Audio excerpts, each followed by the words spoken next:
Good morning, everybody, and welcome to the broadcast here today on a lovely, lovely Monday. Get your wiggles in the chat, and let's go ahead and dive into another wonderful Monday morning show here together. Fresh week, fresh opportunities to wiggle our way into this week, baby. Good morning, everybody.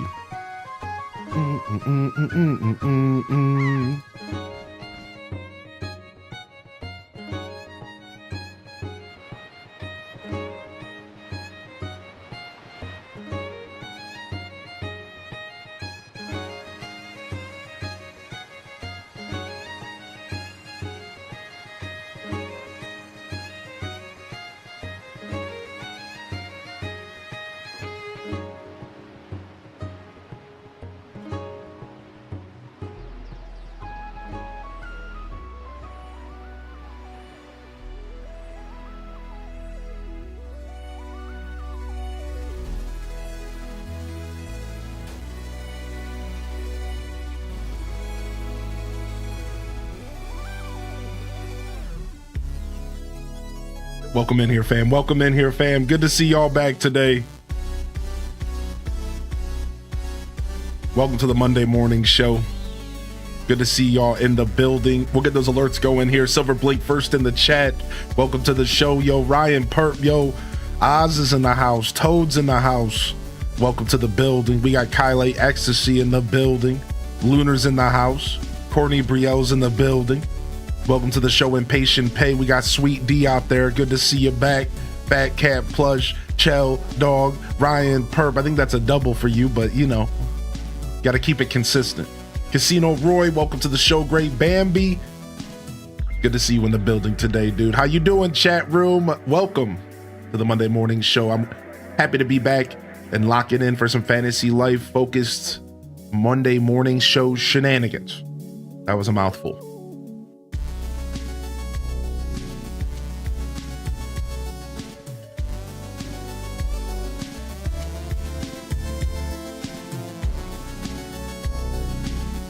Welcome in here, Raina B. Good to see you again, Prof Unknown, Taco, UK Net. Welcome in here, Alto Girl, Spicy Sin Bun, Ambi Sick, Tofu Nuglet. What's up, Abyss Sans? Welcome back in here, baby. Ham Labs, Legend Myth. We got Lynn Love in the house. Welcome to the show. Let's get them alerts rolling, baby. Lovely Cindy, welcome to the broadcast today. Good morning. Welcome to the chat room, Irish Winters, Kit Kat Calzone. This one goes out to all the lurkers out there from car to work to cook to twerk. May the lurks stay classy, San Diego H. Day Wing. Oh my gosh, dude. A legendary 2 years at tier 2. And it just don't stop, and it just don't stop, and it don't stop, son. Yo, thank you, Rapunzel Rach, for tuning in. What's up, Druck, Little Budum, Sith Angel, Minty Mont. Salutes to the supporters, man. Couldn't do it without you. Thank you so much for the consistent support, man. I don't even know what to say. Thank you, man. I hope you've been well. I appreciate you popping in. Now hit them gigawatts for us, baby, as you cruise into your morning lurk. We know what's going on. What's up, Midge? Good to see you back in here.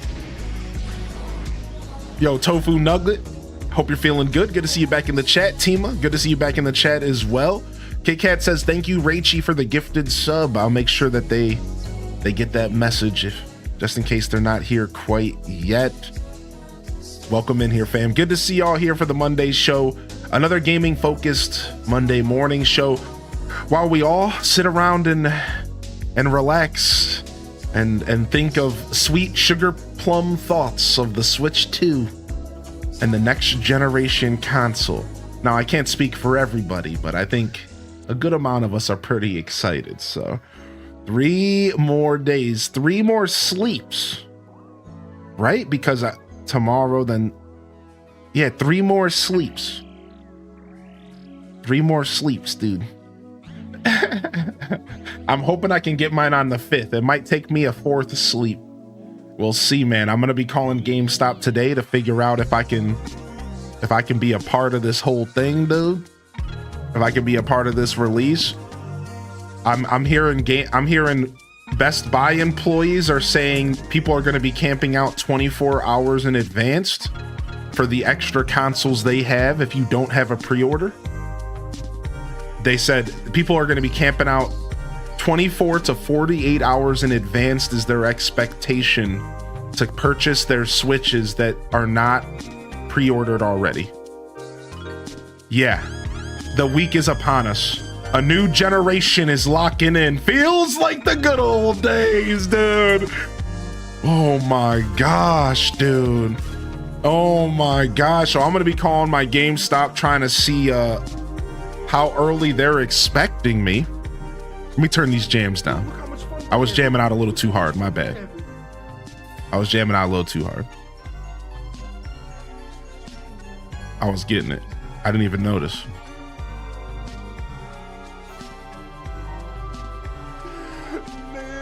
Nailed it. Courtney with the 12, baby. The whole year. Day cheers, happy Monday. Excited to catch a stream on my lunch break. Oh, nice. Welcome in. Have a lovely happy day. lunch. Day love. Happy lunch. Happy lunch. What's for lunch today if you feel like sharing? Otherwise, have a great day today. And I hope you enjoy the morning segment here. You know how we do on a Monday. We like to chat. We like to catch up. Speaking of, how was everyone's weekends? And of course, my favorite question to ask as I continue to prune my beard, primp maybe is the word, is what were you gaming on? What were you gaming on this weekend?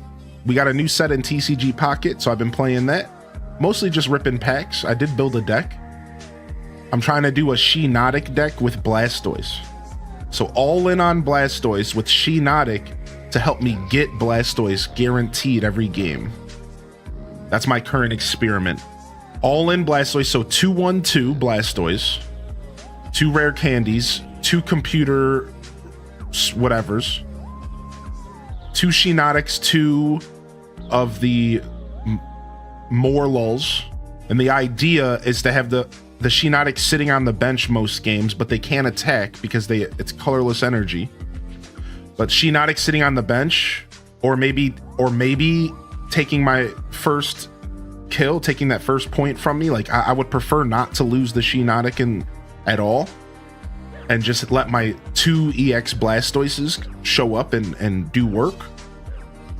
I don't know, man. It might be cool. It might be a super consistent way to make sure my boy Blue is in front of you every game. We're gonna test it out.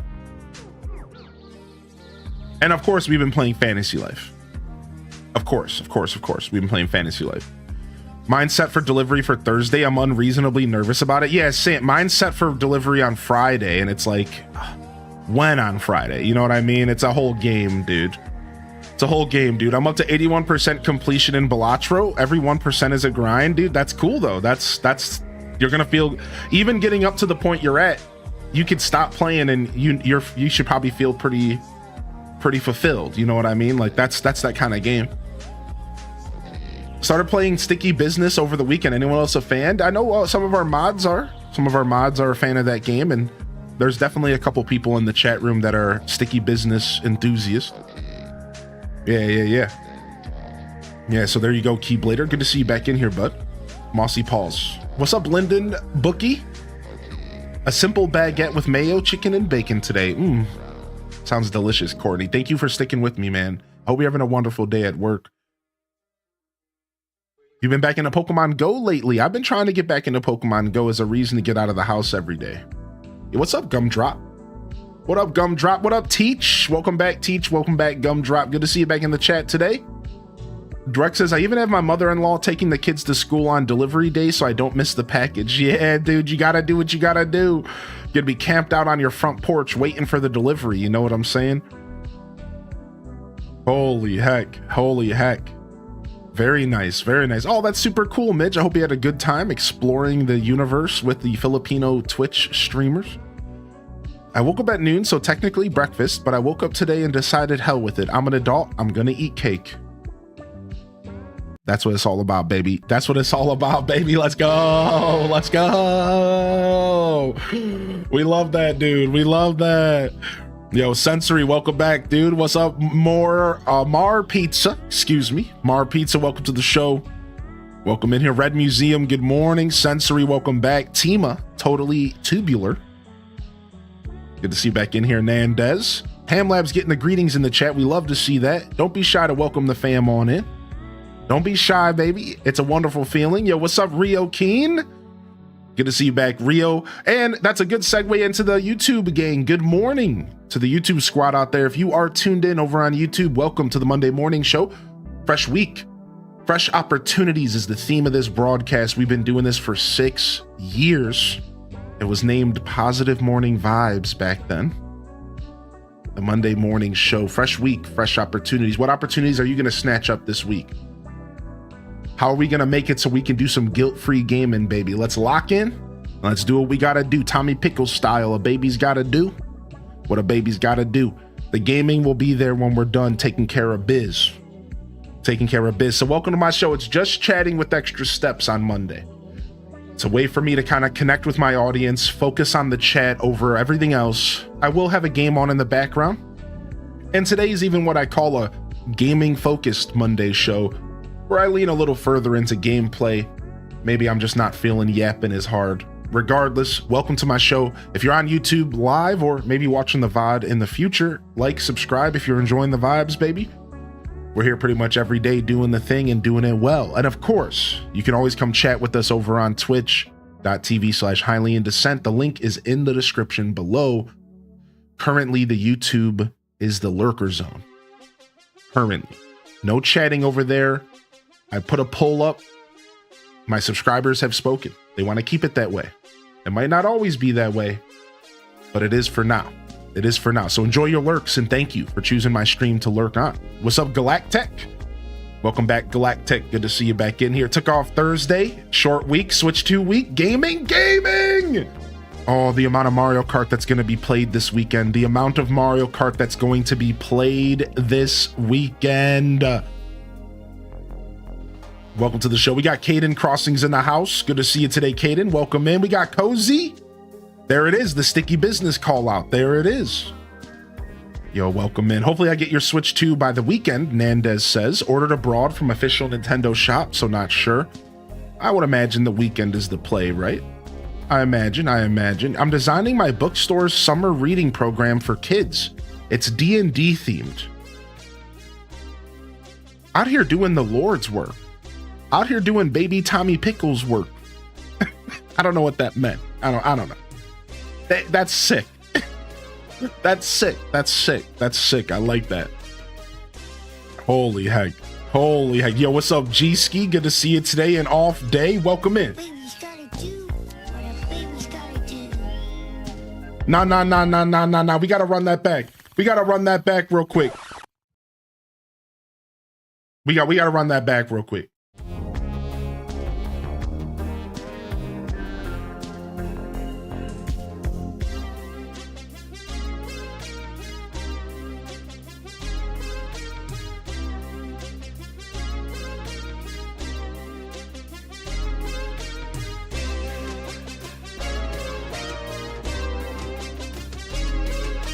Wait for it. Hold. Drop them cat jams, baby.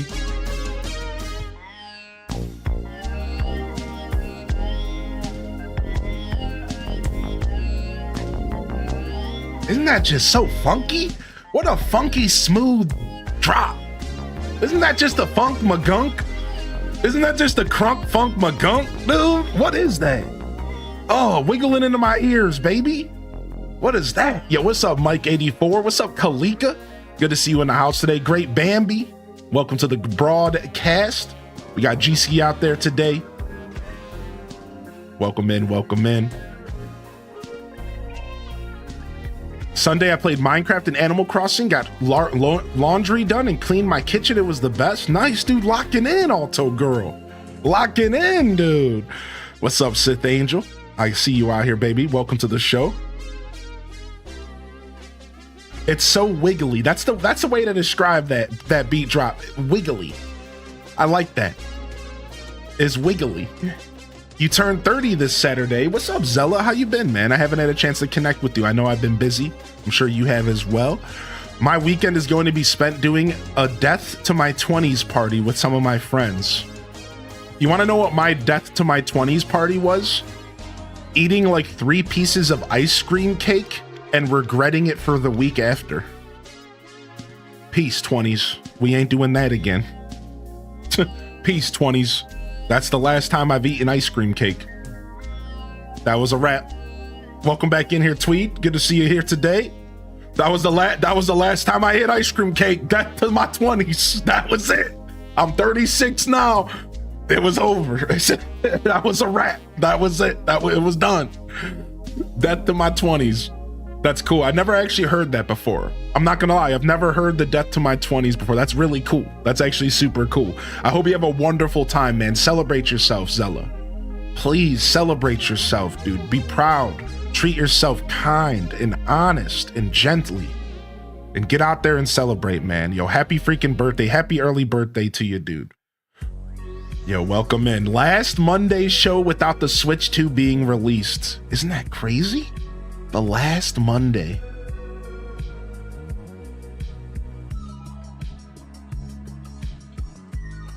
I think next Monday we're going to be starting a new island on stream. Shh, don't tell future Monday morning showers.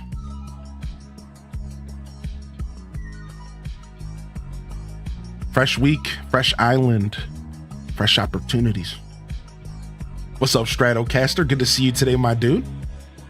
The night before my wedding, we went to my buddy's room and got drunk and played Super Smash Bros. On 64. Shut up.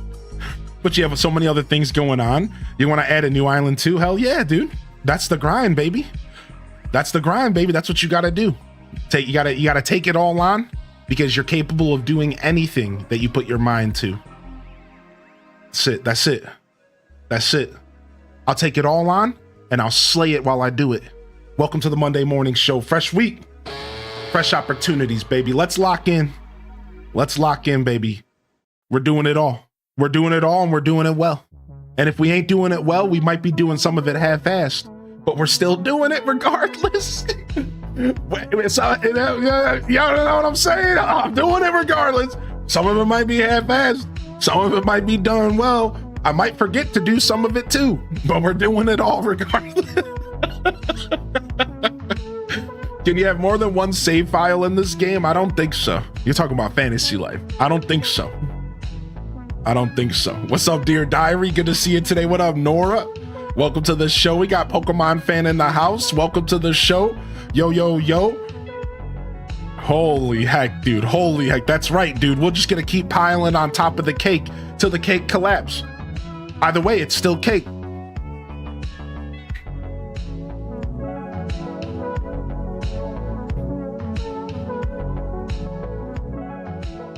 You are a man of a million missions. And I do a pretty good job completing them.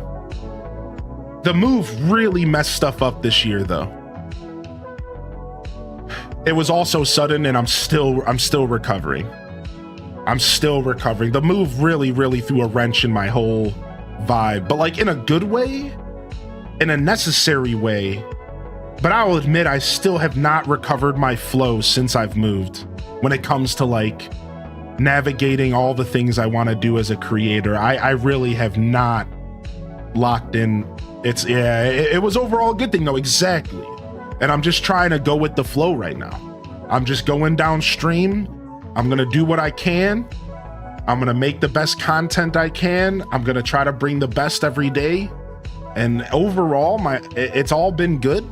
Even if I have left a couple stones unturned, I'll admit, a man of a million missions, definitely not completing all of them. But we're going to do our best for sure. But yeah, overall, good thing regardless. Exactly, dude. What's up, Sister Honey? Welcome in. Morning, Hylian, home of where we do it half-assed. Yeah. What up, Happy 26 fam? Calling all cat jammers, calling all wigglers. It is time for the official Monday morning show breakdown. If you haven't been here before for it, all I ask is that you put an emote in the chat that makes you feel funky. Makes you feel funky fresh. I like to bring energy to the Monday. I like to bring energy to the beginning of the week. We got to get out there and grind. Life ain't gonna stop for a tired day. Unfortunately, life ain't gonna stop for a day where you don't want to get out of bed. I know I didn't want to get out of bed today. So let's jam. Let's jam. Let's cat jam. Let's wiggle. Let's Dino dance. Let's H-Des boogie our way into a fresh week with a pretty funky jam sesh, baby. And a cat jam, and a cat jam, and a wiggle and a cat jam, and an H-Des, and a boogie and a gritty and a wiggle and a cat jam, and that funky fresh. What is that? What is happening in my chat? What is that? What is that sausage doing? What is that sausage twerking in my chat? Okay. Welcome to the Monday Morning Show. I'm your host today, Highly Indecendent. If you don't know, then now you know. Just chatting with extra steps, baby. Welcome in live interactive podcast. Let's go, baby. Monday show. We're going to be doing some gaming today. We're going to be focused on some gaming today. Holy heck, dude. Y'all, you killed me. You killed me with that wiener. I couldn't do it, man. What is going on with the twerking wieners in my chat? Holy heck. Holy heck. I'd join in, but that might be against TOS. Oh. Let's lock in, baby. Let's lock in. Some fantasy life. We'll do some multiplayer. We're going to continue trying to master all these lives.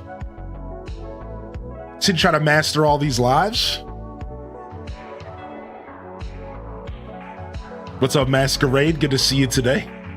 What's up? Welcome in, lovely Cindy. I don't have cats. That's all right, dude. Don't worry. Some Dino dances are in your future. Beautiful Monday morning show breakdown, by the way. Absolute beautiful Monday morning show breakdown. Couldn't do it without y'all. Thank you. Thank you so much. Welcome to the Monday morning show, fam. Holy heck. Quite a weekend. Honestly, the anticipation for the Switch 2 hasn't really been getting to me. What about y'all? Hasn't really been getting to me. The anticipation for the Switch 2 hasn't really been getting to me. I haven't really even been thinking about it. And then I woke up this morning. I looked at the date, and all of a sudden my heart realized that we were only 3 days away from some Mario Kart World and a brand new Nintendo generation. To be fair, I didn't get out of bed any faster because I'm real tired today. But in my heart,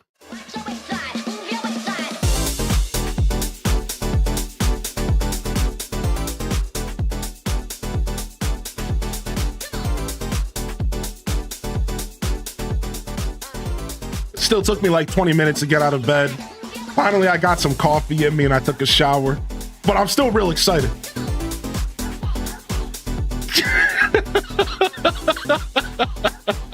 Yeah, I'm starting to get excited. I'm starting to finally get excited. Like, I haven't really been thinking too much about it. I'm going to be honest. Fantasy Life was the perfect game to come out. And I just want to give some love to Fantasy Life. I'm going to try to record a review this week. Because, man, it was perfectly timed for me personally, dude. It just distracted me from any of that feeling of, like, anticipation. And it was just such a good timing for me. Like, I put 130 hours into the game the past 2 weeks. I haven't even been thinking about anything else. Right? So, dude, shout out to Fantasy Life, man. It couldn't have come at a better time. It really couldn't have come at a better time. I'm pretty happy about the overall flow of the past couple weeks. And then we dove into some Skyward Sword this weekend on stream. And Skyward Sword has been killing it, dude. What a beautiful game, right? So it's just been like a nice kind of palate cleanser. Diving back into some Zelda this weekend. A very nice palate cleanser, if you will. Yeah, it's been a blast, right, dude? So, like, it's just the flow of this past 2 weeks have been pretty immaculate. From the Fantasy Life to the Skyward Sword. I didn't end up getting a chance to get back to Dinkum. I know the Dink Donkers are a little sad, but don't worry. The game is still definitely on the docket in the future. even if we do spend these next couple weeks playing a bunch of new content, I'm gonna be doing everything I can to splash in the classics, not only for consistency, but for those of you that are not participating in the Switch 2 hype. I see you, you're valid, I value you, and that's why we're gonna be doing a brand new Animal Crossing Island next week on Monday. We'll be checking out Animal Crossing New Horizons on the Switch 2. It'll be a blast, right? It'll be fun, even if we don't play it every single day. It's not that kind of vibe. It's just gonna be something fun to kind of make sure the OGs are able to enjoy the show without 100% FOMO. I'm not gonna lie, it might be 80% FOMO. All right, it might be 80% FOMO. I'm not gonna be able to pull away entirely, right? Like, this is a new console, and I'm gonna be leaning into them new console vibes for sure. But I'm gonna do my best. We'll try to splice in some Dinkum here and there. We'll try to splice in some AC Deluxe as well as New Horizons. We'll try to splice in some more Zelda to finish off our Zelda catalog alongside the new, updates to tiers and all that. So just know that I am going to be doing everything I can to make sure there's a little bit of that familiarity and those classics in the mix, so that it's not 100% just new games and FOMO and all that. So I'll do what I can. All right, it should be fun. It's going to be a fun couple weeks. We're going to have a blast. I'll be streaming a ton, so we should have plenty of time to mix it up. You know what I mean? I'll be streaming a ton, pretty much from the 5th, depending on if I get a Switch on the 5th, all the way until the 11th. And then on the 12th, I'll take a day off. Most likely, I don't know for sure, just hear me out. Around the 12th, I'll take a day off. I'm still figuring that out. I'm still navigating what that week's gonna look like, because I have a guest coming into town. So y'all are gonna get me for a solid 6-7 days straight of as much content we can jam pack into a week. Sleep is for the week. We're gonna be locking in, right? So and then from there, I'll take a couple days off. I'm gonna spend time with my partner. Then I'm gonna lock right back in, and we're gonna be coming back, and we're gonna be doing the second week of June just as dirty. So I'm at least gonna be going pretty hard for a couple weeks. As we ease into the end of June, I might let off the gas a little bit. Right? We'll see. Poor Lady Descent's gonna come visit you. You'll be sleeping the entire time. I'm hoping that I can counteract that by just doing nothing but sleeping during my Switch 2 streams. Right? That's the goal. The goal is to counteract that by... So I've been cleaning and preparing and meal prepping. The goal is to only stream and sleep for the whole 6 days. I think I can pull it off. Probably not. Drove the kids to school. It's been a month and a half since I last did. Yo, what's up, Toad? Nice. It sounds like you're feeling better. It sounds like you're recovering slowly. Holding out and praying for an Animal Crossing special edition, so I didn't order yet. I think that's a fair holdout. They'll have to start dropping those special editions by the start of next year, maybe mid next year. I have not played Baldur's Gate yet, and thank you for the heads up on the Tina Wonderland game. Thank you. I played old Baldur's Gate though. I grew up on Baldur's Gate 1 and 2. Those games I've played a bunch of. Just not the new one. There weren't that many special editions of Switch 1. I don't think so. Animal Crossing New Horizons might have been the first. Now that I think about it, there was a Splatoon one, there was a Scarlet and Violet one, there was a Zelda one, and there was New Horizons. And then that's not counting Switch Lights. That's not counting the Switch Lite ones. Because Switch Lite, there was even more. There was a Smash Brothers one. There was a Monster Hunter one. There was a Mario one. See, I don't remember that. So maybe the Mario was like the first they did, because I wasn't really like paying attention to the Switch for like the first year or two of its life. Oh, no worries, Stormy. It's sometimes we have those types of days, man. You're good, Stormy. Welcome in. Good morning. There's a Diablo one. Say what? Small life bump. Yo, throw a log on the bonfire, baby. Welcome to one of the internet's checkpoints. Best Buy canceled one of my Switch 2 orders. About to blow up that chat. Just confirmed my payment method was totally fine. Walmart's still in. Praise. Walmart's still in. Walmart's still in for me too. How come I keep forgetting my phone every morning? Well, I'm certainly not getting up to get it now. We'll get it later. Yeah, throw a log on the bonfire, baby. While doing a turtle check on Sunday, there were two little boys, 9-year-olds, selling lemonade with their mom. They were raising money to buy a Switch 2 for their dad for Father's Day. Oh, that's so cute, dude. I would have bought so much lemonade. I'm a sucker for a moment like that. What's up, Darcy? What up, Famed? Yeah, for their dad. Yeah. What's up, Francio? How do you say? Is it Francios or just Francis? And I just ignore the O. Welcome in here, by the way. Good to see you today. See memes and miscellaneous in the Discord. I did a thing last Saturday. I got 2 cups but paid for 6. Aw, that was very kind of you. Holy heck, man. Good morning, everyone. Welcome to the show today, baby. I'm ready to play some more Fantasy Life. I wanted to start the show with Fantasy Life today. We'll game switch if we can. We'll game switch if we can. For sure. I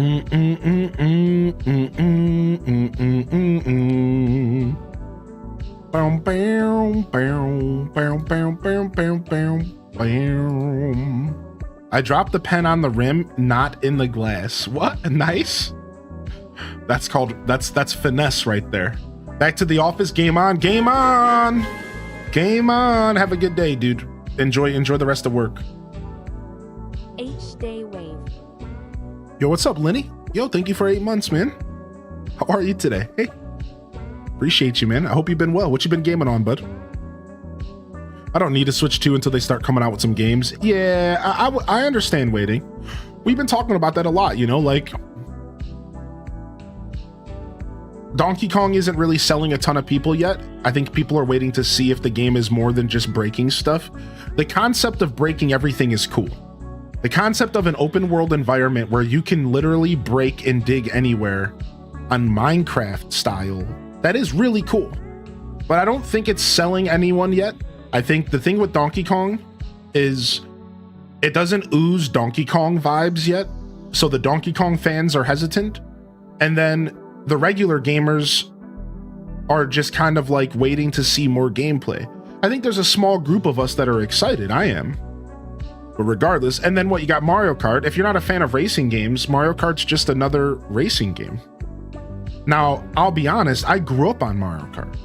So Mario Kart's never been just a racing game. It's nostalgic, it's special to me. And having an open world to explore is something I would have never dreamed of in my life. You have to understand, I used to dream of being able to go open world in Mario Kart 64. Anybody else? Used to literally dream of being able to travel around those maps more than the races allotted me, you know? Like, I used to always sit there and try to break through barriers and try to explore like the open world. So it's gonna be really interesting. We really are entering a new era of Mario Kart, and like, yeah, driving around Peach's Castle in 64. Same, Buka, you understood the vibe, Buka. So I'm personally really excited for World, but if you don't have that same feeling that I have that I just described, it's just another game. And at that point, you just have a bunch of old stuff coming back again. That's not exciting, right? So like, yeah, I get it, dude. That's why I'm pretty sure it's guaranteed that we get a direct June. And that direct in June is gonna sell Switch 2s to people like our friend Tina, who are just not quite convinced that they need one yet. Yo, thank you, Tina, for popping in today. Right, I think June and my other call out is by the end of summer. All right. June or by the end of summer, we are going to know why we should buy one because of 2026 games. They're going to drop 1 or 2 2026 titles that are big, a Mario or an AC or something that's going to go, okay, hold on a second, a Zelda. And they're going to go, hold on a second, I'm going to need to get a Switch 2 by the end of this year. Right? That's what you're going to say. You're going to say, okay, I got time. This is all 2026.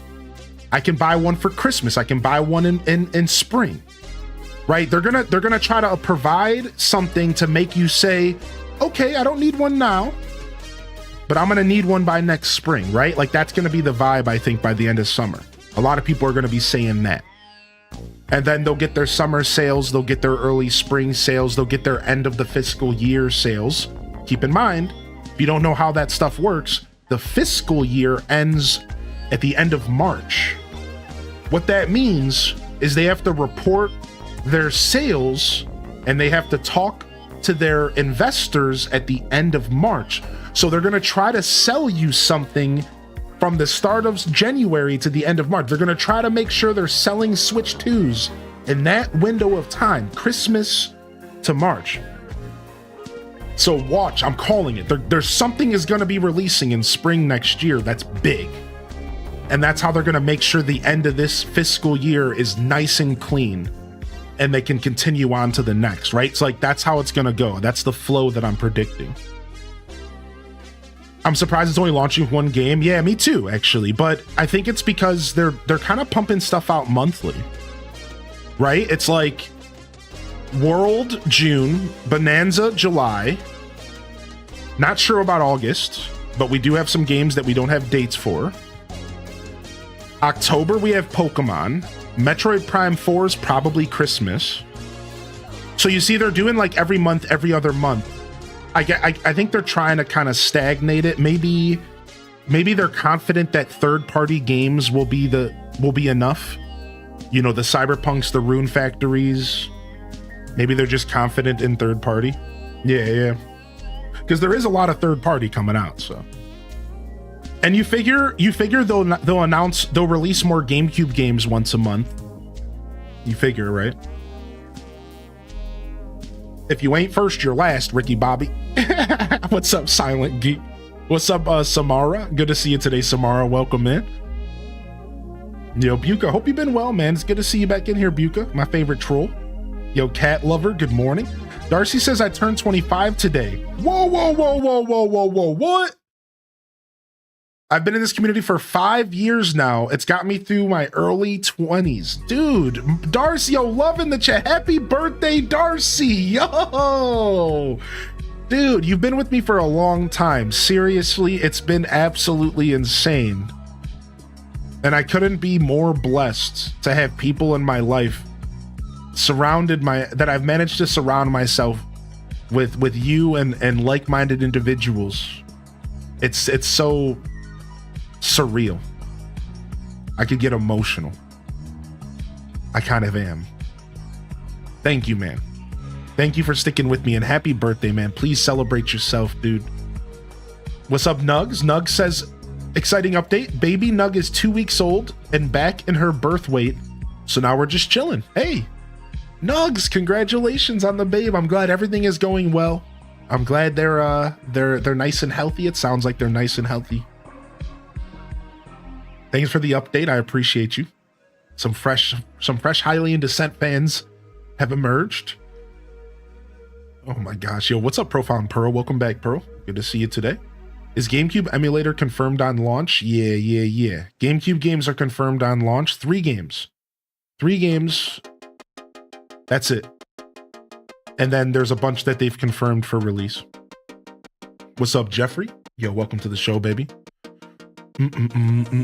I see an issue, though, if they're relying on games. It's games that have been around for years, and what's the argument for getting a Switch for that? Yeah, we'll have to wait and see, right? Maybe. Unfortunately, Nintendo is is an enigma, and their decision-making has always been the most obscure now, isn't it? It's as if they're afraid of money, but Like, you know, who knows? Yeah, we're gonna have to wait and see. Whatever, for some reason, in their mind, they think that this is gonna be smooth. Yeah, like they think it's gonna work out, you know? Like, and it will on launch. Here's the thing. You wanna know truly my answer to that question is, because no matter what, Nintendo consoles will always be successful on launch. After watching this Did You Know Gaming video, it laid out that launches are always successful. And Nintendo just gets to do what they want. Because the launch is hype, it's exciting, and Nintendo fans are diehard. What's really gonna matter is 6 months from now, a year and a half from now, and then 3 years from now. That is what's gonna be the true story that's gonna be told. Are people convinced on buying a Switch 2? But the thing you have to understand is the launch will always be massive. And that's what they're capitalizing on. They don't need to release more than one Nintendo title, because the launch is always huge. People are gonna be clamoring to get their hands on these. They're probably gonna sell every single gosh darn console. For every person in the chat that's like, I'm gonna hold off, there's probably 5 of us that are like, gimme. You know what I mean? Like it's they're not worried about selling them on release. They're gonna be worried about selling them later. That's the conversation we'll be having over these next couple years. Launch is gonna be fine. Launch was always gonna be fine. Yo, what's up, Cam? How you doing? Welcome back. Thanks for the follows coming in, and good morning, everyone. I remember how excited I was snagging a PS5 at launch. Right. Like, it's launch stuff is just such a different energy. We can't even utilize launch as a factor in the conversation of how successful the Switch 2 is. Because the Wii U sold out like hotcakes on launch. And we all know the story of the Wii U. Keep that in mind. History has already shown us that, like, it's gonna sell out at launch no matter what the conversation around it is. It's all about the later conversation. It's all about what's gonna happen over time. Will people continue buying Switch 2s? Will the people that are hesitant convert over this next year? And that's what Nintendo's gonna have to do. They're gonna have to put out a lineup of games to make sure that people who don't buy at launch have a reason to buy later. And I'm gonna tell you right now, I'm actually kind of convinced Nintendo's gonna do it. I think within the first 2 years of the Switch 2, we're gonna have a 3D Mario, a Metroid, a Mario Kart. We're gonna have a Donkey Kong, an Animal Crossing. When line them up. We're gonna have a Zelda. Line them up. Like, I think by the end of the next 2 years, we are gonna have one of every major title. Maybe with a couple exceptions, like, and maybe instead of a 3D Zelda, it'll be a 2D. Maybe instead of a 3D Mario, it could be a 2D, even though that doesn't make sense because we already got a 2D Wonder. Right? So I think by the end of these 2 years, we're gonna have every banger, every reason to buy a Switch 2, right? Yeah, 40th anniversary of Mario. We need a World of Pokemon and it'll blow up. Dude, don't even. A World of Pokemon. Oh my God. Oh! Imagine if Pokemon, imagine if Game Freak snaps back to the concept of Pal World. Could you imagine if they actually became a better company because of the existence of Pal World? There's no way, right? I'm huffing some massive copium, right? Guess we'll find out. Yeah, Pokemon Direct in July, yep. Yo, what's up, Pirater Talks? What's up, man? How you doing, dude? Yo, what's up, Kels? Monster Patch posted the full decks. I'm looking forward to Monster Patch. I think there's copium there. Yeah, big copium, Captain. I'll admit, I know when I'm coped out. I know, dude. I'm not a liar to myself, for sure. Anything happened with the Pal World lawsuit? It's still going. You know, these things take years, but Pal World has been changing their game. So there's a lot of assumptions that certain things are happening. agreements are being made, but we're not sure. There's not a ton of knowledge. All we know is Palworld has spoken out multiple times, and they've actually already changed their game multiple times. And they said in public that the changes were because of the lawsuit. Like, they straight up just said it. They were like, we're doing these changes. We don't want to do them, but we're doing them. And like, so yeah, that's it. That's like all we like really know right now. What's up, Leia? Gonna be weird about Pokemon since it usually drops on my birthday in November. I know, right? They're doing it like a month early.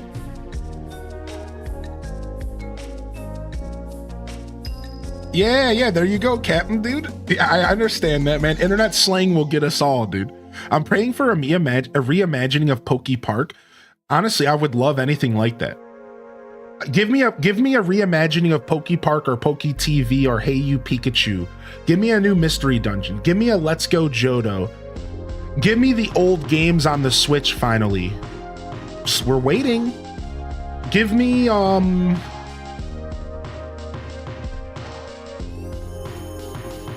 I guess Generation 5 remakes. We've been waiting for those. Give me Let's Go Arceus Switch 2 edition with higher fidelity and better visuals. Give me the resurrection of Pokemon Pinball. I don't know, man. I'll take it all. I'm a Poke freak. Yo, what's up, Dude Supreme, by the way? Good morning, Dan the Man. Just not Detective Pikachu. That game is bad. Good morning, Silbers. Good morning, Dude Supreme. Welcome in here, Dan the Man. Welcome in, Mrs. Pirate, by the way. And Leia, good to see you back in here. Yeah, Ryan Perp, I appreciate you. I'm glad you're locking in alongside me. New Skies of Arcadia.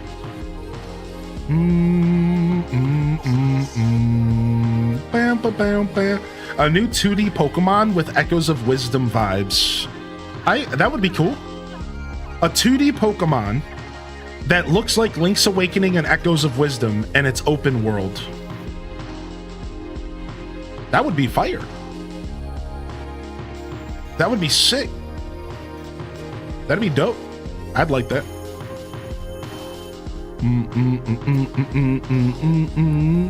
I've seen a preview of the new Kirby Air Rider. Yeah, Kirby Air Rider is supposed to come out this year. I'm looking forward to that.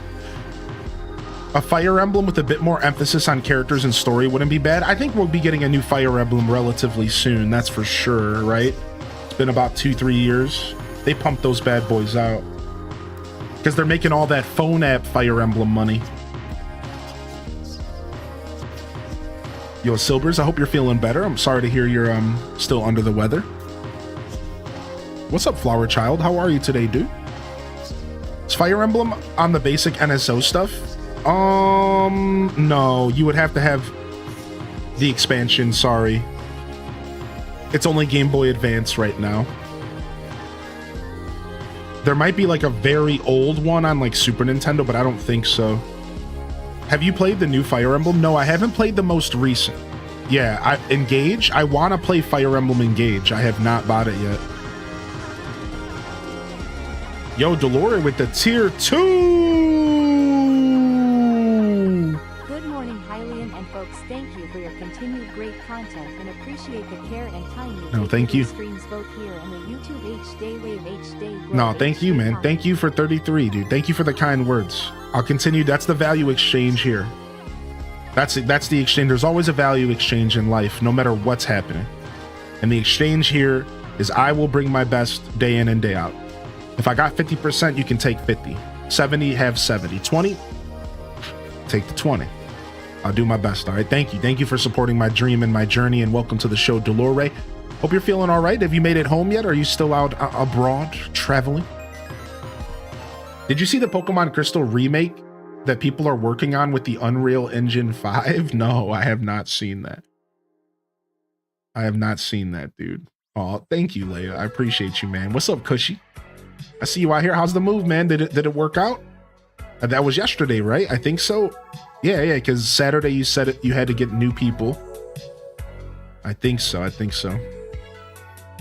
The exchange rate is so good. Imagine coming in with one hype and getting back 10 times that. Oh, appreciate you, Hammy, man. Yo, you're trying to make me blush. Got home Friday, adjusting to the time zone again. New week, fresh opportunities. After a long 48 hours, I moved in. Let's go, dude. Cushy, you got this, man. Now comes the fun part. Lock in, baby. Necro, good morning, Hylian and fam. Send some energy my way. Was up with my daughter overnight. She's sick with a sore throat and a fever of 102. I'm big sleepy and I'm working. Oh, I've been a pretty sleepy boyo this past week, man. I feel it. You got this, man. Take it easy. Thinking about getting back into TOTK today. I'm at the Water Temple. Ooh. My dream Pokemon game is the return of sprites, like HD 2D style, and options for harder difficulty. Both are very unlikely, unfortunately. Yo, appreciate the follows coming in. Good morning, Fantasy Lifers. Good to see y'all here today. Yeah, we're gonna do some Fantasy Life. We'll do some multiplayer today. I'm gonna be mastering some lives. We'll do some multiplayer stuff. Should be a good day. Let me go to get one of these. Speaking of Tears of the Kingdom, what weapon types do you suggest for the Ganon fight? Honestly, just the hardest hitting weapons you can. And I prefer one-handed weapons so that I can parry when I need to parry, even though at some point in that fight, parrying is like not as useful. Nice, Jeffrey, nice, dude. Have you cracked it open yet? Yeah, I would just go for the hardest hitting weapons you can in that fight. I wouldn't overthink it. I will tell you this though, Taco, you have to bring a ton of gloom food with you. As much gloom food as you can, because you got to be able to heal gloom, or you're going to slowly just get to the point of having no hearts. So bring a ton of gloom food if you can. Yeah, Lionel and Construct stuff is what I would go for. Even Gleeok. Yeah, just honestly, if as anything you can, when it comes to like the beginning, the part where there's 6 of them, I really do think one-handers are going to give you more freedom of movement, and I guess that would be the best advice.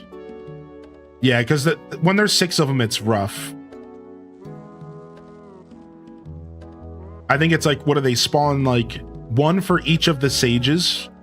So make sure you have all 5 sages. If you don't have all 5 sages, that might be a big help as well. And that, because then technically you would only have to fight 1 of them, even if it is like kind of a messy battle. Wait, what about a giant Ho-Oh? Did anyone buy any kind of grip case for the Switch 2? I haven't bought a grip yet. No, I haven't bought. Is the Satisfy 2 the one that Wood is doing? Is that one tweet? I know we talked about this. I haven't bought a grip yet. I usually hold off on accessories for quite a while, actually. The only thing I'm trying to pick up is maybe a Switch 2 Pro controller, because I've heard that they're actually really well put together. Yeah, same here, Lazy. Good morning, Lazy. I'm not a big accessory guy right out the gate. I usually hold off, so I'm kind of like maybe a controller. Otherwise, I'm just trying to get home with the Switch and play it. What's up, Tyro? Just hit 40 hours in Fantasy Life, mastered my 5th job. Tyro's killing it. Wood as a color collab, I just bought the standard. I would focus more on food instead of weapons, because fighting Ganon, you can only use the Master Sword anyways, and for the beginner fights, they drop weapons that you can fuse. Screen protector and protector case for me. Did a few good groves last night, had lots of fun.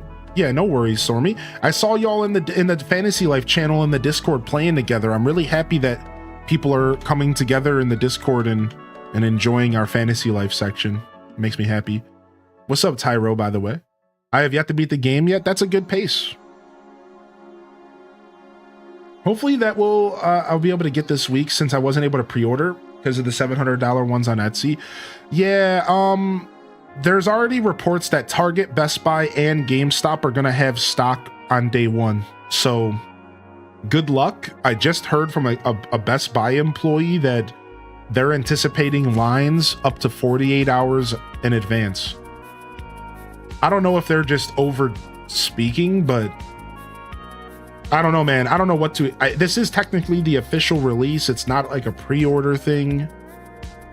It could be like back in the day. I don't know. Like that sounds excessive. 48 hours sounds excessive for me. I think that's like no way, but I think it's true. I think it's true. Did you master the lives within 40 hours? I'm almost at 50 and I haven't gotten past adept. Aw. Yeah, dude. It's just different flows to gaming, right, Jessica? Some people focus on certain things. Others are kind of more freeform. It sounds like you're more of a freeform gamer like myself, Jessica. You did pick up the new Pro Controller. It doesn't ship till Wednesday, though. I have the GameCube controller shipping here this week. I did pick up the GameCube controller. I forgot to mention that. And you want to know the best part about the GameCube controller? Listen to this. So it looks like a traditional GameCube controller, but there's a tiny little ZL button that you can barely see. So if you wanted to use the GameCube controller as a regular controller to use on all of your games, technically you could, because it has the one limitation that a GameCube controller has in 2025.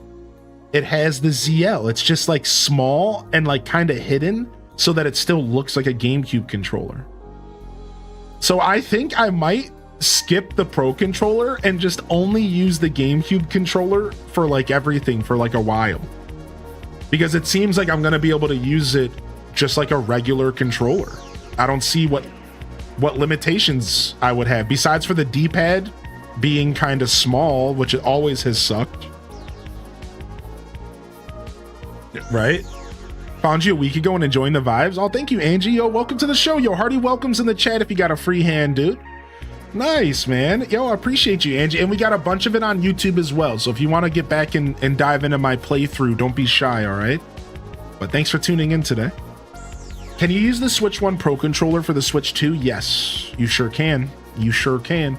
Honestly, pretty much any accessories that function on the Switch 1 are functionable on the Switch 2. Pretty much any accessories. Joy-Cons, controllers, any of that, almost all of that stuff has been confirmed for Switch 2 compatibility, so. Almost. I don't want to say 100% because I'm not sure. Yeah, Joy-Cons too. Chopping down level 70 trees takes forever. Dude, I just did my first 900-year grove last night, and it took the whole hour. Listen to this. It got down to under a minute left while fighting the boss.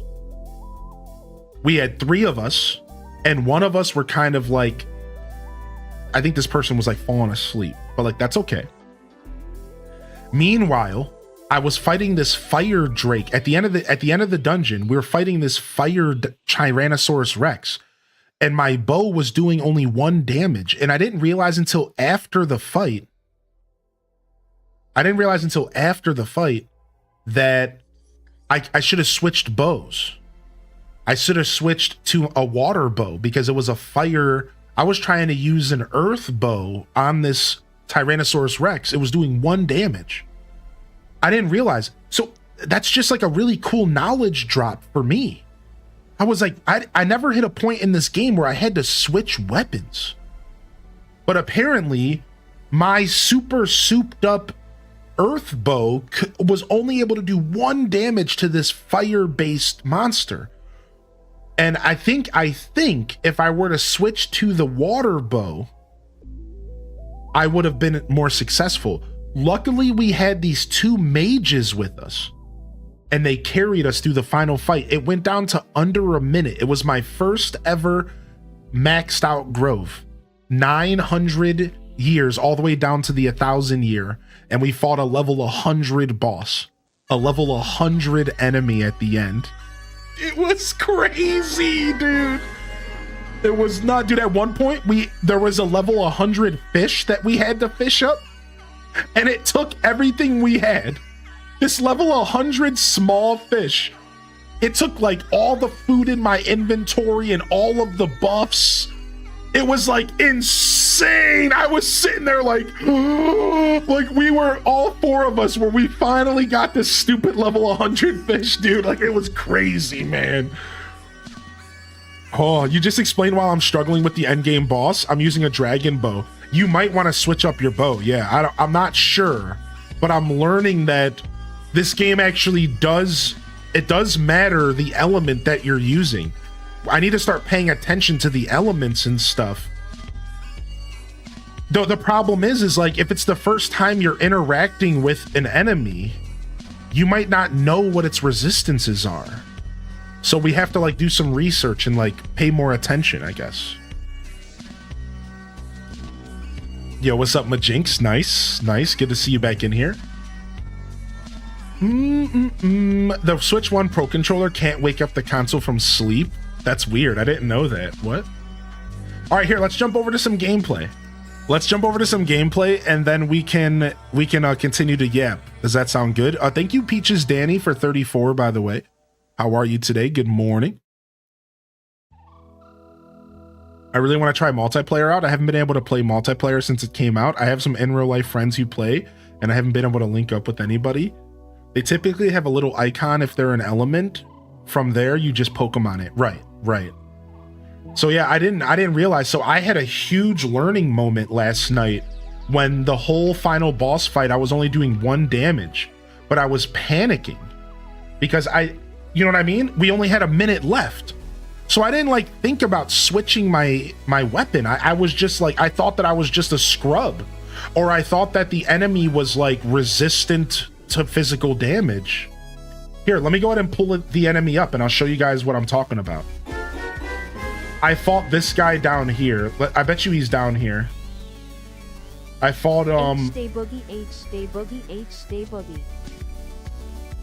All right, where's he at here? He's got to be in here somewhere. This guy, Mohawkosaurus. And look at, he has a fire symbol. Mohawkosaurus.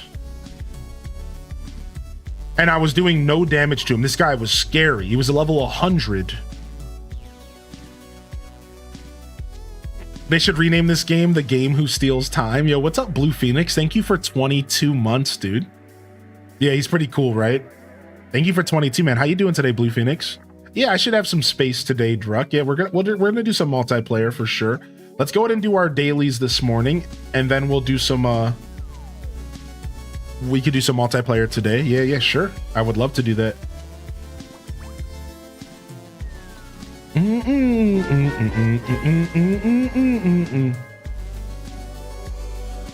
Yo, thank you for the tier 1, dude. That's a first time sub in the chat. Yo, round of love, dude. If you got a free hand, get some HDes love out there. Thank you, man.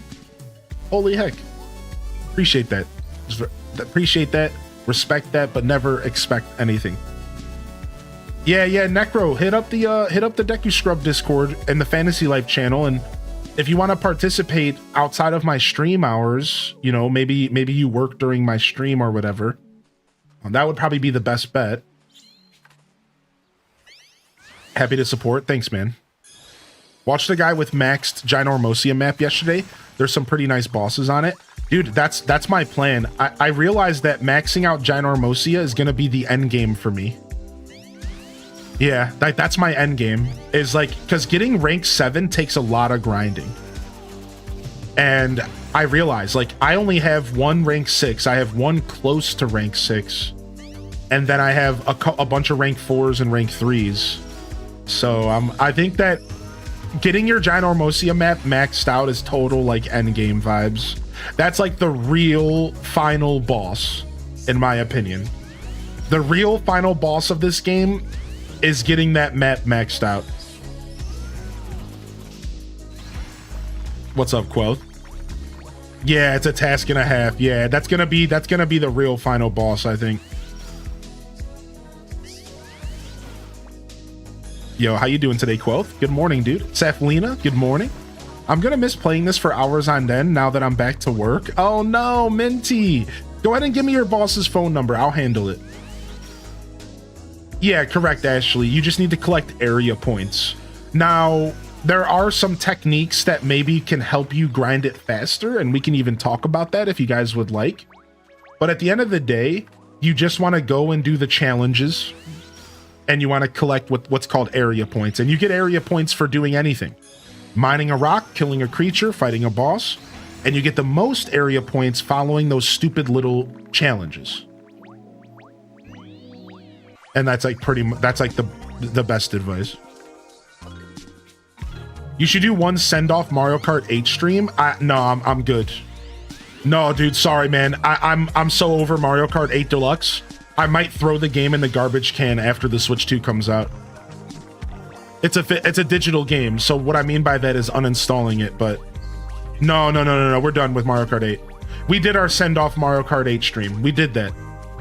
And that was like maybe a month and a half ago. That's it. Mario Kart 8's gone. I truly just don't like that game. I only played it because of all of you.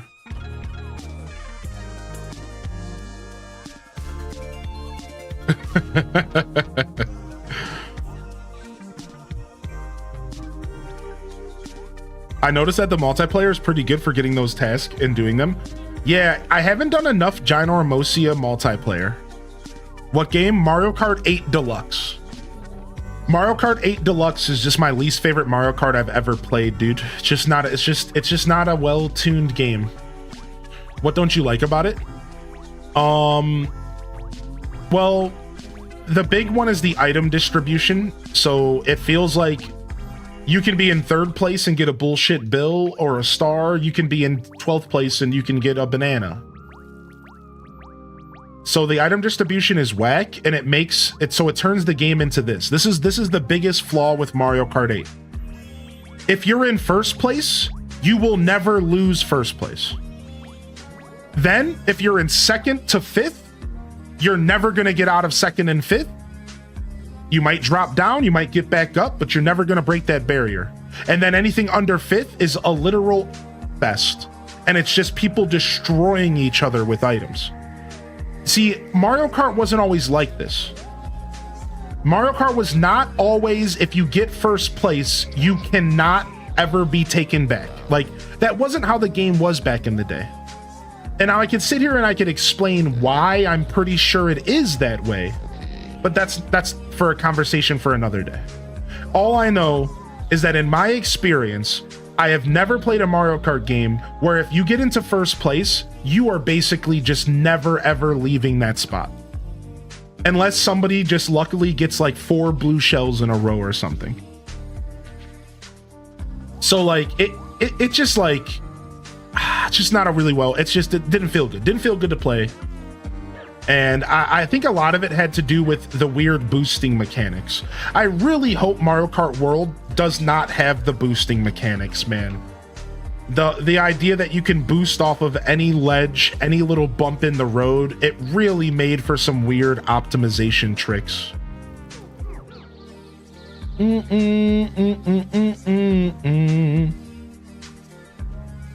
When I play locally, I hardly lose 1st place, but when I play online, I always lose 1st place. That could maybe be a product of players online are super sweaty, so that they're so advanced at the game, they might just be taking you down.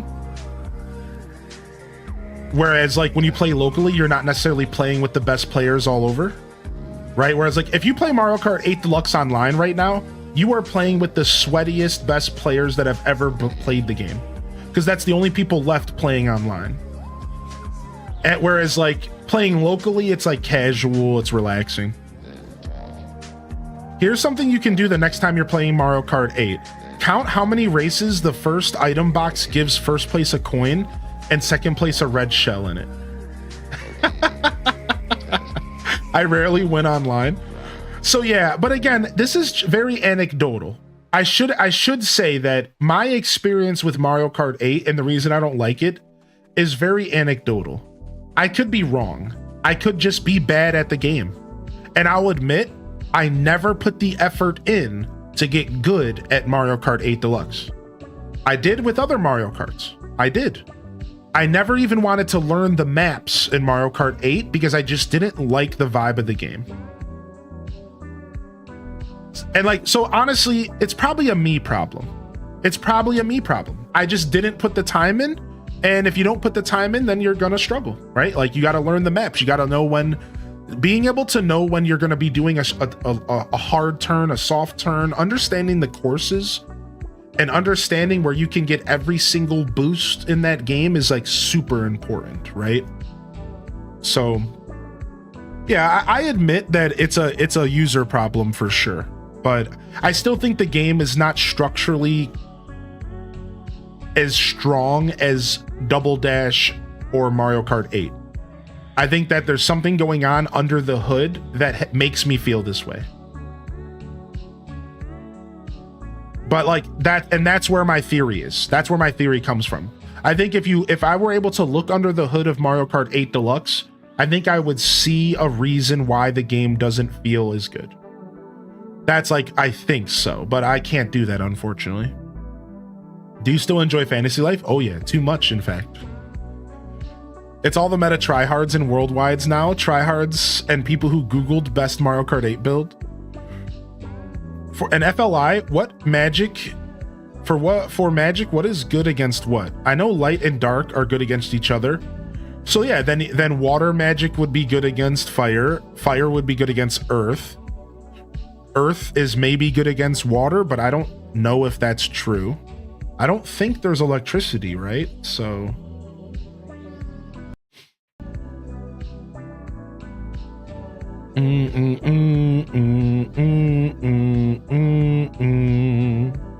there's wind. Oh yeah, there's wind.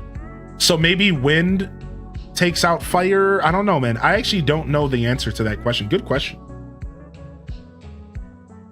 Yeah, it does not make a circle. I can tell you that. Right. It's not a circle. I have sussed out that. Yeah. Do you think Mario Kart Double Dash will get added to the GameCube NSO library? I think so. It's easy to highlight the flaws in the design. I'll tell you this much though, just to kind of get off my hater soapbox. I will tell you this.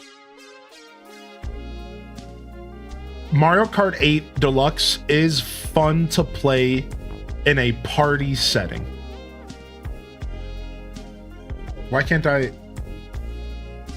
Why is Ginormosia being weird? Is my controller being weird? No.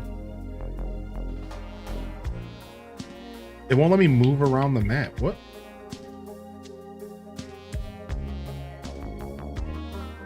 Oh, I wasn't clicked into the game. I was clicked in the Twitch chat. Yeah, I think the thing is though, is Mario Kart 8 Deluxe is fun though. And fun is always the best, that is always that matters. It is a fun game. And I always loved playing it on stream. I never once played that game and regretted it. I always had fun playing with the chat. So I think Nintendo will always focus on fun first. And that's okay. Not every game needs to be for every person. I just feel that the older Mario Karts felt better in my hands, and it's probably just nostalgia. Yeah.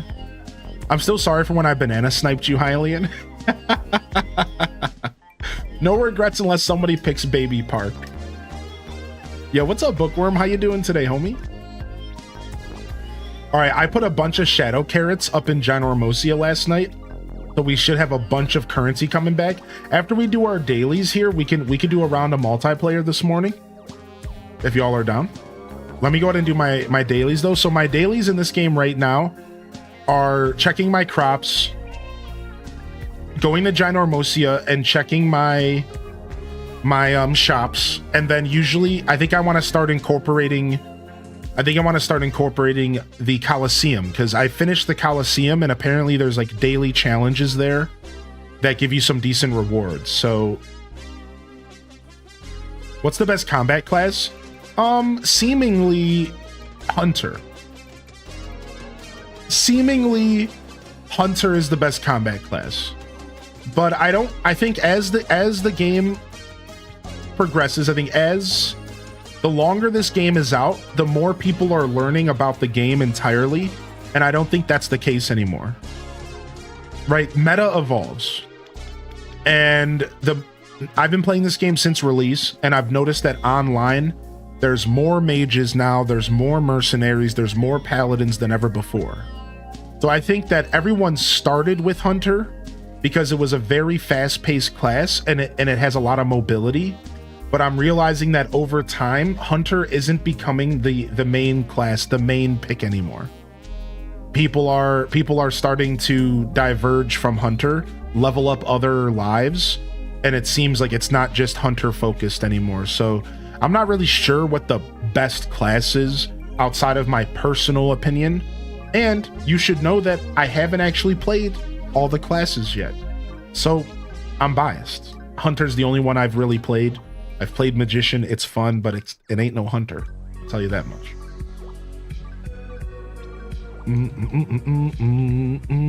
I'm with you. I played Mario Kart 8 once, and it just felt wrong the whole time. No matter what you seemed to do, I couldn't get good items, yet I was having red shelled it to my last day on Earth. Yeah, like, yeah, it's weird, man. I like when people validate my feelings of Mario Kart 8 Deluxe, because I sound like a big dumb baby complainer when I talk about that game. I know what I sound like. But like, it's hard to describe why the game just feels wrong. It just feels wrong. It just doesn't feel good for some reason, and I don't know. It's so hard to describe. I think over these years, I figured out, I think it's the item distribution. I think the item distribution in the game is not as good as it should be or something. I think that's literally the only problem. And I used to think it was because of 12 racers. I still believe that. I think the 12 racers are the problem as well. I think 12 racers is too much on a track. Now, I lost that battle because what do we all know about the next game? 24. So I realized real quick that I'm just going to have to get over the 12 racers thing. Now, it would be super cool if in the next game, they allow you to choose how many racers and you could go down to 8 if you want. I would die. I will die if they let you control that in the next game. Oh my lord, I will be so happy. I really hope that they give a custom option to limit it to 8 players, because I think that would be super sick. All right, let's drop these off. Tried a bit of Paladin and Merc. Tried them for 5 minutes and I went right back to Hunter. Yeah, Hunter feels good for a lot of us because Hunter is safe. Same thing with Mage, but less so. Whereas I think Mercenary and Paladin are kind of rough for people to wrap their head around in this game because you are in the line of fire the whole time. So you have to be a little bit better about not avoiding hits. You have to be a little bit better about avoiding damage. So I do feel like Mercenary and Paladin are just a little bit more off-putting for a lot of people, because no matter what, you're taking hits unless you're really fast at dodging around and stuff. Merc is fun. You've been playing, Buka? I can't wait to come in 24th instead of 12th. Paladin super safe. Oh, you want some steak? Oh, I got steak for you, buddy, for sure. Nice. I love those quests because I usually have the food. All right, so let's go to the shops today. It looks like they're both traveling today.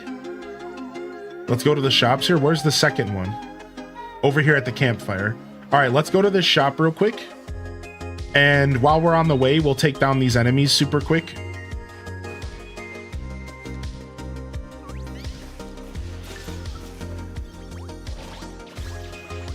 Just to get some area points. Like I said, if you guys want, at some point, if not today, soon, I can sit down and I can tell you how I personally farm Ginormosia. It's not the most optimal way. At this point, people online have already tried fully optimizing the game, but I can tell you at least how I approach it, and for me, it's really fun. So if you're somebody who's like not too sure how to approach Ginormosia, we could totally have a conversation about that if you would like. All right, what do we got, buddy? We got ice claws, we got ghost meat, we got cold water tuna, quartz fish, and we got these water logs, which I'm realizing are actually pretty rare. Let's go ahead and buy a couple water logs now that I'm doing some old baby Ruths. Some good old water logs. Now that I'm doing a carpentry, I think I need them. We'll grab, no, I don't have to grab a cold water tuna. I know where I can farm those. Let's grab an icy claw. Those seem pretty rare. And then I need dark honey because I'm running low on that. All right, we're good. If you could talk about how you're doing it, that would be great. Yeah, let's we can go ahead and kind of discuss that here. Where's the other guy down here? So I have fun doing it as well, but let me go to this shop first. Fantasy Life is too good. It's been consuming me. This game is too good. I wish they would have done a roguelike life with quick melee attacks. I would have liked that as well. I'm usually a fan of the rogue class. Yeah, you like my turtle mount? Yay! He's my favorite. He's my favorite little bottom.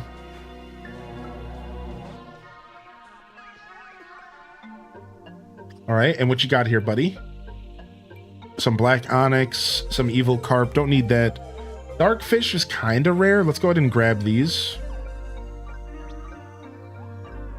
Honestly, if it's a 5-star item, it's probably worth picking up. I'm gonna pick up these ancient nucleuses. I have none of them. So if it's a 5-star item, it's probably worth buying from this shop. Probably is what we've talked about.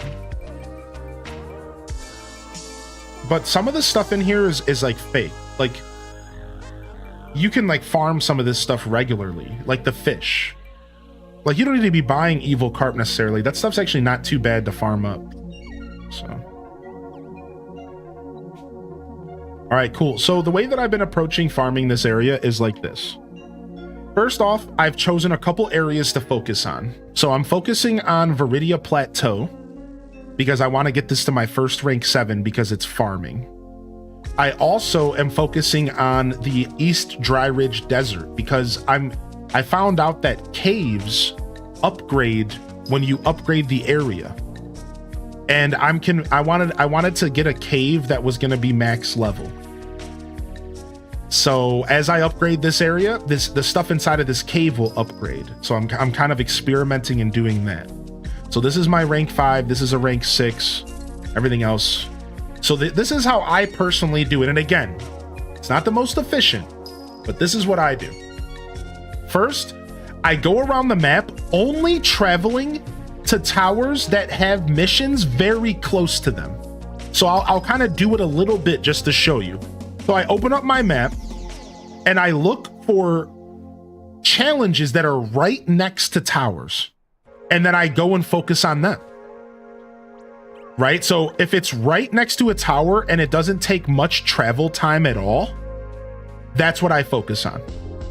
And I literally just teleport around the map, doing as many challenges as possible, fast traveling to them each, only if they're right next to a tower. Because the way I see it, you could focus on one zone at a time, or you could just kind of have some fun fast traveling around the whole map and just doing tons of little challenges. And then every once in a while I run into a mimic and I'll do the mimic, or I'll run into a boss, I'll fight the boss. But I kind of let the game guide me. And I find this to be the most fun and just kind of casual way to upgrade Ginormosia, right? So like I said, I'll show you as I go. Thank you, Hypno, for the first time Prime, dude. That was massive. What's up, dude? All right, so boom. I finished that. Now I'm going to open up my map again. And I have one right next to this. So I'm going to go over here and I'm just going to do this. And I literally just teleport around the map and I only focus on ones that are right next to the tower. Again, I'm not going to travel to this one up here. Why? I'll just focus on the ones right here. Right? And sometimes you'll get these things that spawn right. Look at this. Look at this one. It's right next to the tower, right? Like, so this is my flow, and I'll spend like maybe 30 minutes to an hour doing this on single player. I have yet to do a ton of this on multiplayer, and I'll just focus on the stuff right next to the towers.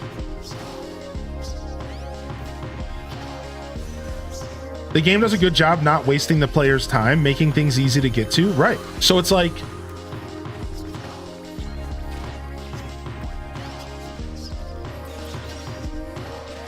I try to find ways to optimize in games, but I try not to optimize the fun out.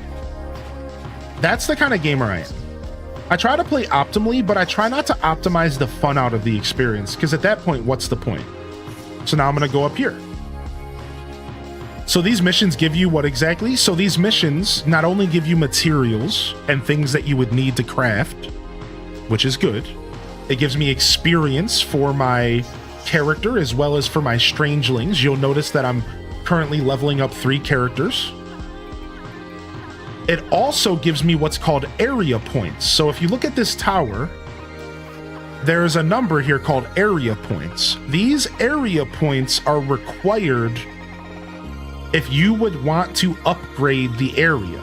And the way that Ginormosia works is you can rank up a zone, and it makes the zone harder and yield more rewards. So after doing that, I just got 200 area points. So now let me show you what I'm talking about real quick. So let me find one next to a tower. Boom. Right over here, right next to a tower.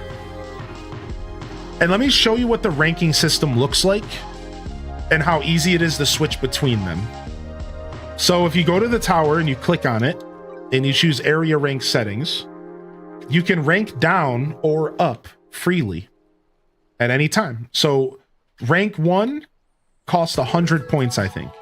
Rank 2 requires 1,000 area points. On the top right, you can see I have 2,000. Rank 3, or sorry, I think rank 3 was 1,000. Excuse me. So rank 3 was 1,000. Rank 2 is whatever, and it starts at rank 1. So I think rank 2 is like 100 or something. Rank 3 is 1,000. Now, if I want to go to rank 4, I need 3,000 area points, and I have 2,096. And if I go from rank 3 to 4, the monsters in this zone are going to level up from 37 to 51 to 45 to 59. Now, let's say I want to go even higher. Now, the jump from rank 4 to 5, take a look at what happens to all this other stuff. The ore goes up from rank 3 to rank 4. The monsters jump from 2 stars to 4 stars. The area challenges jump from 3 to 4, and the treasure jumps from 3 to 4. If I go up to the next rank, now there's 5 stars for treasure, 5 stars, and then monsters are 61 to 75. And if I manage to go all the way up to rank 7, which is 150,000, this zone gets level 69 to 83 monsters. So as you rank an area up, you are creating higher level zones for yourself, higher level interactions for yourself, so that you can grind your stats and stuff even higher. You can more easily level up your companions. You can more easily collect higher end materials. Right? So again, and I'll show you another zone just to hit the point home. Let's look at a different zone. Every zone is different, by the way. So let me show you what a different zone looks like and how the stats are completely different, which means you get completely different rewards depending on the zone. Take a look at this zone. This is one of the only zones that has vegetables. So look at this. At rank 1, it was 1 star everything. At rank 2, everything goes up to 2 star except for lumber and area challenge and monsters. Now look at rank 3. Now look at rank 4, 5, and now 6. And if I get to 7, it's only going to increase the monsters. But you'll notice something. The monsters here only go up to level 77. This area isn't so high level with monsters. Instead, this area is all about the vegetables. So, every area on the map is going to specialize in a different style of thing. So you, as a player, might want to focus on zones that are good for you and what you're trying to accomplish. I want to become a level 100 farmer. So I am focusing on the Viridia Plateau. I learned very early in this game that farming is a slog to level up because of the way they implemented the farming. So one of the only ways to level your farming up is to use Ginormosia, which is why I'm focusing on Viridia Plains first, because I'm convinced that if I want to become a level 100 farmer, I'm going to have to grind this area in Ginormosia the most, which is why this will be my first level 7 zone. Now, there's one thing we didn't mention. The higher the rank, the more area points you collect in that zone. So now it might look like a grind, but I want you guys to notice something. Every single vegetable that I harvest is worth 180 area points. Look at this. If you go here on your save file and you harvest these crops in rank 1, you're going to get like 10. Every single crop is worth 180 because this is a rank 6 zone. So while it might seem like a bit of a grind to rank these areas up, what they do to make it better is the incentive to ranking the areas up is that when you kill an enemy in that area, it's worth more area points. When you mine a rock in that area, it's worth more area points. This way, everything kind of gradually flows, and as Garbononic said, this game doesn't waste your time. You're not going to be stuck grinding the same stuff, like as far as like the amount of points you get. They did a good job making it to where now that this is a rank 6 area, I can go to this farm and I can get like a couple thousand every time I reset this farm. Think about how many crops you just saw me harvest. What, 50? That's 50 times 200. And I just collected all of that in a matter of what, 5 minutes? How long have I been here? 3 minutes? I just collected like 5,000 area points. Now I just leave and go do something else. Right? So now, finally, the last thing I want to talk about for those that are trying to rank up Ginormosia is a way to exploit it. So, if you go to the tower, what you can do in this game is you can change the rank of an area. And if you change the rank of an area, it resets the map. There's 2 different ways you can do this. So if you go here and you change the rank 5, this whole map just reset. And now I can go do the farm mission again. This also helps legendary ores and items to spawn. So I can go back and I can reset the area again. And now the challenges have moved around, and guess what? A legendary tree spawned. So if you are somebody who doesn't like the casual grind, you can go to a tower, dance between the ranks, and you can just force stuff to spawn. Now, you might be asking, well, what does legendary materials have to do with ranking up? Each of these legendary materials are worth 1,000 area points each, like minimum. So if you wanted to, you could use the cheese method and you could just super easily rank up a lot of these areas in the low level ranks because you get so many area points for taking down a legendary. Like, let's see how much I get right here.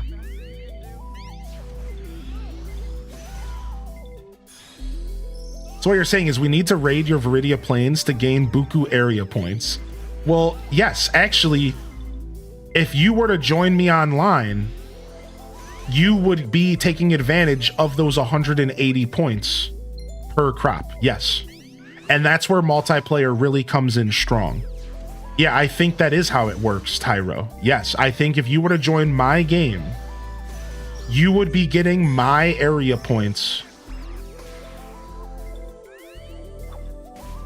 Right? Like, yeah, I think so. You would be getting area points for yourself from my rank 6. Yes. And that's where like multiplayer is super special in this game because of that. So I just got 1,000 for finishing the legendary. And then 1,000 for hitting the tree as well. So I just got 2,000 area points in one go there, I think. I think so. It might have just been 1,000. So yeah. There is multiple methods where you can kind of reset the map. And you could just farm legendaries and like farm the same couple. And like it could be really useful. All right, let's go back to base camp. Have you completed the story? Yeah. Story's done. Story's over. I don't know what I should focus on.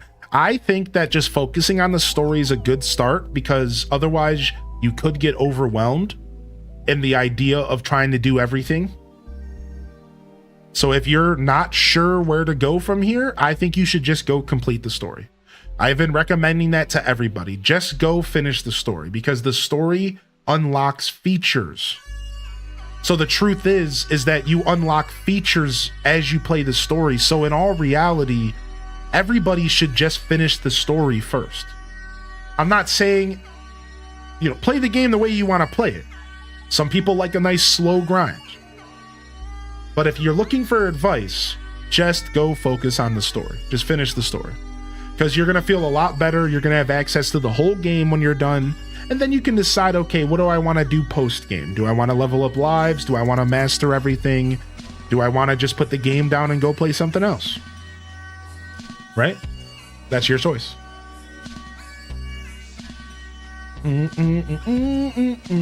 Yo, good morning, Stormy. How you doing today? Yeah, the turtle, I bought this turtle. So there's 2 different turtle mounts. There is this one that comes from an enemy drop. And there's this one that you buy at a shop. How you doing today, Aimless Astra? Thank you again, Hypno, for the prime, man. I appreciate y'all. How we feeling this morning? Good morning to the Monday morning show patrons. There we go. Nailed it. If you're over on YouTube, please consider hitting that like button so we can get put in front of more people. The YouTube algorithm. Thank you, and enjoy the show over on YouTube. And if you're hanging out over here on Twitch, good morning and welcome to the broadcast. Welcome to our Monday morning show, gaming focus today. We're going to be jamming out on some fantasy life while we chat and discuss our journey this past weekend and maybe some of the opportunities we'll be snatching up here this week. All right, so I think I want to incorporate the Coliseum into my dailies real quick. So let's go do the Coliseum and then we can do some multiplayer.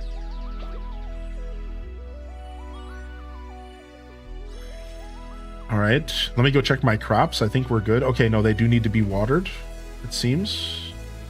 At least these ones did. All right, yeah, let's go do the Coliseum. I don't think it'll take too long. I mean, we're not in a rush here, though. We got all day. Someone could open Geno while at work and just let people come run around and gain levels. Yeah, in theory, you could do that, correct. Can this game be played successfully without utilizing co-op multiplayer? Yeah, this game is fully functional as a single-player experience, never once ever accessing multiplayer. In fact, a bunch of our community has been playing this game completely solo, and they've been very, very successful. Yeah.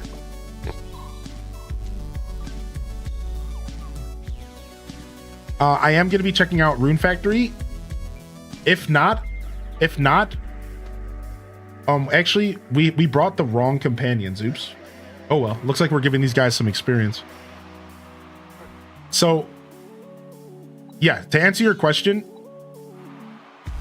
we are going to be checking out Rune Factory. If not on the release day, then a couple days after. But yeah, it's on the docket. We have a lot of stuff to play for the Switch 2, and frick, I'm the only combat class in my party here, so we're going complete solo. I really got to get rid of these gorillas because they're causing my party tons of trouble here.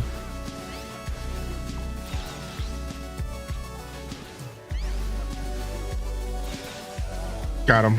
All right. All right, let's go for Geel. I don't have any poison on. Let's get some poison going here. Poison's good for that chip damage. First Rune Factory game you've ever played? Are you a vet? So I played Rune Factory 1 and 2 back in the day, and then I never played 3 or 4, and then I came back and played 5 and was a pretty big fan of 5, but sorry, wasn't a pretty big fan of 5, but I did enjoy what I played, but I never got out of chapter 1. I never got out of chapter 1, and I beat chapter 1 and then I stopped playing. So, all right, let me get some combat power here. And then let me get some potions on my bar. I did a bunch of crafting last night. Yeah, so I wouldn't call myself a vet, but I definitely know my way around the Rune Factory games to some extent.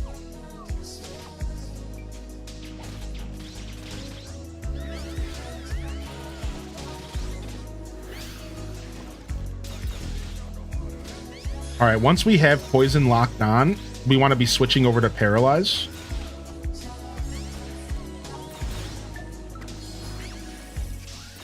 I pretty much brought a group of meat shields with me because that's all they're doing.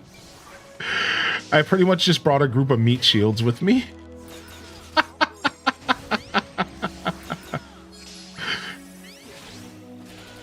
Which, I mean, honestly, they're helping. To be fair, like, they are helping, but they're just a bunch of meat shields.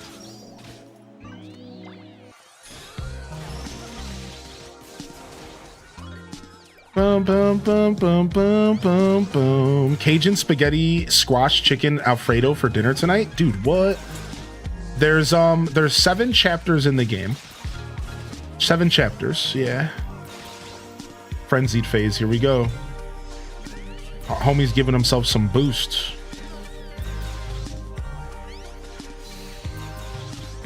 Homie's going hard, doing 4,000 damage. Oh my lord, he just killed my whole party almost. Next time we'll bring the archers. I didn't mean to not bring my combat crew. We're kind of going for a challenge run here, apparently. All right, back to poison.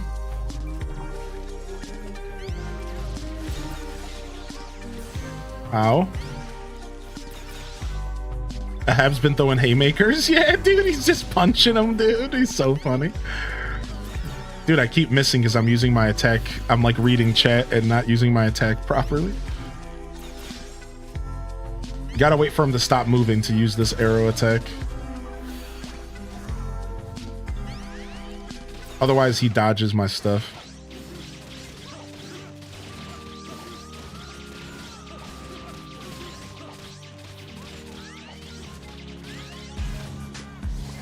Yo, chill, B. Chill.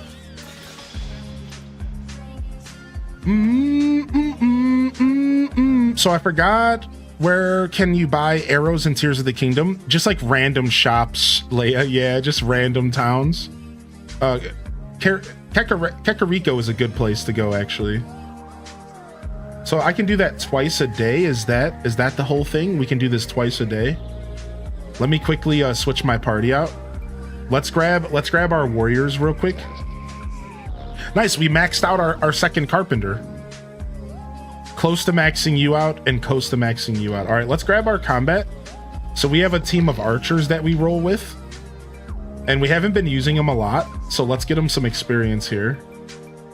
We have what's called the Archer gang. So we have Jerry for heals, Fern because she has a Strangeling, so she's a little more powerful, and Layla because she has a Strangeling and she's also a little bit more powerful. So we dropped Haw. Her special ability is an earth attack. Fern's special ability is a fire attack, and Jerry's is a heal. So by our powers combined, we have earth, fire, and then my bow is also earth. But that's cool. On the best Alfredo recipe, and I'm addicted. I make a mean Alfredo. It's been a while though. I might buy Rune Factory if you have fun with it. Yeah, we're going to be showcasing as many games as we can. What is this? The Crystal Behemoth. What the frick? So yeah, to go back to the conversation about multiplayer, because I just read Buka's comment. Buka says, this game does a good job fostering single player without feeling the need for multiplayer. And so to follow up on that, all right, I think the thing you have to realize about this game is now multiplayer is useful. Multiplayer will help you succeed faster. So I want to make that clear. You don't need, this game is fully single player playable, but I will tell you this, multiplayer does make things a lot faster. So to give you some examples, I have gotten weapons from multiplayer interactions. Like a player crafted me a weapon that was so much better than anything I've had. I have yet to replace the weapon in like tons of levels. Right? This person gave me a hoe for my farming that has like 1,000 stat on it, and it's like insane. So like, yeah, like multiplayer is going to be desirable if you're the kind of player that maybe struggles, or maybe the grind is just too much of a slog and you don't want to keep grinding solo. You can go into multiplayer and you can make your life a lot smoother if you want. But yeah, this is a single player game with multiplayer features. That's the way I've been saying it for 2 weeks. Exactly, yo. Pinora knows. All right, this guy is a B word. Did you see this guy? This guy's been killing my whole crew, dude. This guy is a massive B word. All right, now that we got his cronies out of the way, we're gonna have a little bit of a smoother ride. His cronies were really giving my archers a run for their money, man.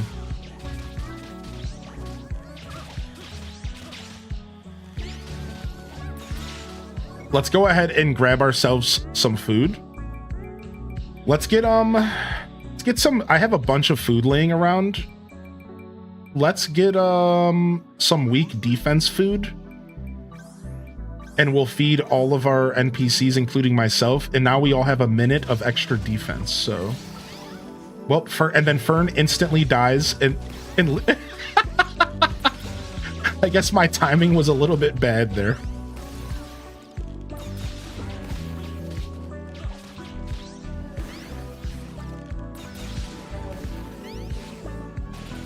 This behemoth just hits really hard, dude. It's really just what it is. Yeah, look at that. This dude just hits really, really hard. He almost just one-tapped me. I'm so glad I had an elixir left. I used up all my elixirs in that year 900 Grove last night. Dude, he put frost on me and I'm all slow. Now, there is a way to heal frost. Okay, it went away.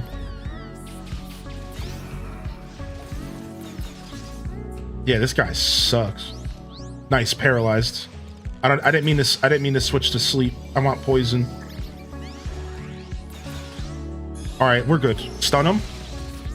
Go in on him. Now he's a water type. So does anybody know what beats water in this game? I'm gonna have to look up like an image for all of that stuff. I know we were talking about that earlier, but I probably could have switched my bow maybe. Unless Earth was my best call. Oh yeah, you know what? There's a code I haven't used yet. All right, nice. Good job, archers. Good job, Archer gang. Yeah, let me, there's a code I haven't used yet, actually.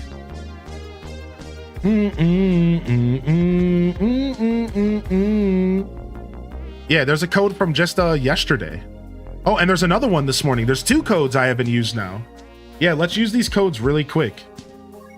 They're in the Discord. Exclamation point Discord if y'all are playing and you want access to it. And you'll find it later if you're working. I pin each of the codes. I'm gonna be pinning all of them. So just go through the pins. Just go through the pins if you're looking for them. And then just find your way, navigate over to the Fantasy Life channel. Bum bum bum bum bum bum bum bum bum bum bum bum bum bum bum bum bum bum. Nice, what do we get? Ooh, I needed these potions. Ooh, nice. All right, and then one more. Let me scroll up and check the pins. Actually, they're gonna be pinned in another channel. We have to move them all over. Yeah, because it was a different channel before. Yeah. Where's the pins at? How do I see the pins here? Pins. All right. Here's the newest that I haven't done yet. And then here, I'll move them all over to the new channel real quick. E47 LWJGP. What's up, Enchanted Ascari? Good morning. How you doing today, Highland, as well? And this is for some currency items, yeah. Nice. All right, we're locked in here. Let me go ahead and copy and paste this. Bum, bum, bum, bum, bum, bum. Copy image.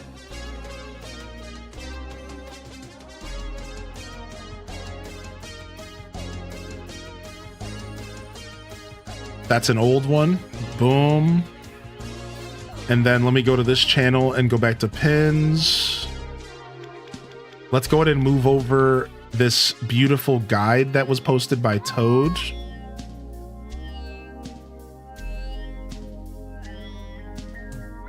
And then let's keep moving stuff over.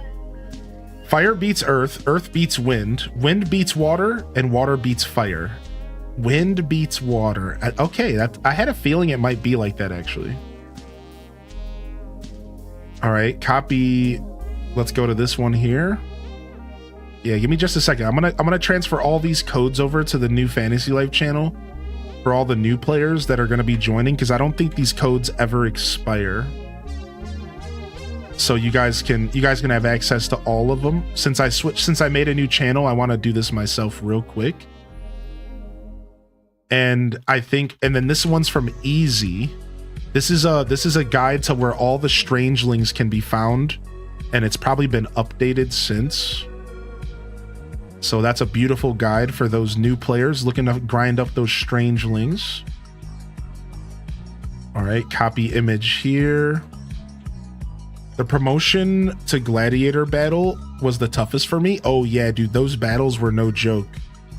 Even though I was over leveled, I still was pretty intimidated by all of the battles. All right, I think that's all of the codes in the Fantasy Life section. So go peep it. Go peep it.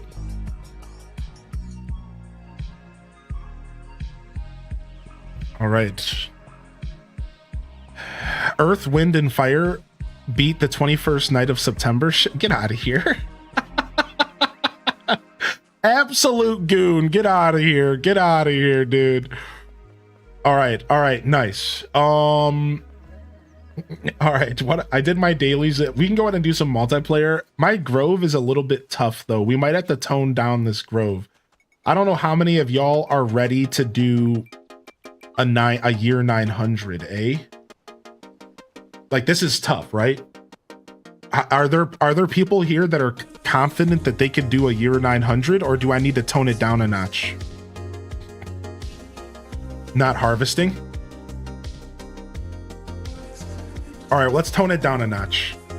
Let's tone it down a notch. Now, we could honestly do one. We could do the communities like Druck. Like, if you wanted to host one, if you guys need help progressing your Grove, if you're the host, you technically progress. Does that make sense? Like if you host the Grove, you will progress to the next tier as if you did it alone. If you're not the host, I don't think you do. So if there's somebody here who has a Grove that they've been struggling to get through, multiplayer could be the solution. You're at 1170. I'd like to join, but I have no idea what 900 entails. 900's pretty high up there. Like 900 was the biggest grind I've ever done in this game. We barely finished it in the hour. So like, yeah, like if you don't know what you're getting into with the 900, then like don't, yeah, you like you really gotta like see it. Like we're talking like pretty much almost everything is level 100. The trees, the crops, the enemies, it's brutal. I'm only at 400, I just haven't done them. I'm at like 70. All right, cool. Here, I'll just replant and I'll host. I'll just replant. Let's go to like a solid 800. I could probably carry everyone through an 800 and get you some good experience. All right, a mining one with a golem stone. Do we want to do a 9? Do we want to do a mining one? I don't know. What are we even looking for? Mining. Let's see if we can get a strange one. Let's do another replant. Maybe we'll get lucky enough to get like a real good one. Actually, wait a second. I have a strangeling one we could do. Let's do the strangeling branch. Because I have an aging altar and a strangeling we can do. A 700 and a 600. Yeah. Let's do the strangeling 600. Yes. All right, so we're gonna do only new players first. Yeah, look at that. Let's slay this. So we're gonna do only new player. If you have not played with me before, I would like to invite you first. We're gonna do a couple rounds today. We'll do maybe 4 or 5 groves today. Maybe 3. So if you don't get in the first group, we'll get you in the second. All right.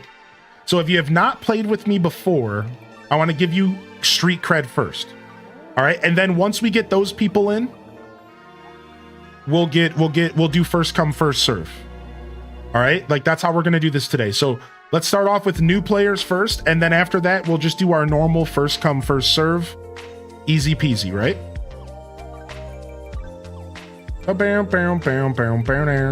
All right. Keyword is going to be Hyrule with a capital H. And password is going to be 5 zeros followed by a 1, like my usual. And shout out to Stormy, because this is actually Stormy's branch that I got from their run. So that they hosted for me.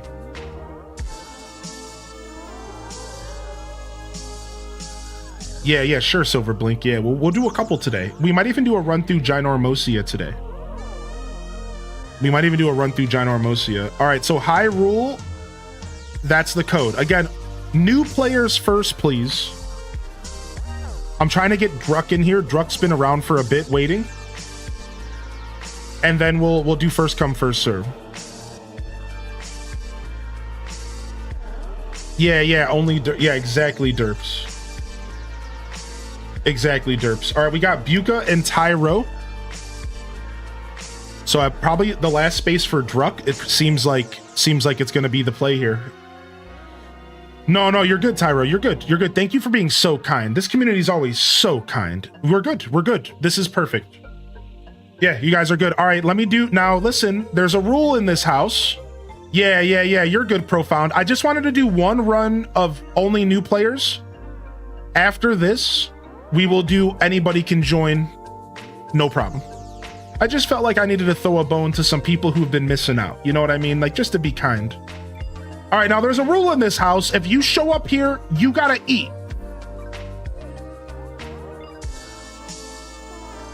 So make sure that you're not opening up any inventories, because I got some food coming for you.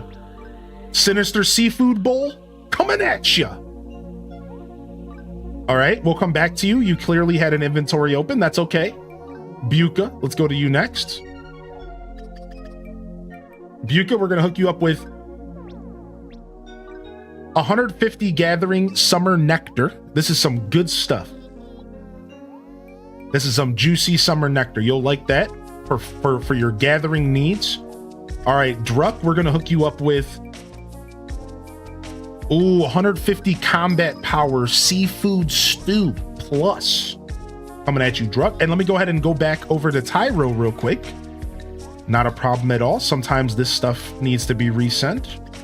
And Tyro, we're gonna hook you up with some rainbow gelato.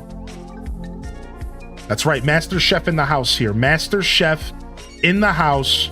You will always eat good when you're here. Now, real quick, before we go forward, I usually do this after, but I'm gonna do it before. Do any of you need any upgrades? Would you like some upgrades, some tools? If not, if you're playing single player, if you don't want to do the whole get big boost from online players, that's fine. But do you guys need any tools? If you want, you can tell me 1 or 2 lives that you would like an upgrade for, and I might have an upgrade for you. Blacksmithing or carpentry. Okay, let me go ahead and do that real quick. All right, Druck, I got you a pretty sexy hammer, I'm sure. This should give you some good progress here. So we got, let's see here, we got some red devil's hammers, some devil's hammers. Here we go. Here's a red devil hammer with +8 smithing. This is gonna slay for you. Got your back, baby. All right, let me go ahead and hook up Buka with a frying pan. This will make all your cooking a lot smoother. I can promise you that. And I'll hook you up with one of these beautiful Jacko veggies. Let me just make sure I'm not giving up one that was crafted for me. And this one's +10 cooking for you. All right, and then possibly just a fishing rod. Okay, I got you real quick. I should have some fishing rods laying around. I haven't started crafting them myself yet, but I will get there soon. All right, and it looks like we got you an apple rod at a 349 with +20 SP. One of the best rods in the game. Yep, you can give items to other players. Yeah. So there you guys go. All right, so to answer the question from Tweediculous, you can play with strangers online. All right, make sure y'all ready up and let's dive in. So you can play with strangers online. That's right, Tweediculous. So you can just queue up in random lobbies or host the lobbies yourself. And I am playing multiplayer right now, Shang. That's right. How you doing today, Shangus Khan? All right, let's go. So we don't have to do a full speed.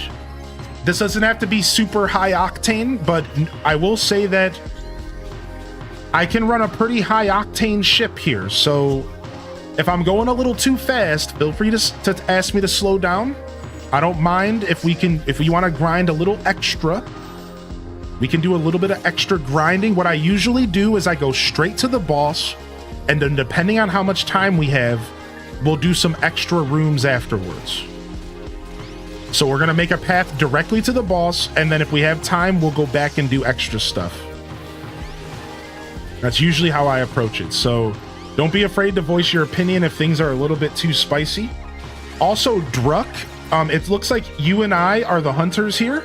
So what kind of arrows are you gonna use, Druck? I'm gonna use poison arrows. Do you want to maybe lock in with some paralyze arrows, maybe? Maybe? Done? Okay, cool, because they don't stack. The effects don't stack, so we want to use different arrows. I don't understand what you guys are doing or how you even set it up.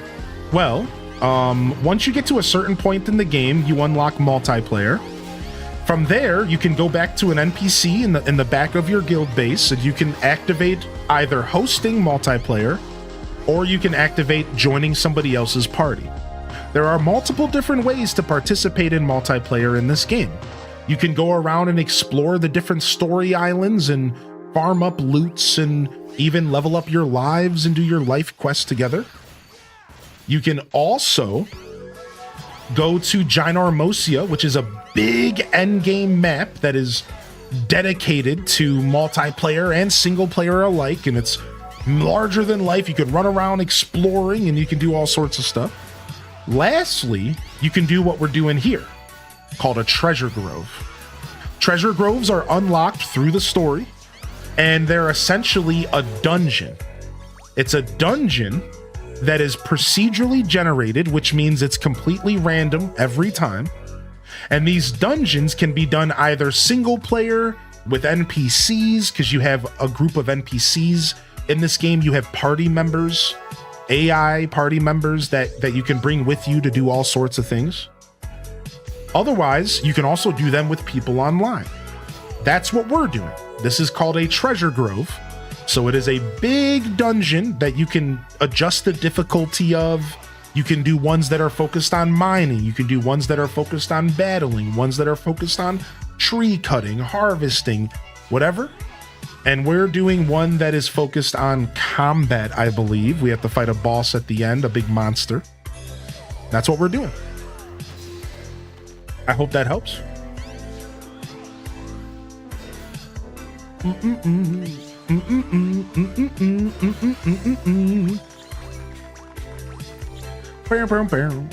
Now, we found out through testing that you do not have to be near a player in order to get rewards. So we've learned that dividing and conquering actually seems to be like the best play to some extent. Because if, to some extent, like doing stuff together is fine, but just know that if I destroy a rock away from where you are, you can still collect rewards for me destroying that rock, including experience. So this is really cool, because if you're doing these treasure groves with players and somebody goes off and kills a shadow beast without you, you still get experience and rewards for that shadow beast. So if you're confident in your abilities, feel free to split off and try to help us conquer mining 8 of these deposits together, or, you know, simultaneously. And if you're not too confident in doing it solo, then you can join me or try to follow me and keep up with me instead. Yo, Miss Skeeter, dude, I appreciate you, homie. Good to see you. All this time watching, I thought beating the boss would be the end on the grove. Good to know you could still grind after. Yeah. The groves are designed to just be one of the many ways that you collect materials. And I say slightly unfortunately, because groves can be tough. Groves are actually a way to, one of the only ways to get certain materials in the game. So at a certain point, you are going to have to do groves if you're trying to master all the classes. At a certain point, you will probably have to do groves. Now, you can do them solo, though. Again, you can totally do them solo. But at some point, if you're looking to master all the classes in this game, you're going to have to do some groves, probably. So there is one area where magic, if you go to the Willow Hollow over in the capital, there's an area that's locked behind an arcane door that drops magic ores, Sakura. So go to the capital of Mysteria and go to a cave called the Willow Hollow or something. And right when you walk in, there's one of those endgame doors that require the arcane flames to unlock. And there is in fact a single magic ore deposit in there. And you can cheese it by just leaving the building and coming back, and it keeps respawning, and you can just sit there and farm it. After I do some multiplayer, I can even show you if you're struggling to find it yourself, all right? But for now, I'm stuck doing this. Yo, good morning. Good morning. What's up? How you doing? We're looking for one more, eh? Looks like we might be going down. Oh, I see it. I see it on the map. Nice. It's up on this hill. I usually respawn nodes with the teleportation door. Yes, I was gonna say that, but I didn't know how to explain it. Yes. If you go to that area and just use the teleportation door, you can farm the magic ore there big time. Yes, I'm glad you're hip. It sounds like you need to go farm up some Darkfire.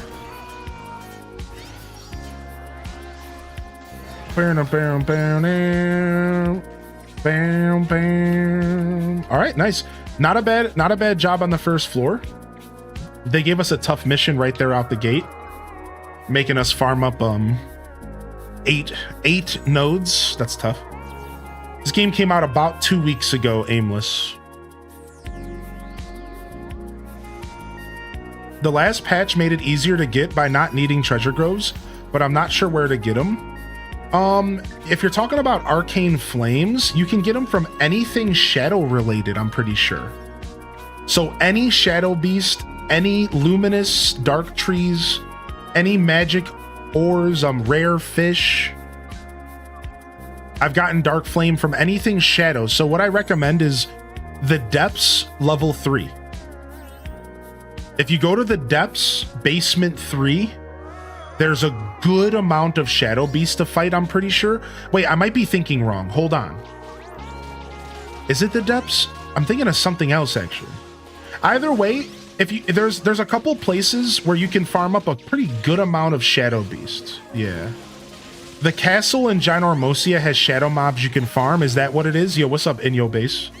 Yeah, you probably just want to farm shadow monsters to get your dark flame. That's what I do. The castle's the best. Thank you, Soul Spirit. I didn't even know about the castle. I only went into the castle once. Like for the story, so thank you for that. What's up, Inyo Base?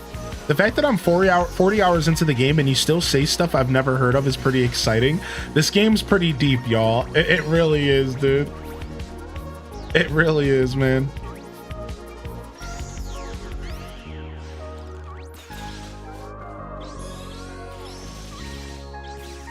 Yo, what's up, Farrell's Barkley?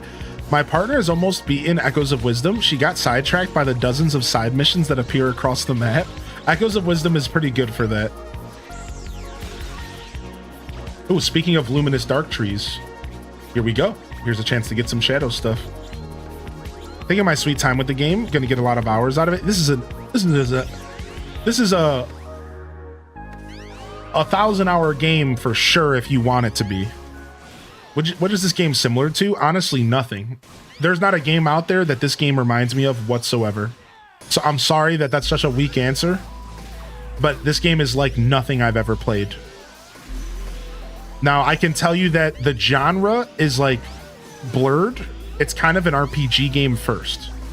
In my opinion, this is a single player RPG game first, with elements of fantasy or Final Fantasy Tactics, with elements of Dragon Quest Builders 2, which is probably the closest game it's to in a lot of ways. It's got a lot of different little mix, like a lot of different little like vibes that make it familiar to different styles of games, but you can't really, this game's really like nothing I've ever played. Yeah, sorry. So if you're looking for some sort of comparison, you might just need to watch the game and see for yourself. Yeah, it's like a little bit of Diablo. Yeah. But I will say this. It is a single player RPG game first. If you don't like RPGs, if you don't like storytelling, if you don't like single player, you're probably not going to like this game because you're not even going to be able to get past the first 30 hours. So that is the only thing I can recommend people. If you are not a fan of a single player RPG game, then you might not even get out of the first 30 hours of the game because it is a story driven game. It's a slow start. They want to tell you a story. They want you to care about the characters. Right? Like, so like, that's what this game is first.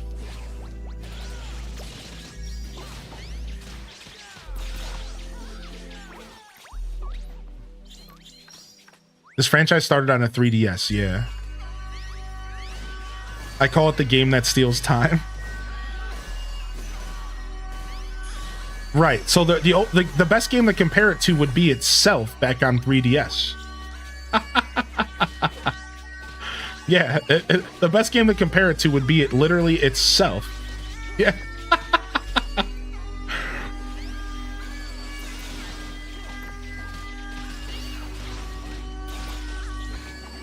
Though, wait, it's 3 a.m.? I know, dude. I've had a couple nights like that since this game came out where it's like, wait a second, it's way later than it should be. I've been playing this game for far too long.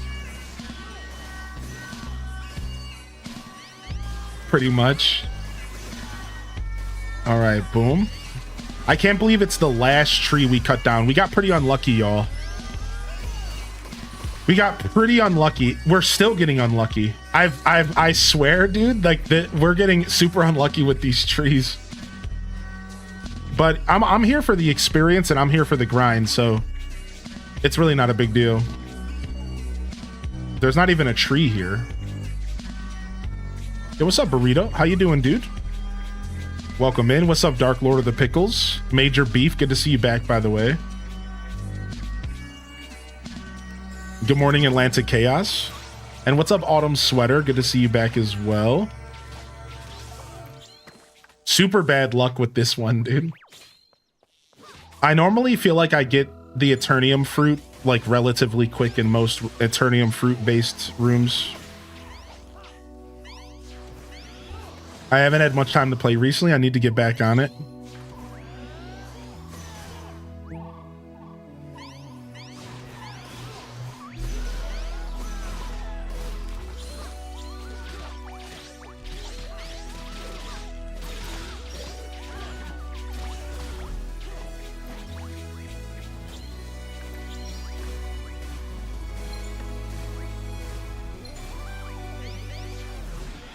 Yeah, shadow mobs. Mysterious slabs also drop from shadow mobs as well. So basically, honestly, I find the best way to get arcane fire is just shadow mobs in general. That's why I almost always fight a shadow creature if I see one, because it's worth. The other day, I went to Edwin,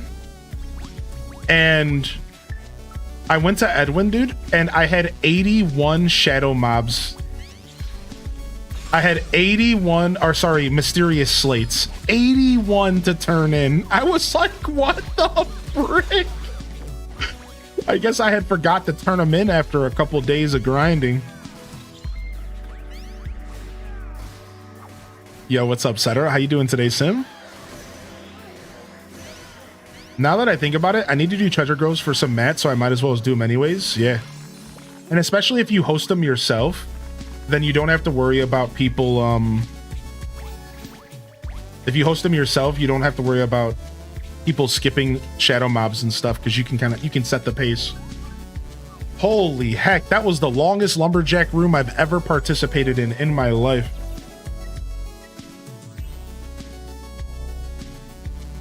Yeah, we were just talking about that, Jess. Yeah, the castle in John Armosia, right?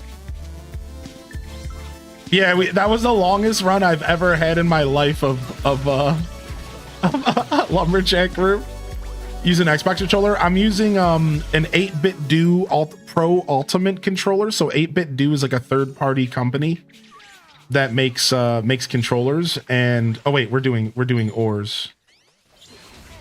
And they made one that was based off of the Nintendo Switch Pro controller, and I am using that. I love it. I do recommend it if you're ever in the market for a new controller. I think that's the end over there. Same controller I have. Yeah, it's really nice, dude. I've had a couple little teeny problems with it, but like nothing that's worth mentioning.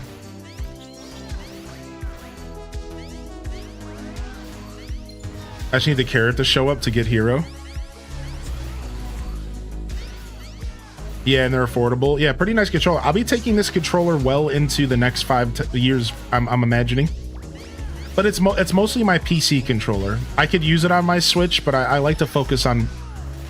I like to use it on my PC.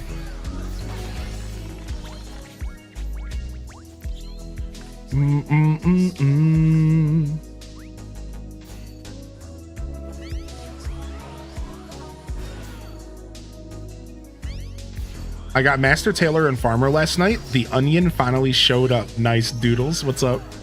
Oh, we got a statue over here. Nice. Thank you. Thank you. I'm glad you called that out.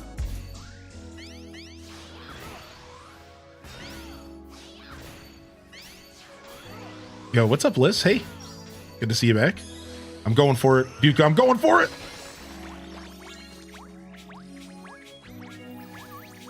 All right, where's this statue at? I see it. I see it. Let's grab this statue real quick. Fragile thing, fragile sacred text for me. Nice, we'll take that tortoise sticker.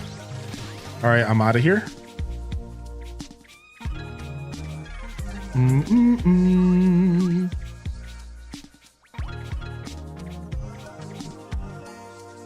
All right, and then a fishing room, and then we can only fight. After this fishing room, we can just focus on battling only if we want. Which at this point, I kind of feel like we should, because it's been a slog of trees and ores. The goddess gave me wheat juice. Yeah, let's fish, baby. I'll start this one over here.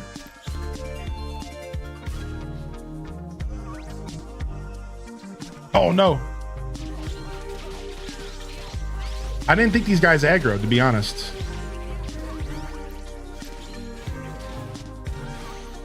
She handed you a beer? Yeah.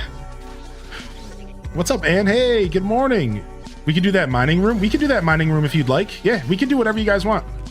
Like I said, usually I'll just burst to the end, and then if we have time, which I'm sure we will, we can go back and do some extra rooms. Not a problem at all. And you, like I said, you almost always have time to go back to do a couple. But as long as we get to the boss and we know we can go to the boss at any time, then it'll be like smooth sailing, you know.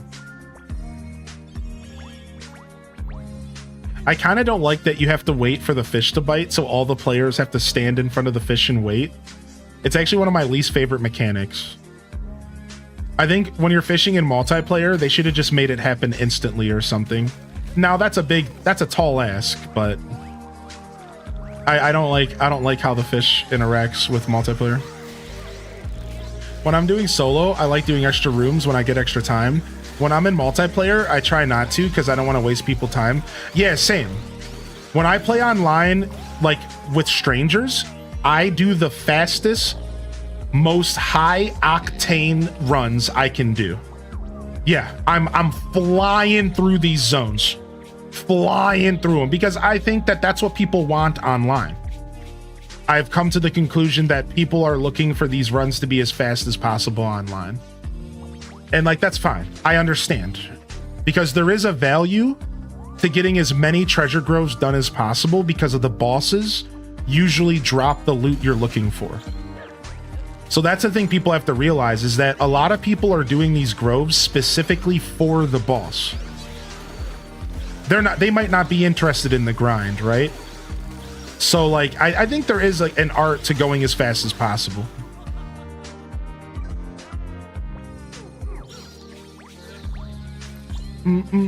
I got master on alchemy, smithing, cooking, and carpentry. Dude, what do you mean? You're that's crazy sick. You're mastering all of the crafting classes. That's so cool. I love hearing how different people play the game because I focused. My first thing I mastered was hunter, then farming, then cooking. Meanwhile, I just took carpenter for the first time, like yesterday, right? And like, but I love that there's like others that they're mastering the crafting lives first, which I'll be honest, I think that's honestly the play in like a weird way. I think I'm noticing that the crafting classes are like the hardest to master and take the longest. And if I were to give anybody advice, I'd probably start with those classes too. Like like the combat classes seem to be pretty easy to master just by playing the game. Whereas it feels like gathering and crafting require you to kind of pay attention and like you have to like focus on getting certain items, and it's like just a way different experience. Whereas like combat just kind of gets mastered by just fighting stuff. Like you just go through the story, go through all the zones, do a couple treasure groves, and you'll become a master in a combat class relatively easy, right?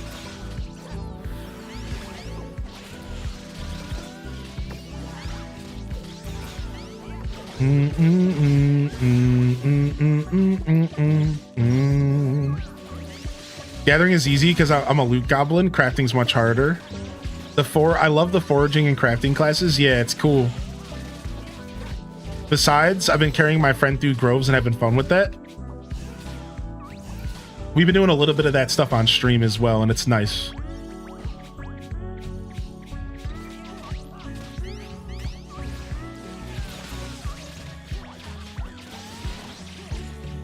Nice. We don't have any problem with combat. This group is really good in combat. I wasn't paying attention, but it's the only beautiful. Nice. I needed another treasure grove. I've been running low. I'll take that.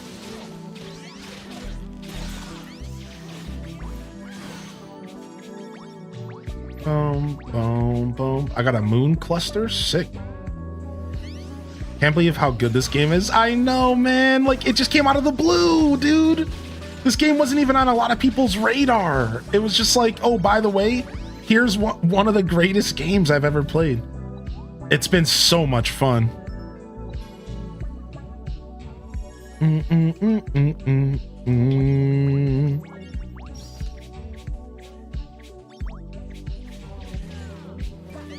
I'm an Omni crafter and gatherer in Final Fantasy, and that's less fun than Fantasy Life I, but that's funny.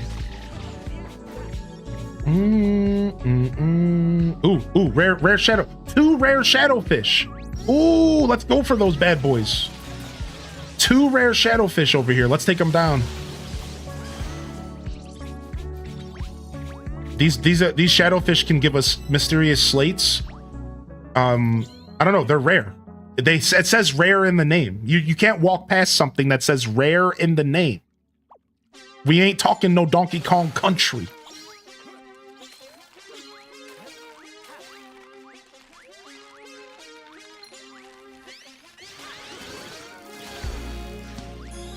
When I saw Master Koga, I was like, no, I'm gonna struggle, but the fight was so ridiculous. Yeah, it's just literally fun, right? Nice. Gotta go for the rare fish. What's your favorite buddies you can get? So I'm starting to appreciate like all the buddies for different reasons because I just realized how powerful they are. But my favorites have to be my archer squad, which is Jerry the Acorn Archer and a couple others, Layla. So like I think those are my favorites because I just played most of the game with them. But I really am starting to value like all of the NPCs. Like I wouldn't be surprised if by the time I'm done with this game in like what feels like a millennium, that I wouldn't be surprised if I end up leveling up all of the companions to level 5 affinity. I wouldn't be surprised if I end up taking that on. Like, cause like they're all just so useful in like different ways. Probably not all of them, but like I will have a 2 of each crafting companion and 3 of each gathering maxed out, I think. Because you can only use 2 in crafting and you can use 3 in gathering. I think that's my goal.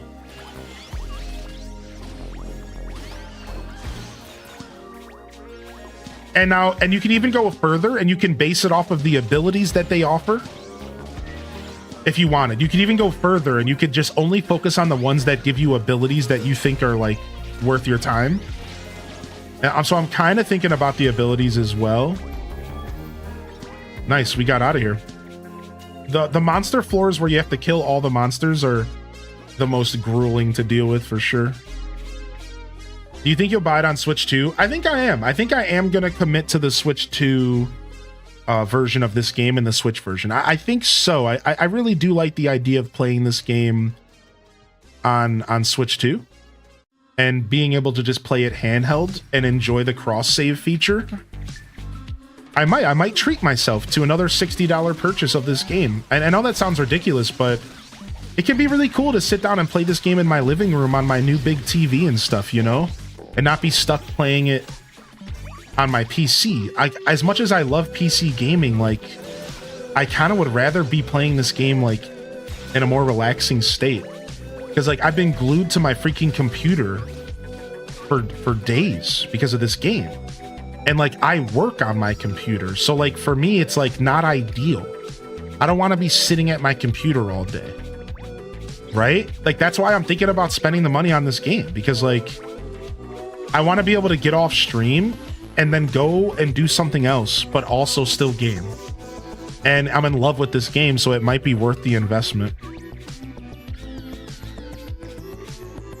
Because like I can't express enough, like I've been stuck in this chair for 2 weeks. And it's just like, as much as I love my office, it's like, oh. I've been PC gaming less since I sit here all day at work. Right, dude. It's like, it's not really ideal. It's not healthy either, to be fair. Being able to go to the park with my Switch is a pretty healthy maneuver for a big guy like me. How do you move so fast? So I use the Hunter skill. So Hunter has a dodge. Hunter has a built-in dodge that's faster than all the regular dodges. And I use that to move. This is one of the reasons why you see people focusing on Hunter as the main combat class, because of the skills. So you see this. This is an ability, and I fast tap it, and I move around the map like this, and it's super fast paced. Can we do this plat? Yeah, sure. This one won't take us long at all. That's genius. Yeah, it's super fast paced movement. Didn't one of the people you're playing with want to go to that mining floor? Yeah, so what we're going to do is we're going to make a path to the boss, then go back and do the other floors, just so that we have the path to the boss done, so we can like get low on time and not worry about it. You know what I mean? I've just learned that getting to the boss first feels like the thing you want to do, because stuff happens, right? Players have to quit. Like, stuff happens, and I've learned hosting lobbies online that if I go straight to the boss first, then people are more likely to stick around when I go to grind and do other things, because a lot of times players get impatient. So it's like a little trick of mine where it's like, if I fake like I'm going straight to the boss, then players are like, oh yeah. And then as soon as we get to the boss, I go do other things, and they're like, wait a second, but they stick around because we're so close. So yeah.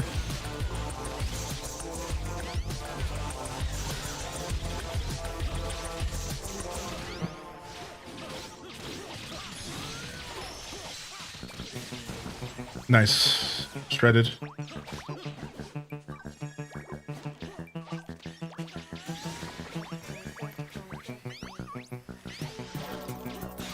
Handheld gaming for me all day. Such a troll. Well, man, it's because people online are a little bit weird. We have like people who like to leech. So if you're hosting a lobby, people will just join and then sit around and get experience and not do anything. You also have people who will secretly switch lives before you kill stuff, so that you can level up their crafting lives instead of actually helping do the goal. So like, you'll notice this, like you'll sit there and you'll be fighting stuff, and halfway through the fight, they'll switch to blacksmithing so they can leech blacksmithing experience. And this is the kind of stuff people do in this game. Unfortunately, multiplayer gaming is always going to be filled with a bunch of hooligans. So I don't stand for that at all. And I will boot those people out of my room. I'll reset the whole lobby if I have to. So you have to kind of, it's like a finesse. You have to kind of finesse your way through multiplayer, because people are impatient, people are cheaters, people are leeches. It's very unfortunate. And I've interacted with a lot of these types of players. Like a ton. Like just the other night, I had to reset 2 lobbies because I had 2 different leeches join. And I was just like, I don't know what you guys think is going to happen here, but I'll reset the whole lobby. I will waste my own time to make sure that you cannot do this. It makes the game, this game makes the Steam Deck heat up and sound like a plane. If they change lives, how does that negatively affect your gameplay? Because they're not participating in the content. So instead of helping me cut down the tree, they switch to blacksmith and stand there and gain experience. Instead of helping me fight the monsters, they just stand there and watch us. Like, that's not fair to everybody who's putting in the work, dude. Like, that's not fair at all. Like, yeah, are you kidding me? We're all standing there mining, cutting down trees, fighting monsters, and they're just standing there watching us getting experience. Yeah, that's not fair at all. Now, Now, I'm down to help players and carry players. I don't mind at all. Just like Soulspire said, I'm okay with helping out new players. I'm okay with helping people that aren't as qualified to be in my run. If they're struggling to fight, if they're not doing a ton of damage, whatever. As long as they're doing something, right? Like, as long as they're participating in any way, I'm okay. But it's the people who just stand there and do nothing that are not fair. That's the people you got to look out for. It's okay if you're not doing, much. It's okay if you're struggling. It's okay if you're new to the game. These are all things that I'm completely content with helping a new player. I'm a very friendly gamer. I've always been the person, an MMOer I'm very helpful in games. But yeah, we can't have you just leeching.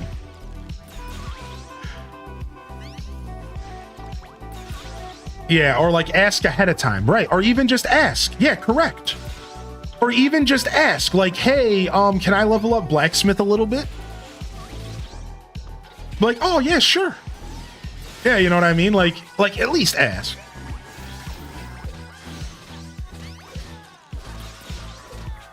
Now, I will say this though, it only really matters in the higher tier groves. I'm gonna be 100% honest with you. When I'm doing a grove of like this level, I don't care at all.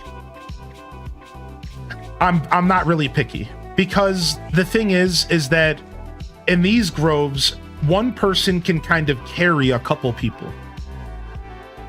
It's only a real problem when you get to floor 700, 800 or higher, because they're really hard to do. And for some of the new players here, you might not fully understand how difficult a year 8 or even like 900 grove actually is. Like, it's actually really tough, dude. Like, it's really tough. And everyone needs to be on their game to finish it. Like, everyone's got to be on their game. Everyone's got to be paying attention. Like, it's no cat, dude. Like, it's a grind. It's a slog. So it's like, yeah, I think that's really the only reason I even care, is because it's not like I'm only doing like super smooth, like present combat. You know what I mean? Like, whatever. If I'm doing these lower level groves, like, it's fine, man. Like, whatever. Get your crafting experience, Can you solo a year 900? I don't know, but I'm gonna try. I'm gonna actually, that's one of my goals, is I'm gonna build up my NPCs, and we're gonna attempt a 900 year grove solo on stream at some point. Yeah, we're gonna try. Yeah, same here, Sakura. I've had that happen to me too. Do you mind if I level Alchemist on this floor? Yeah, not at all. Yeah, you guys are good. Yeah, thanks for asking first. And like I said, on stream, dude, I will carry each and every one of y'all. Do y'all want me to host crafting leveling groves for you? I'll do it. Would you like me to host some year 500, 600 groves? And you can just craft, you can just go put on your crafting lives and I'll just level you up. I'll do it. Cause like, that's fine, dude. I don't mind carrying y'all on stream, dude. I'm having fun. Yeah, I mean, that's cool. Cause like, I can easily solo like a 500-600 easy.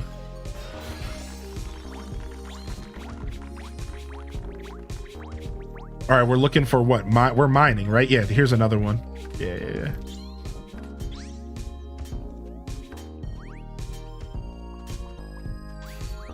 Hope you're doing well today, Metalhead. Welcome in.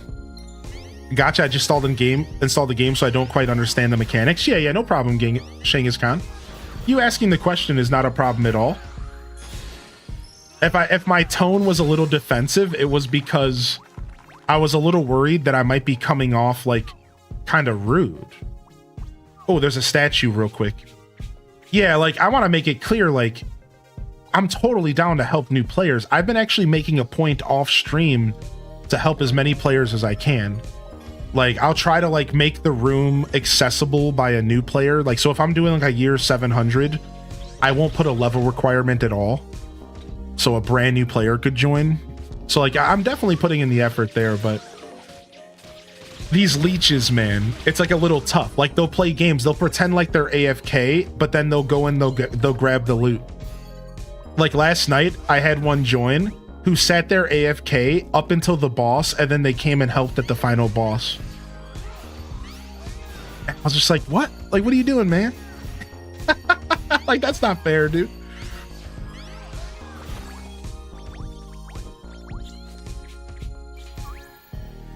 I don't know if I have more trouble leveling my gathering classes than my crafting.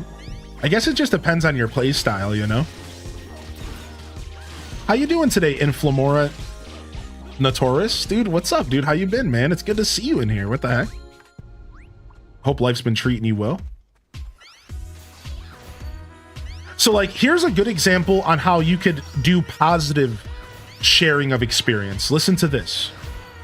One person could be fighting monsters and getting experience for their combat class, while one person could be mining, getting experience for their mining class, while another class person could be farming. So like what I'll do is when I'm like hosting runs, sometimes I won't help fight the monsters. I'll just farm. I'll just do like the harvesting. And while you're fighting the monsters, you're giving experience to my farming class. So on a positive note, this is a really cool system because like you could go around the map. You don't even have to be next to me. You could go around the map and you could be fighting stuff, and all the experience that is gained goes to whatever class you're currently using. So in this case, mining. So I do think that if you have the right group of people, right? If you have the right group of people, everyone could join with a different goal in mind, and we could all come together to get the most experience. With the right group of people, right? Like I could say, all right, anytime there's a farm plot, I'm gonna farm it. The next person can say, okay, anytime there's an ore, I'm gonna ore it. Right? And then we could all come together. Let's go fight this last here. And we could like make a point to level up the lives we want to level up while still finishing our goals, you know? Can you change the count the trees scaling loot? If you know if the multiplayer changes the tree scaling loot. I think it does. That's a good question because I feel like I only get like a single log when I play multiplayer. I'm not sure about that exactly, how the loot in this game works. I'm still kind of learning. Yeah, I've noticed that when you cut down trees in multiplayer, you don't get as much loot, but I haven't tested this theory. I don't know if that's true. I think there could be some stuff happening though. I think there could definitely, I think what more likely is happening is what Sakura's saying, and that maybe not every player is hitting. So here's a little bit of a piece of information for a new player. The harder you hit something on the final hit, the more loot you get. So if you're fighting a boss monster and you kill him with your hardest hitting attack, in theory, you're going to get more loot. Versus if somebody just pokes him with their sword, then it ends on a very anticlimactic thing. And then you don't get as much loot. Right? So this goes for mining, this goes for farming, this goes for everything. Right? So you need to get excellent. You need to hit something. You want to make sure you're hitting the final hit of the ore, the final hit of the tree. It needs to be hard enough to get an excellent rating, which is just hit it with your hardest attack. That's just the best way to think about it. Yeah, you want to hit it as hard as you can. Yeah, all Sakura is saying is that it's not necessarily tied to damage, it's just tied to getting an excellent. So I understand what Sakura just wants to make it clear that it's not necessarily tied directly to like the amount of damage you're doing. That's just relevant to you getting the excellent rating. That's what it's really about, the excellent rating. However, in order to get an excellent rating, you have to hit it as hard as possible. Yes. So we're kind of both right. Yeah, this is a brand new game. Yeah, basically do overkills, right? So the higher the overkill, the chances of excellent go up, right? And this is for everything in the game. And so I think maybe if you're noticing that you're not getting as much loot in multiplayer from trees, it might be because not every player is equipped with this knowledge. Not every player understands that they want to try to save the last hit for the most damage. I've noticed that when I play multiplayer, some people just kind of slap the tree when it gets low. And like, you don't want to do that. You don't want to slap the tree necessarily. I've also noticed that when you play with NPCs, sometimes NPCs can take your final hit. Have anybody noticed that? I've noticed that, like, if I'm playing with NPC buddies, sometimes they'll take the final hit on something and they'll ruin my excellent rating.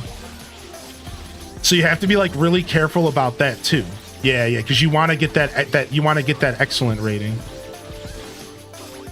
Now, this stuff only matters so much, y'all. At the end of the day, we're just talking about how to optimize the game. Don't stress too much. What's up, 88 Keys, dude? Good to see you, man. Thank you for the 3-month Prime. Yo, loving the chat.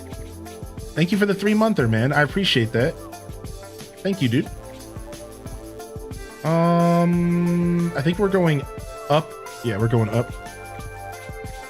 Yeah, it's a mistiming issue. Yeah. Yo, thank you, man. How you doing, 88 Keys? Good to see you. Good morning, Lizzie J. How are you today, Lizzie? Did you change the outfit? Yeah, I did change the outfit so I don't get confused. Yeah. All right, boss time. Let's go destroy Big Beak. I need this guy's egg so I can cook more food. Let's go, baby. Let's destroy Big Beak. So now with all that collective knowledge, let's try to make sure the final hit on this boss is the hardest hit that you have in your kit. Sometimes it's hard to time on multiplayer. Dude, will you stop throwing wind at me? What the heck? So I'm gonna save my final attack. I'm gonna save my final attack here, and I'm gonna try to use it close. We're shredding. This bird can barely move right now.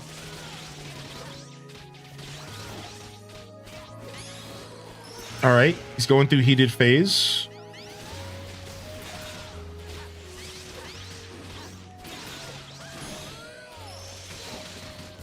I didn't get him. Dang. Nice. Somebody got him with a good attack, though. Somebody got him, though. I saw that. Good job. Nice cleanup. Nice cleanup. All right, GG's, everyone. Beautiful run. GG's, beautiful run. All right, that's it. That's how you do it, man. We killed that in about 30 minutes. That was a nice run. We farmed all of the loot, but also did it fast. That was the most ideal run we could have had. Nice. We got a strangeling as well. Nice. Now you guys take that branch. If you don't want that branch, feel free to gift it to me so we could do another strangeling run. Or keep the branch and farm that strangeling in your free time. I don't require you to do either. Your choice. But this is something I just want to teach to the chat. So when you finish a grove that another player hosts, you get a branch. This branch is an exact copy of the grove you just did. You can take advantage of this because you can farm the same dungeon. So let's say another player in this group gifts that branch to me. I could host this grove again and give out 3 more branches, and we could just keep going, right? So it's really interesting. Once you get a really good dungeon, you want to make sure that you are taking advantage of this whole branch system. Yo, thank you. Nice. I only had room for 1, so thank you. Also, thank you for that crafted item. Was that you, Buka? Right? So now we could farm this strangeling as often as we want. Look at that. Look how close that is to the entrance. This is the most ideal strangeling dungeon you could get. This is most ideal one. It's right at the front of the dungeon. I gave you my branch and a piece of furniture. Thank you, Tyro. Yeah, I think I only had room for one branch. So if you're trying to gift another one, it might not work. Yeah, thank you. Thank you for the furniture and thank you for the branch. All right, if you guys need to farm up some flowers, feel free. If you need anything from me, let me know. And then I'm going to kick you guys out in just a couple minutes. So when you do it like that, you could infinite farm one dungeon. Boom. Boom. And there's actually an XP farm method in this game. All right. That involves this idea. It's called a monster house. So listen to this. There's a thing called a monster house in Groves, and it's a whole room filled of nothing but Shadow Beast. And what players do is they find a grove with a nice and high up monster house close to the entrance. They go in and they kill every single monster except for one. They never complete the floor. And then they leave. They retreat. And then they can go back in and the monster house is still there and it refreshes. They go in, they kill every monster except for one. They retreat and they rinse and repeat this process, and they farm buku experience, buku shadow items, buku shadow tablets, and beyond. So this is one of the methods people are using online right now to farm experience in the higher levels. They get like a year 700, 800, or even 900 monster house focused grove. And they just keep doing the monster house over and over again. That's what I did, and I'm a light build. Yeah. See, and then if you're a light build, you're doing even more damage, right? And you can just farm. That's how people are getting up to level 100 so easily. That's how people are farming up. If you see people above level 90, there's a good chance that they probably did this method. Probably. That's like cow level in Diablo 2. Yeah. Yes, dude. All right, here, let me close my gates and then let me start a new room, and I'm gonna water my crops real quick. Hopefully my crops didn't die. I think they actually might have died. I'm really sad if they did. I wasn't paying attention. Yo, good to see you today, Nightcat. All right, let's catch up on the chat here. Yo, good morning, everyone. Welcome to the show. Please, did my crops die? My crops died. Frick! I wasn't paying attention. I was trying to do too much stuff at once. That's unfortunate that my shadow carrots died. That's very unfortunate.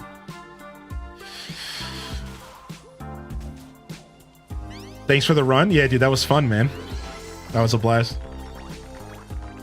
All this stuff here doesn't matter. It's only the shadow carrots, because if I don't get the shadow carrots to grow, I don't get the seeds. And without the seeds, there's only so many ways to get shadow seeds in the game.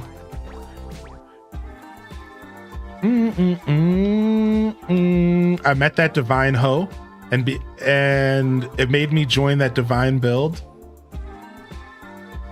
I got so many fishing levels, dude. Nice. Yeah, that was a good run.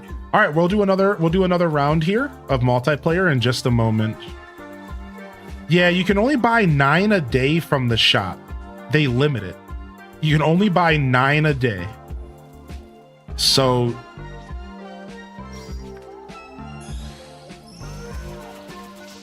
it's like, if you're not doing treasure groves, and if you're not farming shadow carrots in other ways, you'll just slowly run out. Yeah, it sucks. You can only buy 9. Like, I only have 3 seeds on me, and I'm probably not going to be able to replant my shadow stuff. Is the best way to level farming in that one area in Ginormosia? I think the best way to level farming is harvesting groves. I've done harvesting groves a lot. Just harvesting groves. I pretty much hunt them. That's pretty much the only grove I do off stream. The only grove I do is a harvesting focused grove. And you just do as much farming as possible. I recommend year 700 plus if you can handle it. in my opinion, that's the fastest I've leveled up farming. Now, it slows down drastically. Once I got to level 80, it did slow down a lot, but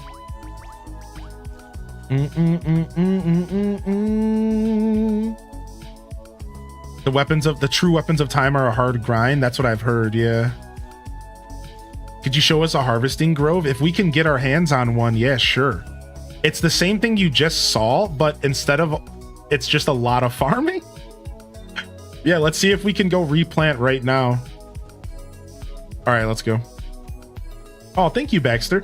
I got some more decorating in me. I was gonna do some more today, maybe, if we have time. Yo, pray all is well, good sir. What's up? What's up, AZ? Welcome back in here. All right, let's go replant our grove and see what we're working with. Now, we could replant the one we just did, because I know somebody said that they were interested in getting the Strangeling again. So, all right, here's what I'm gonna do. Let's do the Aging Altar year 700 harvesting grove. Somebody said they were interested in the Aging Altar. Who was that earlier? Let's go ahead and plant this one. That was you, Druck. This one's a little weird, but we'll have to do some fishing. We'll probably just do all of this. Ooh, nice armored onion.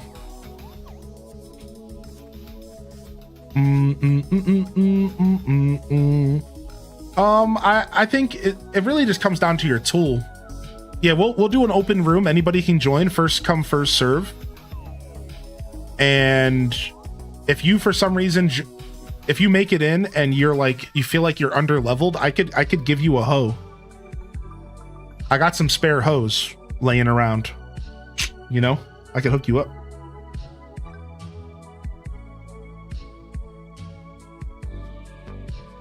Yeah, Metalhead.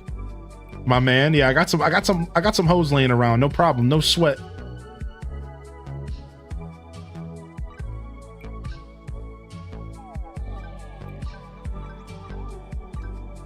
All right, first come, first serve. I'm gonna get some water and I'll be right back and we'll see who makes it in. It's Hyrule is the keyword and the password is 5 zeros followed by a 1. I'm gonna get some water. I'll be right back, chat.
All right. We'll do another one after this. All right. So if you didn't make it in, we'll do another one after this. And anybody can join. First come, first serve. Even if you've already played today. But thank you for being patient. If you are being patient and you are letting other people in, just know we appreciate you. All right. All right. It looks like we got Camden, we got Beef, and we got Pearl. And So Major Beef made it. Okay, cool. All right, let me go ahead and get y'all some food real quick. And then this would be a time to ask if you need some kind of tools. I might have some extra tools for you. So feel free to ask if there's anything you need. Maybe give me 1 or 2 classes that you are focused on, and I'll hook you up. Let's get 1 or 2 that you're focused on, and I'll hook you up. All right. So let me go ahead and get some food out here. If you're on my property, if you're in my town here, you're gonna eat. So make sure you're not opening up any inventories, please, so I can hook you up with some stuff here. All right, next up, beef. All right, you will always eat when you come to my property. That's the rule here. I'm a master cook. Oh yeah, you're good, Camden. No problem, buddy. I'm glad you're using my facilities. All right, and we'll hook you up with a nice smoothie plus here for some crafting. All right, we'll try one more time here for you after Pearl, but first, Beef is looking for farming and blacksmithing items, so let me hook you up. So let's go ahead and get a hoe here for you, and we'll hook you up with a wonderful wizard hoe. I've got a bunch of wizard hoes. That's right, my hoes cast spells. And this one's for you. This thing's gonna carry you for quite a while. All right, and then we'll hook you up with a blacksmithing hammer as well. Not a problem at all. All right, not a problem at all. Let me hook you up with a blacksmithing hammer. I got a couple extra laying around. Why don't you go ahead and take one of these blue devil hammers? This will give you a nice boost as you get into the middle game and late game. And then Pearl, I know you're pretty late game yourself, but I'd still like to hook you up with some food if you would like to. Let me do that. You deserve it. You, just like everyone else does. All right. And they might not be interested. We'll try one more time if you're not busy, Pearl. Yeah, anybody else while we're here before we start this run? I think everyone else who's joined is pretty far along in the game, so they probably don't necessarily need upgrades from me, which is totally cool.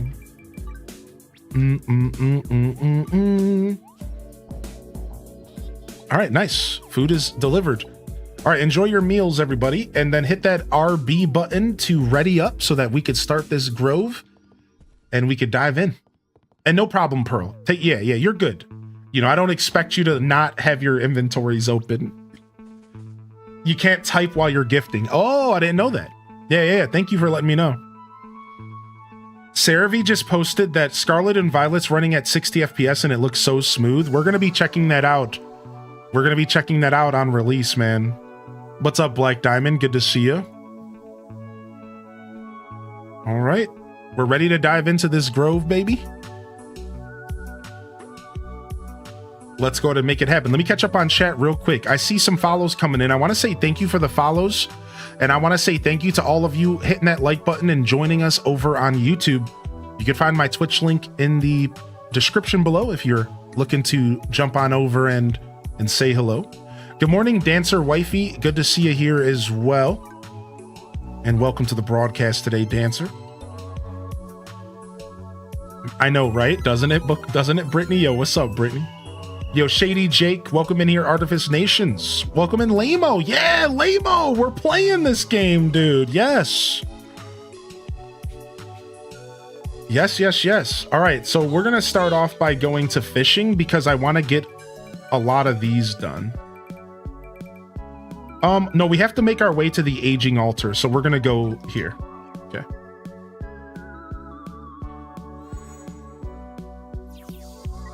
Sick. All right, let's get our farming on. Let's get our farming on today, baby.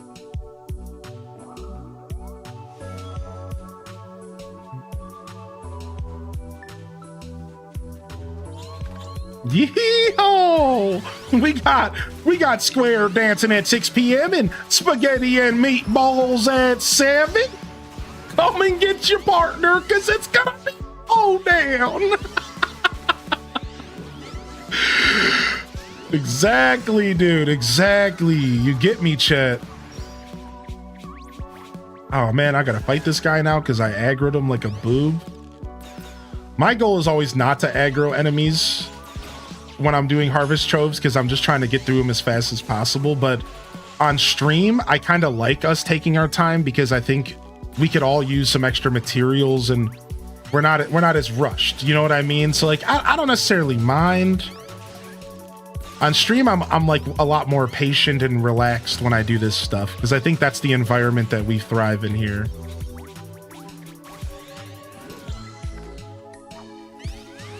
All right, let's go, baby. The mic couldn't handle all that. I knew it couldn't. Yeah, I already knew it couldn't. I've started learning the tone in my voice that I have to use or to avoid using for the mic because of my EQ settings. While my EQ settings are really good for getting some of the mud out of my voice, and it's really nice for clearing up my lows, which is where my voice thrives, where my EQ doesn't thrive is the high pitched notes, because you can't have your cake and eat it too. You can't have your mic EQ'd to sound really, really good on the lows, but also really good on the highs. Like, not really. At a certain point, there's a sacrifice that's made, and that sacrifice is the highs for me. So I technically have to be careful when it comes to my high-pitched squeals. I actually talked to an audio engineer about it, and he said the Shure SM7B is really a podcaster mic that is looking for you to talk as monotone as possible and to make that monotone talking sound real good. If you're the kind of streamer or gamer that gets really hype and likes to get excited, this microphone's actually not the best for you because this mic likes to have consistency, not like every once in a while, right? So funny enough, this mic is beautiful, but it's not really for me. And I've learned that like I'm gonna have to invest in a new microphone here in the future. I'm gonna have to get one that's better tailored for my style of entertainment, which is the occasional excited moment. But I like this mic for now.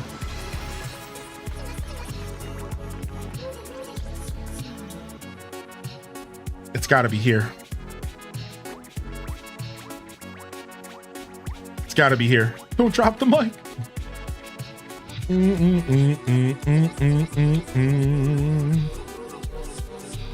When Hylian gets too excited, shut up, Cozy.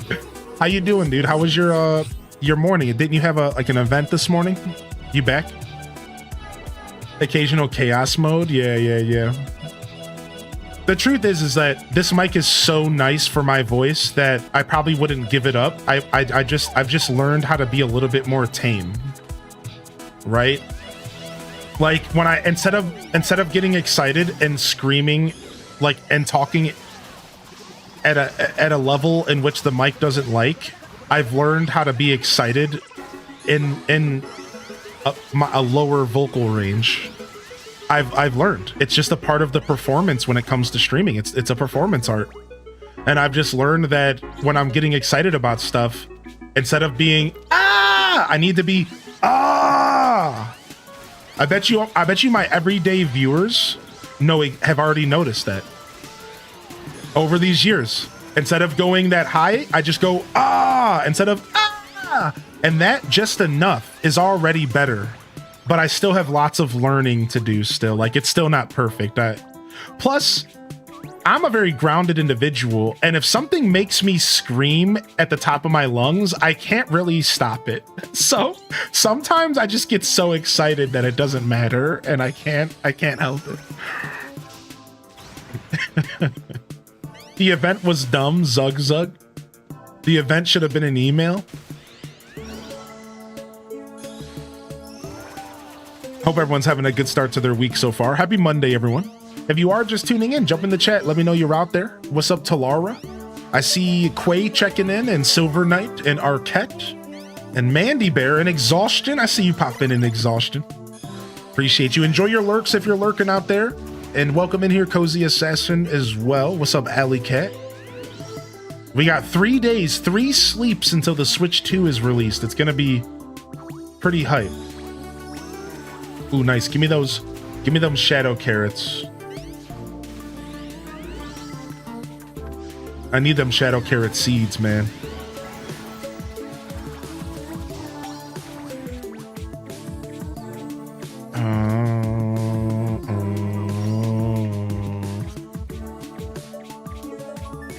What's up, Barrier? Dude, I see you out here. HDES lurking. Yes. My favorite emote on Twitch, I swear. Thursday morning? Yeah, I'll be here Thursday morning. Whether or not I have a Switch, I will be here Thursday morning. It really just comes down to, like, if I have a Switch or not. If, depending on what I do that day. But I will be here regardless. I'll be here getting hype alongside y'all. Either waiting for mine to be delivered, or if I'm lucky enough to get my hands on one for release day, then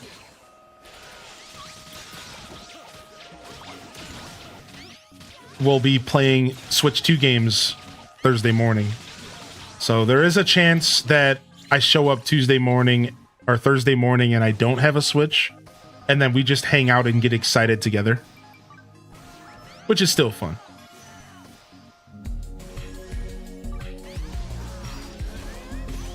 Time to show my shame. Only level 51. Oh, level 100 woodworking. Time to show my shame. So how did you level up to level 100 woodworking? What's your advice? Did you use monster houses? You should tell us your technique, dude. What did you how did you accomplish that, if you don't mind telling us in Twitch chat? Level 100 wood cutting is insane. Was it just grinding? Did you just grind regularly? Like, was it just Ginormosia and Groves, or did you have like an exploit like the Monster House or something? I'm just kind of curious for science. I don't want you to out yourself, but yeah, I'm going to be streaming all the Summer Game Fest stuff. That's right. We are going to be here watching every bit of Summer Game Fest stuff. So even if... Ooh, Shadow Carrots. Let's fight these. Even if you are not participating in the hype of the Switch, this channel's going to be the place to be this next week, because we're going to be watching all of the Summer Game Fest E3 shenanigans, every last bit of it that we can get our hands on. So I can't say this enough. Even if you're not participating in the Nintendo hype, we are about to be entering E3, baby. It's time. We're going to be talking games for days. It's going to be beautiful. We got the Switch 2 release. We got Summer Game Fest. We got the Xbox Game Fest. We got Wholesome Games Direct, Future Games Show, PC Gaming Show. Oh, it's on. It's going to be on like Donkey Kong. Summer Game Fest is Friday. This Friday at 6 p.m., I think. I should probably make a command and make an event in Discord. So you got your woodcutter to 100 with plus 60% experience gain gear. So can I ask, did you make that gear yourself, or did you get gifted that gear? Out of curiosity, did you make it yourself? Is this something you've been working towards? Yeah, they got plus 60% experience earned.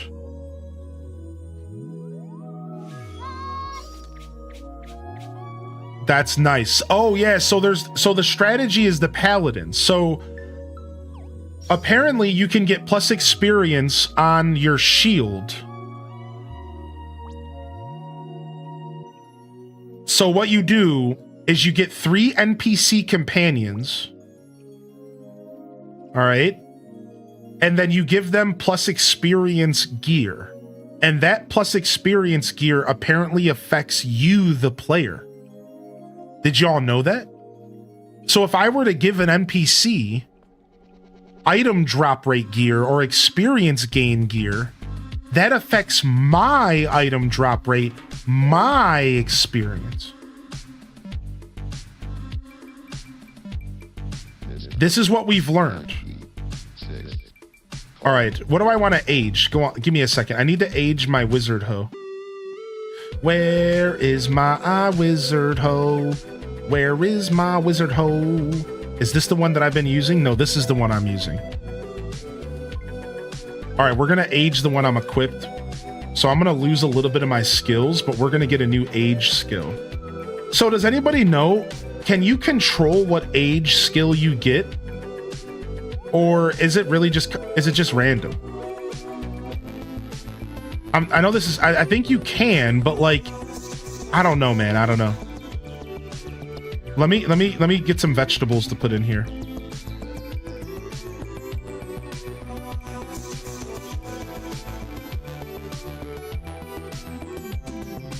I've just been using vegetables because I have the most of them. And because I have so many vegetables, I can just pump this thing full. Right, like, look, I have so many vegetables. This is like a super easy thing to hit.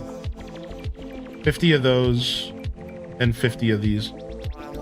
There are tiers on how much item points you add to it. Yeah, right. So there's skills per tier. Interesting. So it's based off of the tier. So farming plus charge time. So if I want charge time reduce, so I want to be at the highest tier. That's what I thought. Okay, let's berry. All right, I need to switch to another hoe real quick. Hold on. Sorry about this. I wasn't planning on using my best hoe in here, but it makes the most sense. All right, my next best hoe is actually the one Dazabound made me. So how cool is that? I get to switch to the one Daza made me.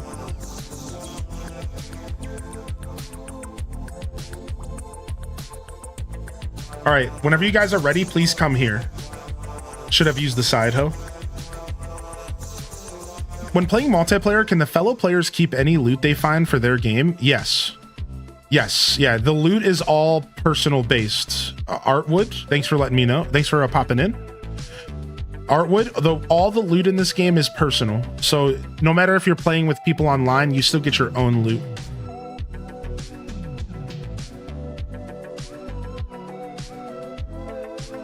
Proper name for Wizard Hoe is Dumbledore. Yeah, yo, thank you for the prime, man. Yeah, nothing worse than having to fight over loot. Now, I love fighting over loot in Diablo 2 because it's like, it's just a very nostalgic game, but.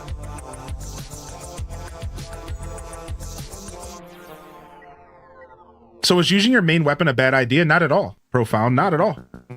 That's the whole point of the aging altar. If you're trying to make the best weapon you can, just do it up. I'm sure you got backups. We all got a couple backup hoes here and there. Come on now. Couple of 2 a.m.ers, you know, hit him with a phone call. Yo, how you been, girl? Wait, what are we talking about again?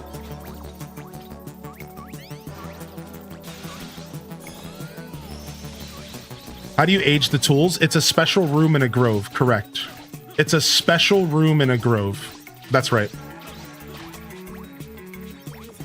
So you have to get a grove that has an aging altar. And it's the only way to get the 3rd tier of skill. So every tool has 2 skills that you can put on it via crafting. But then there's a 3rd that can only be applied via aging. So aging is like how you make the best, like ultimate weapons. Like if you wanted to make the ultimate weapon, in theory, you would want to be utilizing aging altars. Oh, I went the wrong way. Sorry, y'all. Let's just go over here. Right, so you first off, you would start off by crafting. And you would craft, and then you would remake and recraft, and you would use everything you can to make the best weapon using appliques and stickers. Then once you have the perfect tool or weapon, I think you can even do it with armor. I'm not even sure. Once you have the perfect piece of equipment, then you would take it to the aging altar and try to get the best skill on it aging wise. You might even want to do the aging altar first, because I think you can recraft stuff. And I wonder if you recraft, does it keep the age skill?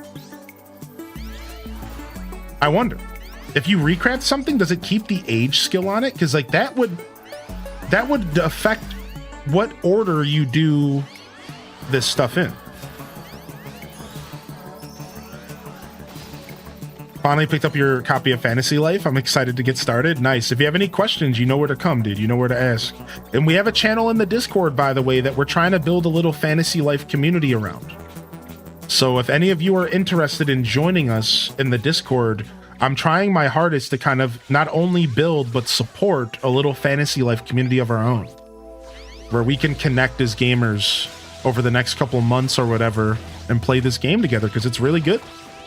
We're going to get distracted with other games, obviously, but I think there's going to be a core crew of us that are probably going to be playing this for some time to come. Even if it's off stream, even if it's just casually, right? Having fun. Oh, thank you kindly. My son loves Animal Crossing, so this on Xbox is looking like a great find for us to co-op together, especially when he gets to share loot. Oh, that's cool. I always like hearing about people gaming with their family. That's so sick. Whether you're working, lurking, cleaning, recovering, crafting, cooking, and gaming, Hylian's the place to be. Oh, Tam. Y'all trying to make me blush right now, dude. Thank you, Tam. Thank you, Tam. I appreciate you. I thought you were family friendly. No, I'm not. Thank you for clarifying that, Cozy. Yeah, so I've never advertised a family friendly environment. Mostly because sometimes I just like to say the word fuck, but also because I find that family-friendly entertainment, it can be limiting for the creator. And if some creators like to do that, that's cool, man. This isn't a judgment of creators. Every creator has their own path. However, for me, I don't want to limit myself. And if you don't know, here's a little history about me. I was a cook for 6 years. I cuss like a sailor. I'm the dude who's ignorant in public, cursing around kids, not even paying attention to their existence. I'm very much a potty mouth. Now, I do try to run a professional stream, right? And there is a difference. I do try to run a professional show, though.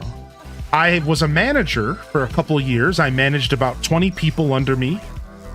And I learned through management that being professional is important. And I do try to provide a professional space. I'm not going to be cursing every other word. I know people are watching me at work. I try to provide a safe for work environment. Every once in a while, we talk about some edgy stuff that might not be safe for work. But for the most part, I'd say that we're pretty safe for work. And that's kind of the concept of my show. Right? Like the concept of my show is along the line. Wait, why am I fishing here? Yeah, the concept of my show is professionalism and providing a nice, you could say clean environment to hang out, but not family friendly. Yeah. So I appreciate that. Now, I will say this though. A lot of people do get a family friendly vibe from my broadcast, and I'm okay with that.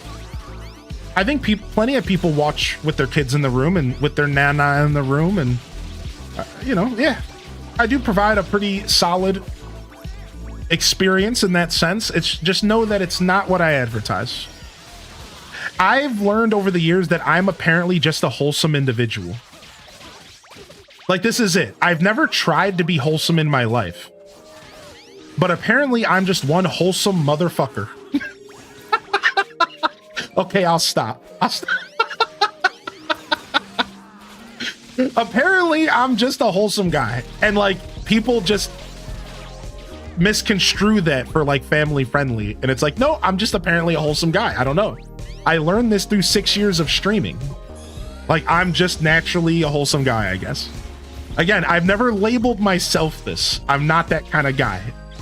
I'm not going to sit here and say, oh, I'm the most wholesome guy around. No, so far from it, in fact, at least in my brain. But I've been told quite a few times that I'm a wholesome bloke, I guess. Now my 2-week-old is gonna say MFer. All right, we'll chill out.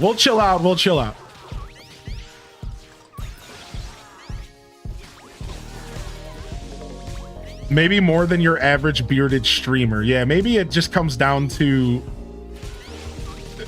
that. Yeah, maybe it's because I look like a biker and nobody expects a biker to say, "Be right back, I've got a tinkle." That's my favorite. That's my favorite. When somebody's watching the stream and they're like, "Oh, look at this rough and tough looking dude." And I'm like, "BRB must tinkle." I love that one. I love throwing people off. People don't know what to expect when they watch me. They're like, what is this guy? This guy's playing Animal Crossing, grown bearded man. Like, yep, that's me.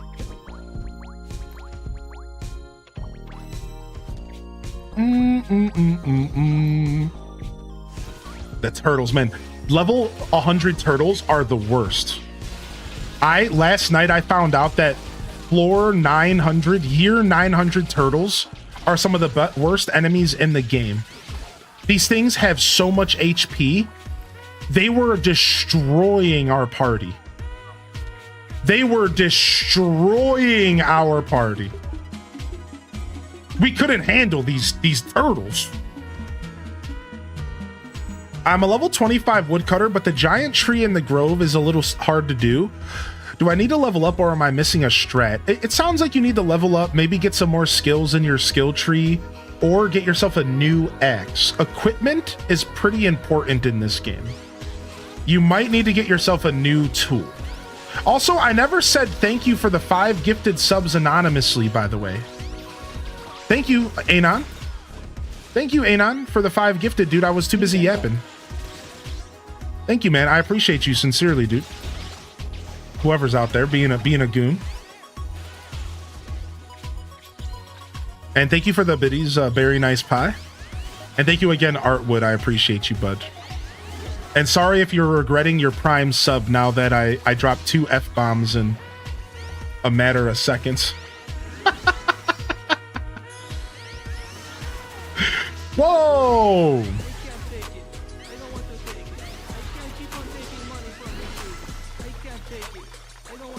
I want to make it on my own. You keep the money. I'm gonna fight these shadow creatures again, because these shadow creatures are good farming for. We like that. We like that flame. We like You keep the money. Holy heck! Thank you, Alley Cat, for the gifted the Candied Moon, and Jess coming in with the 18-month resubscription. Thank you, Jess. All right, let's get to farming. All right, I know I missed some chat. I'm gonna try to catch up on chat in just a minute. All right. I know it's Monday. I try to make an effort to keep up with chat on Monday. So, I mean, more than usual. We're pretty good in general. Only minimal. I can handle that. Yeah, no, you don't get a ton of that from here. But yeah, regardless, I always enjoy when that question gets asked, because it's fun kind of describing my show. Because I think it's a very eclectic experience in some ways. It's very me, man. My show is one of the most unique things on the platform because I'm just a unique individual. Monday morning, hype train leaving the station. Yo, thank you, all aboard. Thank you for the 100 biddies. All aboard. Get yourself some hype train emotes and support your local streamer. A dying breed. Soon we'll be all replaced with AI VTubers.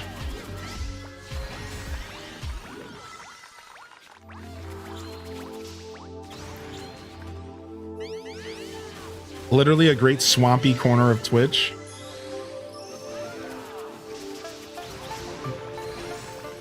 No, please do a VTube Shrek stream.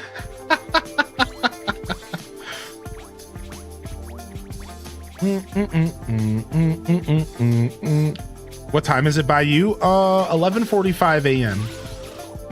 What about you? What about you, Metalhead? So almost noon.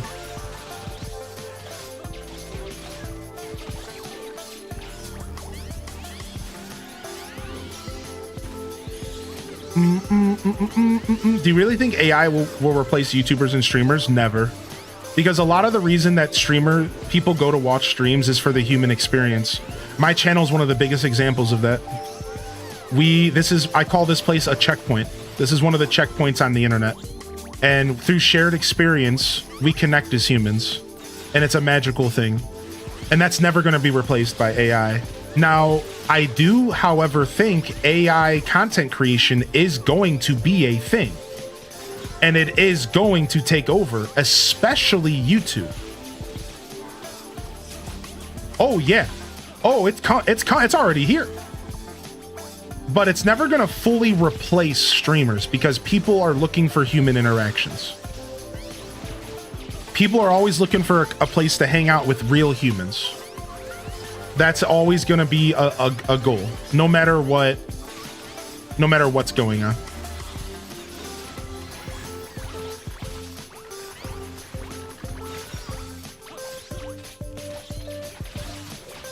I think, like I said, if anything, I think YouTube is going to feel it first.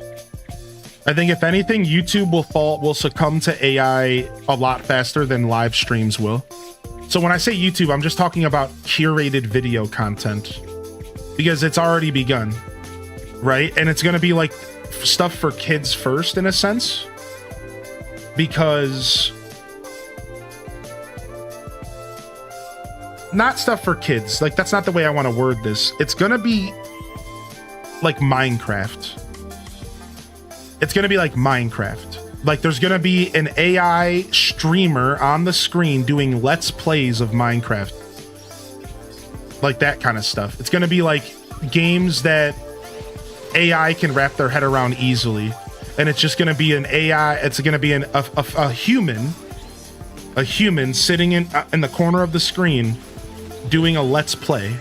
And kids are going to be the ones that are going to be fooled by it. Yo, salutes to the hype train. Holy heck. I didn't even realize it was a level 3. Thank you so much for the support, everyone coming in. Thank you so much. Yeah, salutes, baby. Yeah, it'll be a thing. And that's the reason I said kids, because I think kids are going to be the ones that aren't going to be able to notice the difference. They're going to just they're just going to go on YouTube and they're going to say, I want to watch Minecraft, and they're going to find some random video and they're going to watch some guy play Minecraft. But they're not going to realize that it's not a human. Yeah, Dusty Monk, I believe it. I believe it, dude. The AI slop on YouTube disappoints me. Tired of clicking do not recommend this channel. Yeah, dude, it's pretty messy. I think AI may eventually get to Twitch too. It will. Oh yeah, it's already here. There's a super lucrative channel. I can't remember the details, but there's an AI anime VTuber that can reply to chat in real time. While it's obviously AI, and that's the thing, it's not like they're trying to pretend like it's not. It's obviously AI. And people love interacting with it. She replies to your messages and everything. People love interacting with it. People love it because it's so interesting that this robot can answer your questions. And it's a live stream, live interactions. Oh yeah, it's happening already. Yeah, it's happening already. Thanks for all you do for us. Yeah, there is AI Santa, there's AI Jesus. And these people are these are making money, for the record. So the reason I bring up money is because if money is being made, it's going to happen. It's making money. People are subbing to this channel. People are giving it bits. If money is being made, it's going to happen. Somebody will figure out how to make it happen and do it really well. Right? So like, yeah, it's pretty interesting, man. We're definitely going down a rabbit hole, and we're going down one fast. Now, for the record, I just want to say the fact that this conversation hasn't turned negative makes me really happy. I'm going to move on because AI conversations tend to get pretty negative because people have really strong opinions about it. But I do just want to say thank you. Can we get a round of love in the chat for just being one of the best communities on Twitch and not turning this into I hate everything about AI and I want to share my opinions and I'm right and you're wrong, because like I can't deal with any of that. But I'm gonna move on because it's never really fun. But this so happened to be a fun little moment. so thanks for that. Yeah. Like, so like, I just want to say that was cool that we could have this talk here and not have it turn into a weird convo. I like when AI does math for me. Me too. I've only ever used ChatGPT to write emails for me. That's as far as I've ever gotten. And like, I don't even do it a lot. Oh, you're good, Cam. We're not in like a rush. We're honestly killing it right now, so.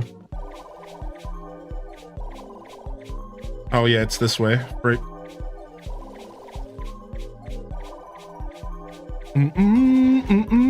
Yo, thank you for the gifted Stevie over to SYN. How do you spin like that? I'm using Hunter. Hunter is how I'm spinning like this. The Hunter class. Yo, bringing them in and badging them up. Badging them up and bringing them in, my dudes. Thank you. I need my robot vacuum to get a little smarter for sure. What is it, bump into walls or something? Like what's the problem?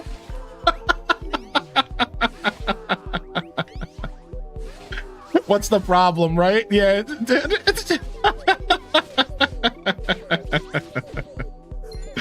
Holy heck. So chat room, I gotta ask you, if you're gonna be picking up the Switch 2, what's the first game you are interested in diving into? If you're going to be picking up the Switch 2, what's the first game you think you're gonna be diving into? What is it? I think for me it's gonna be Mario Kart World, but I'm also looking forward to Rune Factory 4. Yeah, I think it's gonna be a blend. Tears of the Kingdom. Dude, this rock sucks. Trying to do this one solo blows. Yakuza. Can't afford the Switch 2 right away, but I plan to get it eventually. It's gonna be so much fun to have the Switch 2 out finally. I know, man. Mystery Hentai Puzzle Palooza 8. Sounds about right, knowing your track record, Cozy. Skyrim and ACNH. We're going to be doing a new Animal Crossing New Horizons Island on Monday. On Monday, we're going to load up a brand new Animal Crossing New Horizons Island. Come on by, dude. We're going to be kicking it like it's 2022 again. We're going to be kicking it like it's 2022 again, baby. Oh, there's another one over here. Do. I said 20. I meant to say 2020. What did I say? 2022? 2020. I ruined my own hype. I hope I can get a Switch without waiting. Yeah, I think I can tell you guys this. If you don't get a Switch on release, I have a sneaking suspicion that they're going to become available again very quick. That's all I'm going to say. I think that within 3 months of the Switch's release date, you're going to be able to get access to them relatively quick. I think Nintendo is prepared. This is just a hunch of mine, but I have a hunch that within 2 or 3 months of the release, they're going to fully restock shelves. I have a feeling that that's going to be the case. All right, let's do some extra harvesting floors before we finish, shall we?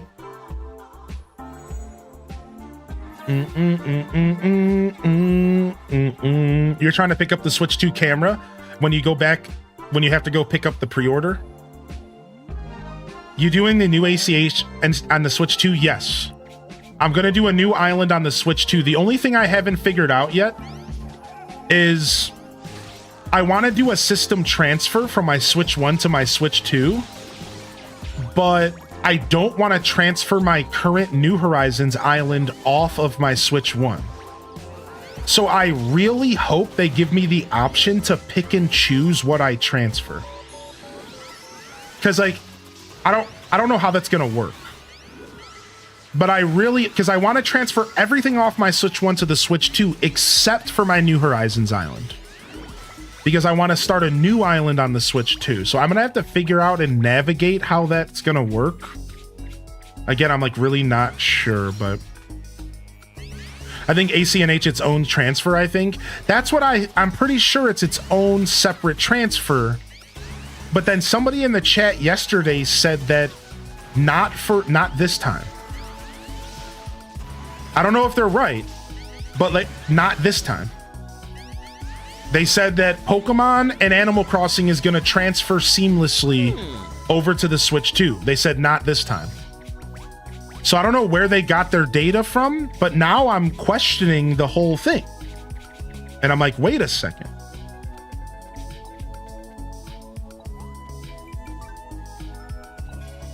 We have to buy it again though? No, you don't have to buy it again because the eShop is going to be the same. The eShop will be the same. So what you're going to be able to do is you're going to be able to log into your Nintendo account and then re-download all of your digital games again. And if you own the game physically, well, then it doesn't matter because you could just plug in the physical cartridge into the new Switch and then everything is the same. Yeah, to have a new island, right. No, again, to have a new island, you're not going to have to buy the game again. Are you following? Are you not under... It's one island per a device. It's not one island per copy of the game. If I own a copy of New Horizons, I can play it on 18 different Nintendo Switches if I want. Yeah. It's never been per game. It's been per device. Yeah. Yeah, it doesn't matter. I can play as many islands as I want as many Switches as I own. Yeah. Digital, you'd have to do the new digital card thing. So not even necessarily true, because if you go into your settings, you can turn off the digital card system and you can go right back to just downloading your games just like you used to off of your friend's device. So that's actually not even fully true either. So once they released the digital card system, they offered you an option to turn it off. And if you take this option and turn it off, you can go into the eShop and just re-download your games and play them like you used to, like you do right now. So you don't even have to do the game card stuff either. You can just log into your account and just download it onto your new Switch. And then you just can't play at the same time as another player. So not primary, you need an internet connection like before. Yep, that's it. Exactly. So the game card stuff is really if you just want to loan another person a copy of a game that you aren't close enough to log into your Nintendo account on their Switch. That's actually the only reason why you would even want to use the game card system. So like if you have a friend or a family member, but you don't want to log into, so like let's say you have a kid, right?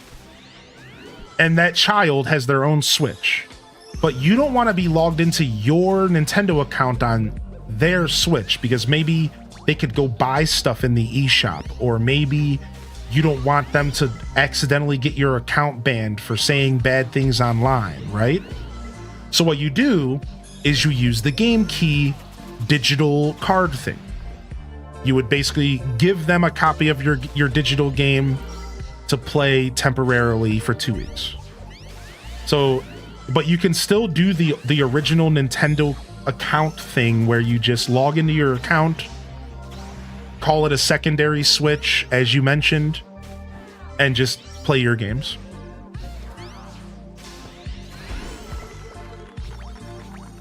So, on the note of Tears of the Kingdom, they announced that they're going to let you make more save files on Tears and Breath of the Wild, right?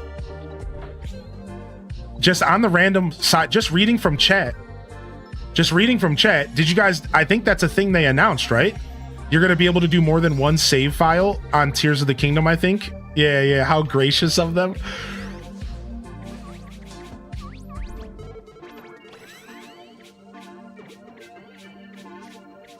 Oh, I guess we're going this way.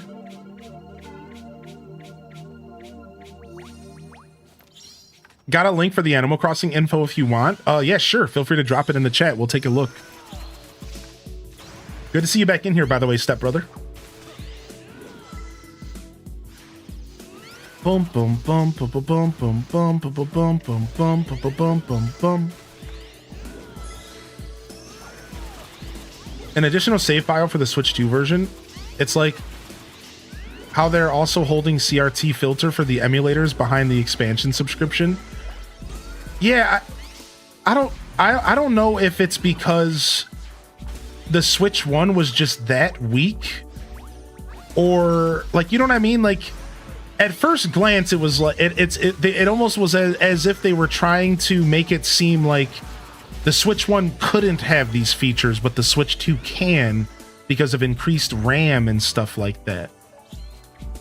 That's what at first glance it seems like that's what they were trying to push it, as if like the Switch 1 just wasn't even capable of these magical things, and now the Switch 2 is.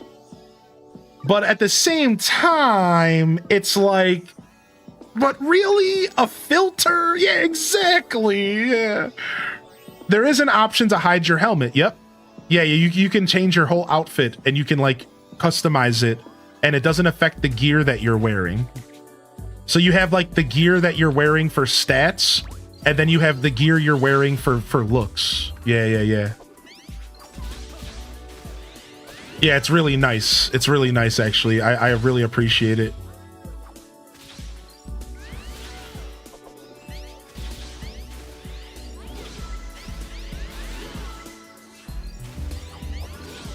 Thank you for that link, by the way. I appreciate you.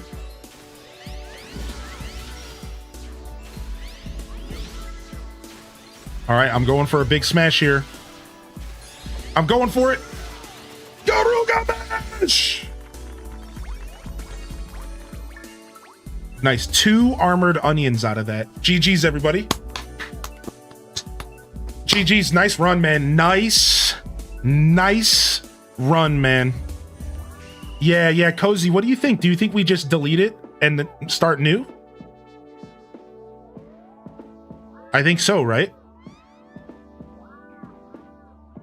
I can't help but think about Bill and Ted shouting excellent every time I get that in game. Dude, nice. Yeah, we'll restart it. That's a good idea.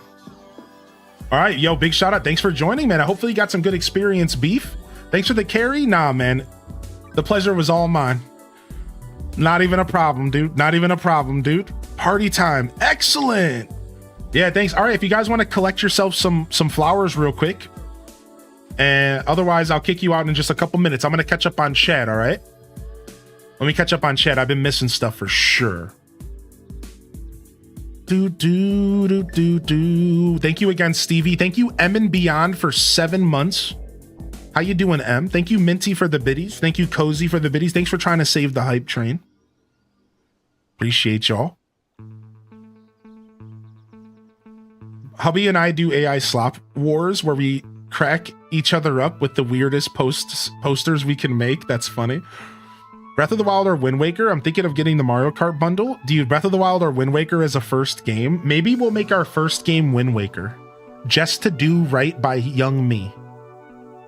Maybe the first game we'll load up is Wind Waker, and we'll play for like an hour, just to do right by my true gamer. Then we'll go to Mario Kart World. Right? Maybe we do that. Maybe we bust out Wind Waker first, just so we could say like we did the right thing. Thanks for the run. Thank you. Thank you. Yeah, we're gonna do another Grove here. We're gonna do another Grove here for sure. Yeah. This might be the last, but we're gonna do one more at least. What up, X Crossing? Welcome in. Yeah, we're gonna do one more at least. We'll see if we do another after this.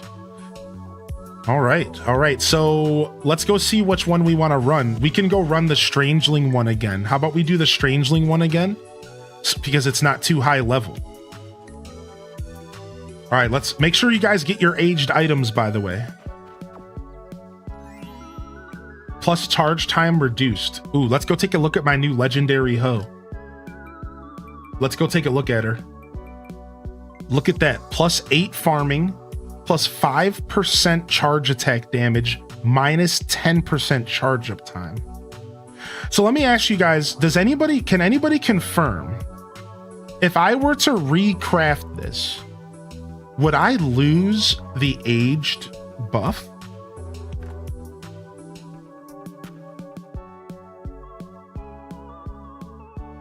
I wonder. That's a good hoe. Dang straight it is. All right, let's replant. Yeah, we'll do another casual run since I think, I'm not sure. I don't want to call Ann out. I think Ann's a little on the, I'm not sure how far along you are in the game, and I don't want to assume. So why don't we do this year 600 Strangeling run? We already did this one earlier. We could do it again. I don't have any more aging altars. I'm all out. We would have to try to get one. Sorry, but the next one I get, your name's on it. Deal? Next aging altar, your name's on it. Yeah, got you, baby. I'll keep that in mind. You can have prio. I just beat the story. I'm not super leveled yet. Yeah, let's do this year 600 Grove. It looks pretty spicy. And we can get this Strangeling, which everyone likes a good Strangeling. All right, so we'll go ahead and we'll open up a new Grove and we'll do first come, first serve. And we'll invite Ann to join first. And I don't know if there's anybody else out there who hasn't had a chance to play today. Me, Silver Blink. All right, Silver Blink, get up in here. Ann and Silver, and then we'll see what's up. Oh, you need the rainbow feathers, Camden, because of the boss, huh? Gonna draw and lurk. You'll get your lurk on, Stevie. Well, it sounds like only 2 of the spots are guaranteed taken. Oh, here, there's the third. So do we lose H-stats if we remake? I don't know. We're gonna have to test ourselves. All right, we got our group. And I'll hook you up with any rainbow feathers I get, Cam, at the end of the run. Deal? How many do you need? How many do you need, man? You can have mine. I have a couple, I think, already.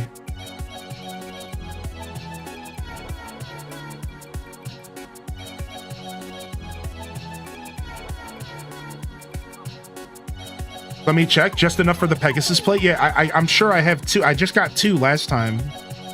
All right, so Chadwick, Ann, and Ruby. We got our 3 this time.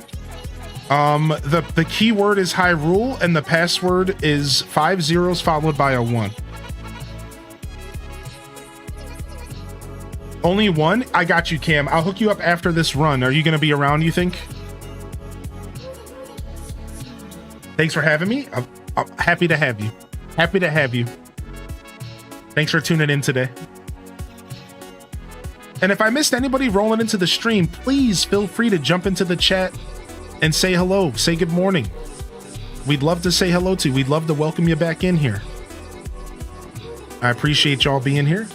Shadow Mousy, welcome to the show today. Sam Squatch, Lolive Guarding. I want a spiritual successor to Mario Galaxy. Oh. Wouldn't that be the jam? What's up, Dutchie? Pass the Dutchie to the left-hand side. Pass the Dutchie to the left-hand side. Pass the Dutchie to the left-hand side.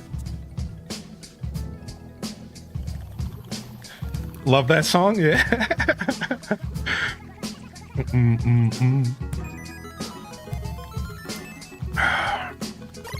You'll need 2? I got 2 for you. Not a problem at all. You can claim the 2. And I'll get some more from this run anyways. How did the combat lives compare to one another late game? So I thought Hunter was the best life, but it turns out they're all pretty good. And it really just depends on like what you want to focus on. I think Hunter is the best for mobility and for movement throughout the whole game, not even just combat. And it also gives you some space, so you don't always get hit by stuff. Mage the same. Space with buffs is nice. You can give everyone in your party defense buffs. You can give everyone in your party the ability to use less SP. You can also heal everybody. So classic, right? So Mage is beautiful, right? Hunter's beautiful. Range classes both have their own strengths. Mercenary seems to be the damage. Boy, Mercenary and Hunter seem to do the most damage in the game. In my opinion, those are the damage dealer boys. Mercenary is a little bit slow, and you have to kind of learn how to play with the sword swings, but if you get it down, it murders. And Paladin is like the safest play in the game. Paladins are very safe. They do good damage, they can heal themselves, they're tanky, and you feel real safe playing a Paladin. You're not gonna die easy. That's a breakdown of all the classes. I personally like Hunter the best, but I haven't even played them all, so I'm not sure. Also, Ruby, I'm sure you're scrambling to get in here, but if you would just like to let me know that you're coming, Ruby, I would appreciate it, just so I know you're joining. And if not, that's fine. We'll get someone else. I think you said you wanted to join though, so. Yo, what's up, Multipass? And welcome in, Goblin. Yo, there is a command right there in the chat for you as far as what I think this game is worth it. And I can tell you just right now that the game is totally worth the price tag if you enjoy these types of games. It's nothing like the mobile game, at least to my understanding. All right, let me go ahead and give some food while we're waiting here. You know, I like to feed y'all. And then Anne and Chadwick, I'll ask you both the same question that I'm asking everybody today. Is there a class or two, a life or two that you are working on that you would like some equipment for? Because I have a ton of extra equipment, all right? So go ahead and make sure you guys are not opening up any inventories so I can go ahead and give you some food. Here's 150 combat power for you. All right, let me hook you up here, Anne, with some food as well. Here's another 150 combat power, some seafood soup plus. What's up, Quacka? Yeah, you can trade in this game. Yeah, you can trade items and stuff with each other. It's really nice. So you can take advantage of like the fact that crafted items are better than anything you can buy in the game or even find. So endgame, actually, if you really want to optimize this game, endgame, you're probably going to do it with other players, or you're going to craft your own stuff, obviously. But all right, I'm going to try one more time with Ruby. Ruby, if you could just not open any inventories, I could hook you up with some food here. Otherwise, I'll just move on. All right, and then is there any items you guys need? I wouldn't mind a nice hoe. My farming needs some work. All right, I'm gonna hook you up with the hoe. I got you right now. Let's go ahead and see. And then I'll catch up on chat. I did see a question in the chat. Give me just a moment. All right, we're gonna hook you up with a nice Supreme Wizard's hoe. And that should really carry you well into mid-late game. And Silverblink says, if you have anything for Hunter or Miner, or maybe an axe, but I'm not stressing. Okay, let me hook you up with a new Hunter bow. I got a couple extra bows laying around, and I'd love to get them out of my inventory and to a good home. So let me hook you up with a nice dragon bow, and you'll probably end up replacing this bow relatively quick if you're playing the game enough, but this will carry you into the point in which you don't need it anymore. And then let me hook you up with a quick pickaxe, because I'm sure I have an axe for you, but let's just do a pickaxe. That's fine. All right, I'm gonna hook you up with one of these warriors pickaxe. They're really, really nice. These are really nice. I just started collecting them myself from doing these runs. All right, nice. All right, lock in. All right, press, and then Ruby, same to you. Ruby, if you would like anything, say something, and otherwise press RB to ready up, and we'll lock into this next grove. Sorry if you answered this. How many hours do you have so far? I'm at 130 hours in game, and my save file, I can't look at my save file, but my save file is like 120, and my Steam file is like 130, 135, because you know I'm always yapping. All right, sick. Ruby's ready to go. Nice. You guys ready? Let's lock in. I'm excited. And yeah, Cam, don't be afraid to remind me if I forget at the end of this run. I'll hook you up with those feathers. What's up, Didius, baby? All right, hold on. I'm gonna switch up the jams real quick before we go forward. I like this new Windows album, but I can only spin it once or twice. Let's go and do a classic. Let's get some plugged in here. I always like spinning this album, and for some reason I always want to say this one's for you, Cozy. This one's for you. I don't know why, but I feel like you like this one a lot. All right, let's go jam. Yeah, this album slaps hard. Yeah. Can you tell me how powerful your hoe is? I want to see if I can make you an upgrade. Yeah, sure.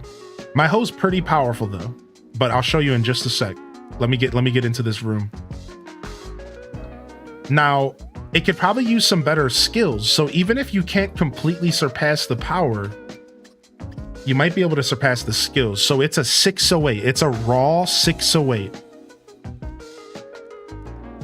It's a raw 608 with +8 farming. That's really all that matters. 608 is what you're looking at.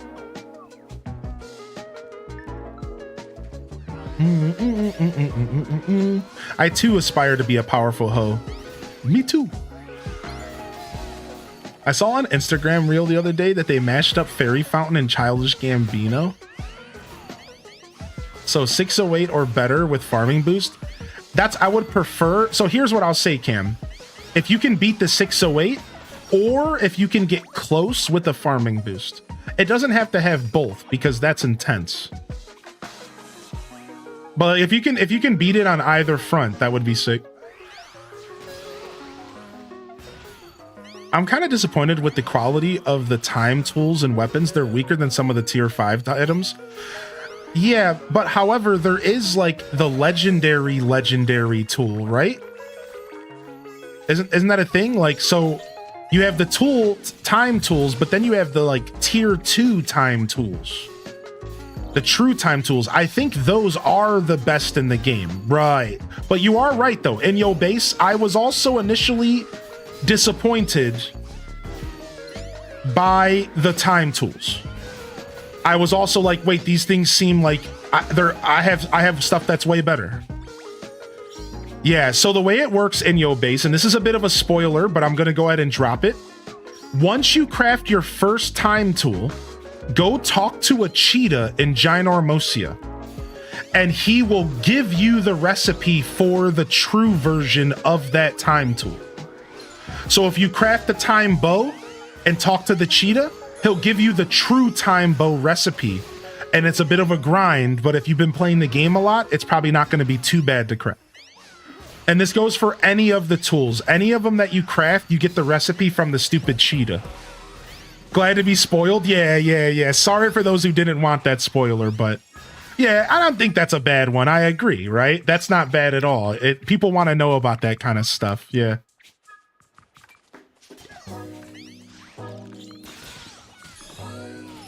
First tool I made was a hammer for crafting because it's easier to craft other stuff, which is the play, right? That's how you got to do it. It's funny because I haven't taken many crafting lives. I'm just taking my first crafting life now. Well, that's not true, but I took Cook and then I took Alchemist. But I'm just taking Carpenter for the first time now. And then I'm going to take, I think, Blacksmith next. And I'm finally going to be able to do my own crafting. Because up until now, I'm the food guy. I give you food, you give me weapon. This is the exchange. I come from faraway land. I give you food, you give me tool. Do you prefer dig detector or charge time? I guess charge time if I had to choose. Yeah, charge time I think is better overall for grinding groves because there's not as many bosses. Only 2 work days remain. Do do do do do do do do do do do. So on a date we go to dinner first? Precisely. Of course. A dinner, a movie,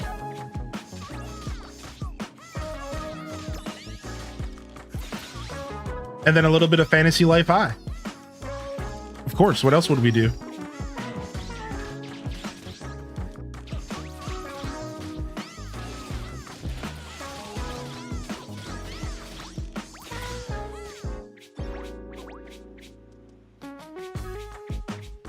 Ooh, nice. I forgot about this chest. This is the end, right? No, it's not.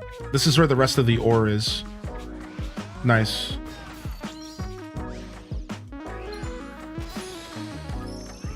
I don't know about the true time weapons and tools till I heard a streamer talk about it. So it's nice that you mention it because it's not really known. Yeah, I've actually noticed that there's a good amount of people who aren't quite hip up to those very, very endgamey weapons. Which makes sense. The game's only been out for 2 weeks and there's still not a ton of information out there. So unless you pretty much have been in the Fantasy Life Discord, you probably don't know a lot of this stuff. In general, if you haven't been in the communities, I haven't even been in the communities, so I'm not on the Reddit, I'm not in the Discord. I'm learning from everyone who comes into my chat, who is in the Reddit and who is in their Discord. So people come and teach me, and then I just want to impart that knowledge onto all of you. I am I'm hoping that we get like a nice Wikipedia soon, though. I'm hoping we get a nice Wikipedia soon, though, and we can start to use that for knowledge instead. I might be able to squeeze 2 farming boosts instead, but right now it's a 610 plus farming, reduced charge time. What? Dude, that is insane, dude.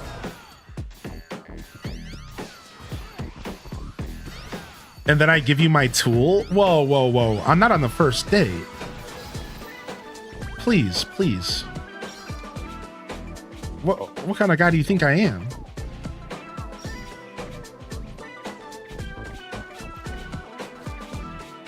Yo, good morning, Feisty. Oh, wrong way, wrong way. Yo, what's up? How you doing, Adri? Welcome back, dude. You've been enjoying your playthrough? Well, I may be more ashamed of my gathering classes mostly being 100, but I'm proud to be a level 100 blacksmith. Don't give your hoe away on the first date. Come on, man. Nice. Strangeling, stop. Let's get it, baby.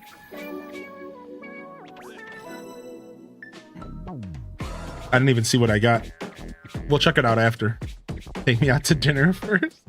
I'll wait for you guys to show up here to make sure you get your Strangeling. How you doing, Coordinator? What's up, dude? Coordinator's in the house. Good morning, BD baby. H-Dez arriving. And welcome back, Dazabound, by the way. And Zaradu, I did see your comment, Zaradu. I think you might be right about that, actually, but...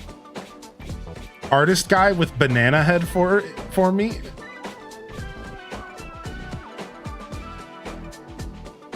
I keep spending flowers for beautiful gacha box, trying to get that hover mount.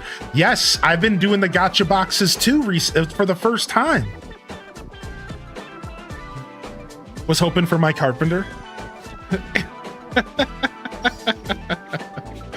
What are we doing? Cutting trees down? Yeah.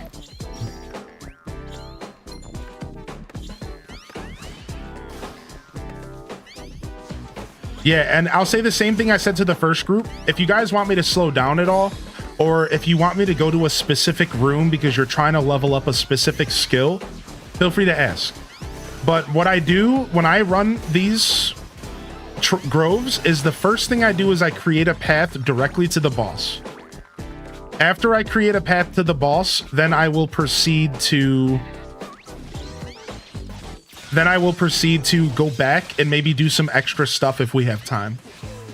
So if at any point you need me to like slow down for a second or try something else, feel free to ask, you know, but I'm gonna move as fast as possible. What the heck? This sheep is being absolutely rude, dude. Screw this sheep. He's glitched. There he is. Get him. I seen screen. Yes, I didn't watch. Somebody said something in chat. I haven't seen it myself. So on a new damage roll, do you prefer that plus farming, or would you jive with double charge reduction or a reduction and a charge damage? Honestly, all three sound good to me. I would jive with either of those. Thanks for asking first. Yeah, the plus farming wasn't a requirement. Yeah, both. Actually, double charge reduction and plus charge damage, they both sound good, actually. The sheep you get the wool from creep me out.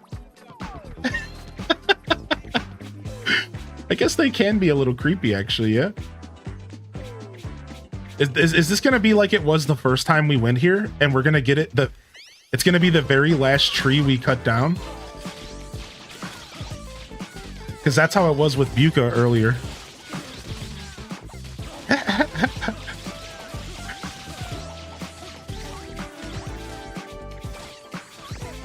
Bum bum bum bum bum.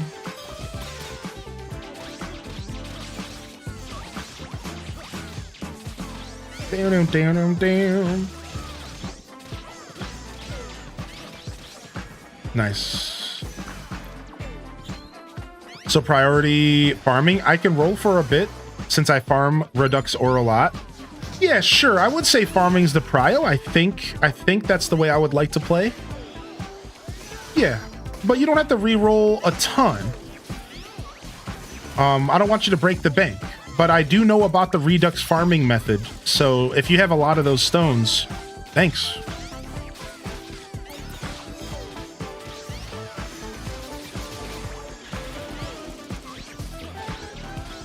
One of the fire paths lead to a level 70 shadow boss. Oh, yes. Yes, I think I know which one. Is it the carrot, Jesse? Because I just fought a level 70 shadow carrot last night.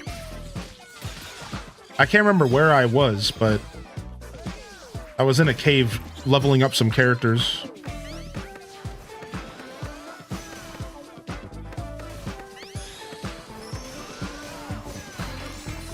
I want to try to do this, but I'm not sure if I can join. I still think I'm in the beginning. How do you know if you can join? All right, so there's a couple things for multiplayer.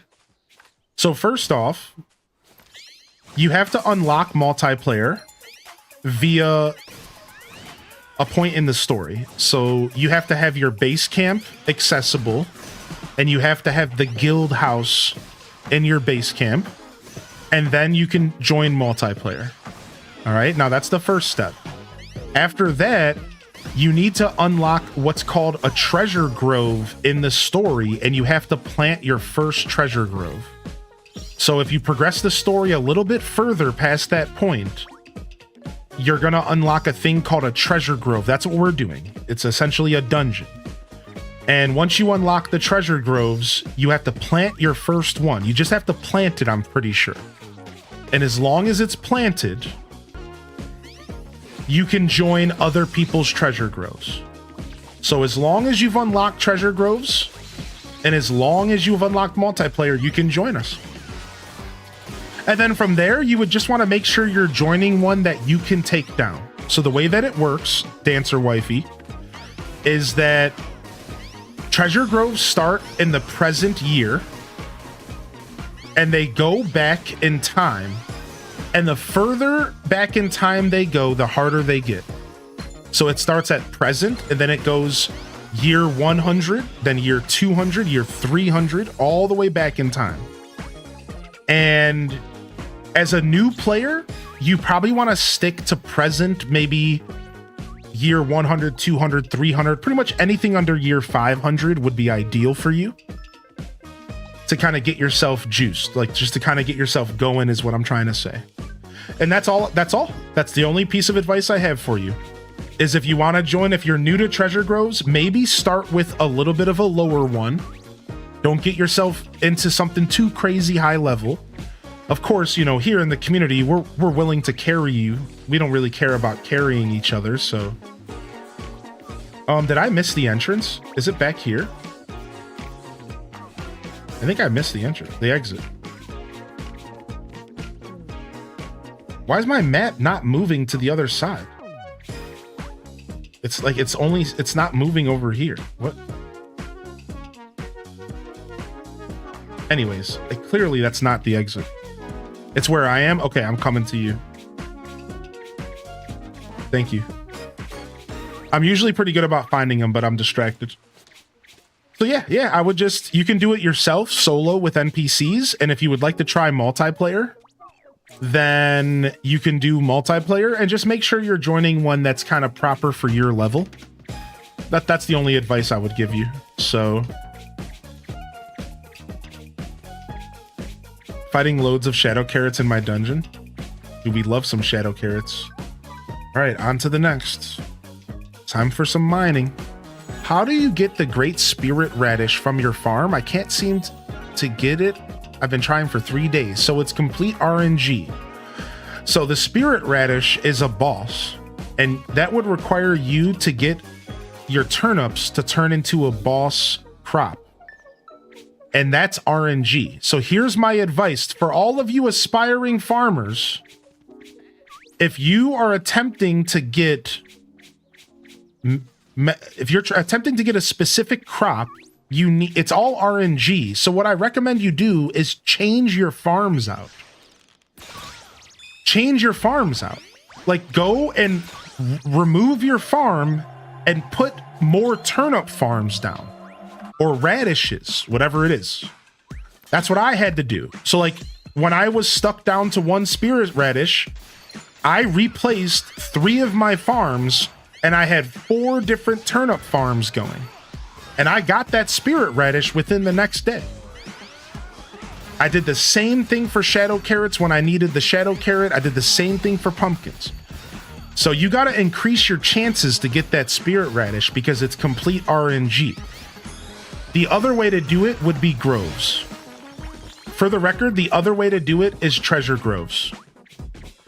You could find a treasure grove where the boss is a spirit radish, and you could do that instead.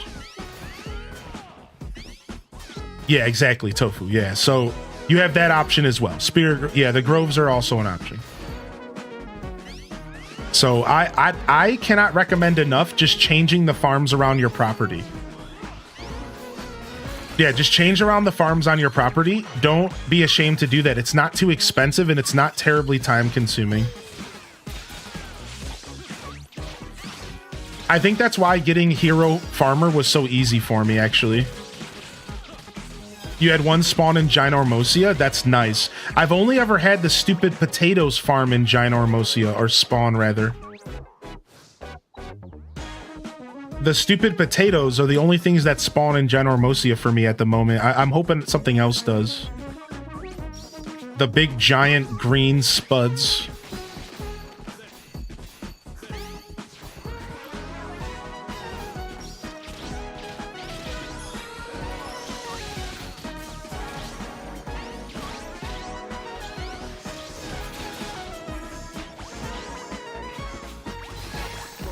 Nice, GG's. I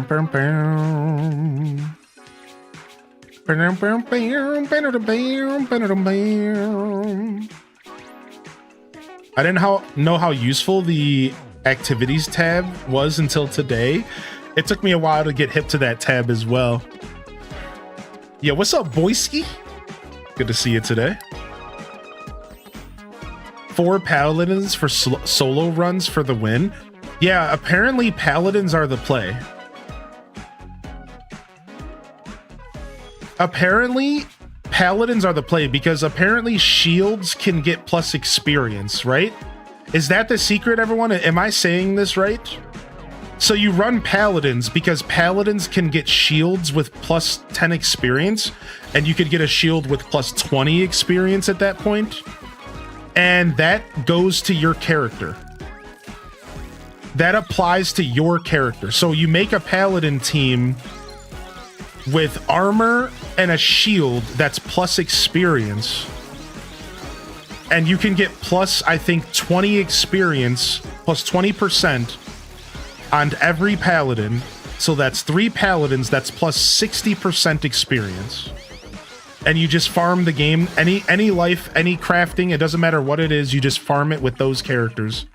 And then you can also do the same thing with a thing called item drop percent.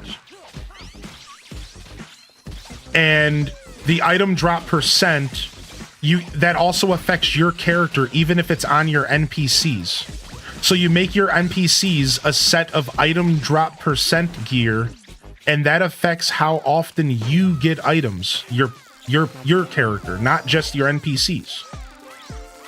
These are the secrets, and apparently paladins are best for this for some reason. Again, I think it has to do with the shields, right? I think that's why paladins are best, because shields are like OP or something. Yo, we'll see you later, Tofu. Thanks for vibing with us today. I still remember one of your early streams, you didn't have Farmer unlocked, and you were just sadly tapping the giant spud. Yeah. We've come a long way, Cast the Casual. We've come a long way. I'm a level 84 Farmer hero now. Have a good day, Tofu. Thanks for vibing. What's up, Ray? Welcome back.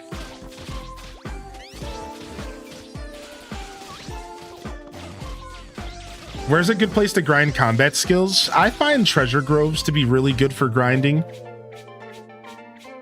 Now, I think if you're gonna play solo, a really good way to grind solo might actually be the depths. Go start on depths level 2 and grind depths level 2 and level 3 over and over again. And there's a bunch of really good... There's a bunch of really good enemies and stuff to farm in the depths, and you need to farm that stuff to get hero in a bunch of classes, to get master in a bunch of classes anyways. So I think going into the depths is like a really good place to get a lot of levels done.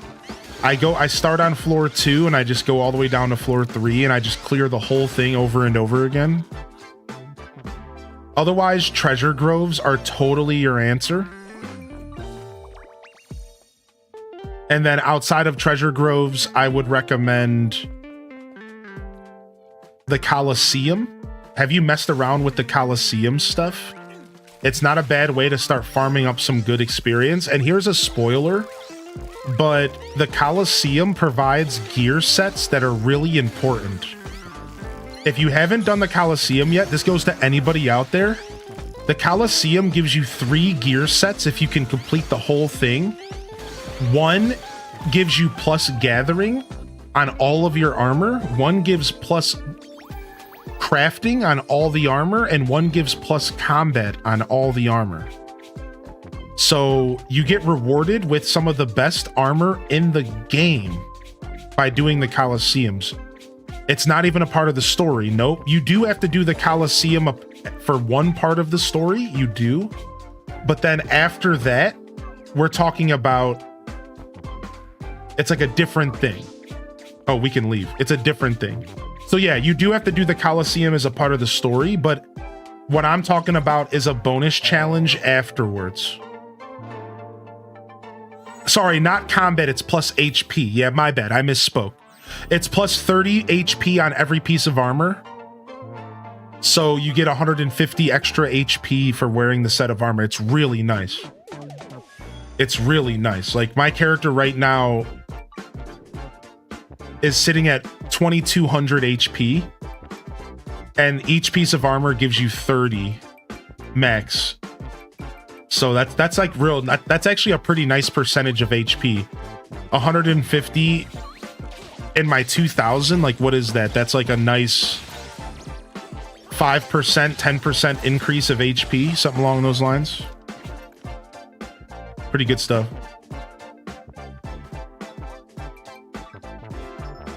You can remake the armors to get even more gathering and crafting as well. Oh, you can even recraft them. What? I didn't know that. You could recraft them? Dude, I know what I'm doing. Ooh, let's get this loot here. And then let's fight some sand sharks. Yeah, I didn't even know that. Yeah. Yeah, so the Colosseum's a good place. Getting more armor and getting better equipment is totally your play, Mirage. If you're struggling with combat, you might just need yourself a better weapon. And I'm going to say this again, this is going to be a little annoying, but you want to know one of the best places to get new weapons? Treasure groves. Like, even if you're kind of a scrub, you can do treasure groves by yourself pretty easily with the right NPC companions. And you can do it online, and players will like kind of sort of carry you. You'll still be pulling your weight, but players that have better equipment can kind of help carry you. I recommend you get into groves, because groves drop tons of weapons and tools that are all like really useful. Like, I'm telling you, like even year 400 or 500 groves, like, so like the middle of the pack, will lead you to getting upgrades for all of your tools and equipment. Like, easy peasy. Easy peasy. There are folks that are just willing to help with tools and stuff. Yeah, exactly. It's like, yeah, get into the groves, man. The groves will get you all sorts of equipment. We're talking tools and weapons. Tools and weapons. Just abundant, dude. The amount of tools and weapons I get in groves is insane. Yo, thank you, Soulspire. I appreciate you posting, dude. Did you post in the Discord, you're saying? I would appreciate it. Thank you, man. Thank you so much. I'll make sure I pin whatever you posted later. Where were those magic ores again? The Willow Haven Cave. It's called like Willow Haven or something like that. It's in the capital. It's in the capital. Frick. Hope everyone is having a lovely day. Did I do it? I don't know. Thanks, yo, Tiny Tink with the 3 years. Thank you, dude. Yo! There's a cheese way to get a ton of magic ore if anybody wants to know. So the way that I know is you go to the Willow Hollow, the Willow Hollow whatever. It's in the capital, and there's a door that needs to be unlocked with your arcane flame. It costs 50 arcane flame to unlock. And then you just use the teleportation gate, and you just teleport back and forth in this room, and you just keep farming this one magic ore over and over again. There's a shrine in Ginormosia where you can get Odin. Oh, so there's a shrine that spawns magic ore, and you can just keep going in and out of the shrine over and over again. You can just reset the stage after mining. The second level of the mining challenge. Here's the problem though. What if I already did the shrine? Can I do it again? You can redo it. Sick. We have to fight some shadow snarks. Again, sorry if I'm going a little bit too fast. You guys can tell me to slow down, but I'm just used to doing them pretty speedy here. Stunning with a small thing, small clothes. Yo, what's up? What's up, lovely? How you doing today? If you have any questions, you're welcome to ask. Welcome in. You farm up arcane flames interacting with anything shadow druck. So anything shadow. So shadow monsters, luminous dark trees, rare fish. These are all ways to farm up arcane flame. And there's a couple places in the game that have a ton. There's a dungeon. I think it's the Willow Hollow place that has nothing but shadow creatures in it. But you have to unlock it in the story first. And I think there's also another place you can go to in the game. Oh yeah, the castle. Yes. The castle in Ginormosia is nothing but shadow monsters. That's it. Go to the castle in the center of Ginormosia, and it has nothing but shadow creatures for you to farm for arcane flame. That was it. That was what we got told this morning. Yo, thank you, Tiny Tink, for 3 years, bud. Thanks for that Prime. Yeah, you can only collect Darkfire after you beat the game. Thank you for that call out. That's a good thing to say. You have to beat the game to collect Darkfire, right? Yo, what's up? How you doing, Miss Psycho? Miss Daisy.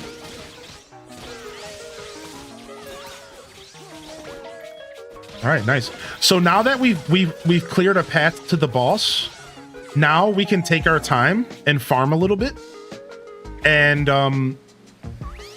we'll try to get as much experience as we can. Sound good? So feel free to take your time here. We'll go to a couple extra floors and get some experience in some other classes real quick before we wrap up. So we're here. We're right at the boss. So let's go ahead and get ourselves some materials and whatever. We don't have to rush out of here. We're just at the 30-minute mark, so we're feeling pretty good here. Yeah, just the main story, right?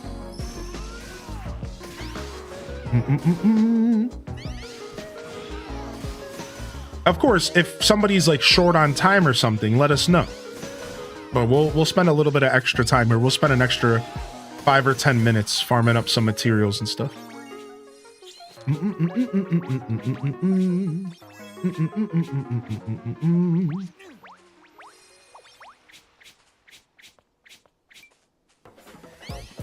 Nice. Nothing else in here? All right, let's get out of here. Let's go to the next floor. Darkfire, a class or a resource? A resource. A resource. So once you beat the game, you unlock access to shadow recipes and a whole extra side of the game involving these shadow tablets that you can find, and this stuff called Darkfire or Arcane Flame or whatever you want to call it. All right. And as you play this game, you're going to find, like, before you beat the story, like throughout the whole game, you're going to find these doors that are sealed. And when you click on them, it says that, like, they're not accessible. They're sealed doors. And you have to use this Darkfire stuff to unlock these sealed doors.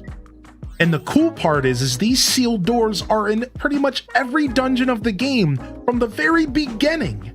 So once you beat the game and you start to farm up these Darkfires, you're encouraged to go all the way back to the first dungeons of the game.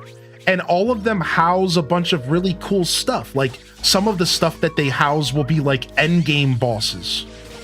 Sometimes they'll house just a recipe. Somebody in our chat, our friend Cute Sarah, was looking to hunt down all the recipes in the game. And you can find some really cute, like, carpenter recipes in these little dungeons. You can find all sorts of neat things. So this is all meant to be like post-game interactions, where you go back through the game and you unlock these doors that are pretty much found in every cave to get loot and stuff, which is real cool. So that's what we're talking about. So, and again, you farm up the Dark Flame via any type of shadow monster or luminous dark trees, specifically luminous, rare fish that are shadow rare fish. And lastly, I think you can farm them off of magic ingots as well, the magic ore nodes. I think so. I'm not sure about that last one.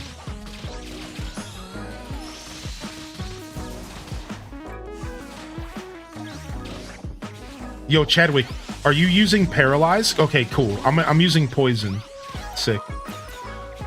You wanna make sure you're syncing up with your local hunters, because you can't stack buffs in this game. So if I were to give you an 150 gathering buff with food, and then you were to eat a 200 gathering buff with food, I think you would replace the 150. All right. And the same thing goes for enemies. So if I put poison on an enemy, you can't double up the poison. There's no stacking. So if you're playing this game with a bunch of hunters, you want to make sure you're trying to use different spells. So for example, when I play with strangers online who I can't communicate with as well, I always switch to the sleeping spell because I've noticed nobody uses sleep arrows, but everyone likes to use paralyze or poison. So when I'm online, I'll just switch to sleep because I almost guarantee we'll be the only one using it. Therefore, we're taking advantage of all of our strengths, right? Which is what you would like to do. Reminds you of Final Fantasy? Yeah. So if you're playing online with people, make sure you guys are communicating with your fellow hunters. Whereas I don't think this applies for any other class, because I don't think there's any other classes that apply buffs like that. Now, mages can buff your team, and you would only need one mage using buffs. So if you're playing with multiple mages, maybe just have one of them focus on healing. Maybe don't both use the defense buff.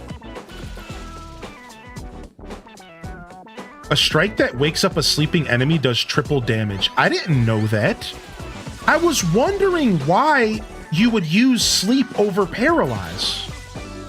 That's why. That is nasty.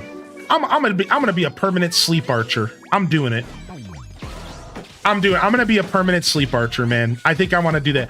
Now I think poison is super important end game because the chip damage is so nice. But I might go from poison to sleep.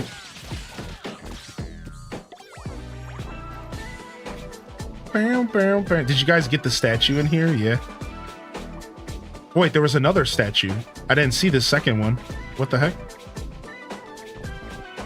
Yeah, paralyze is nice.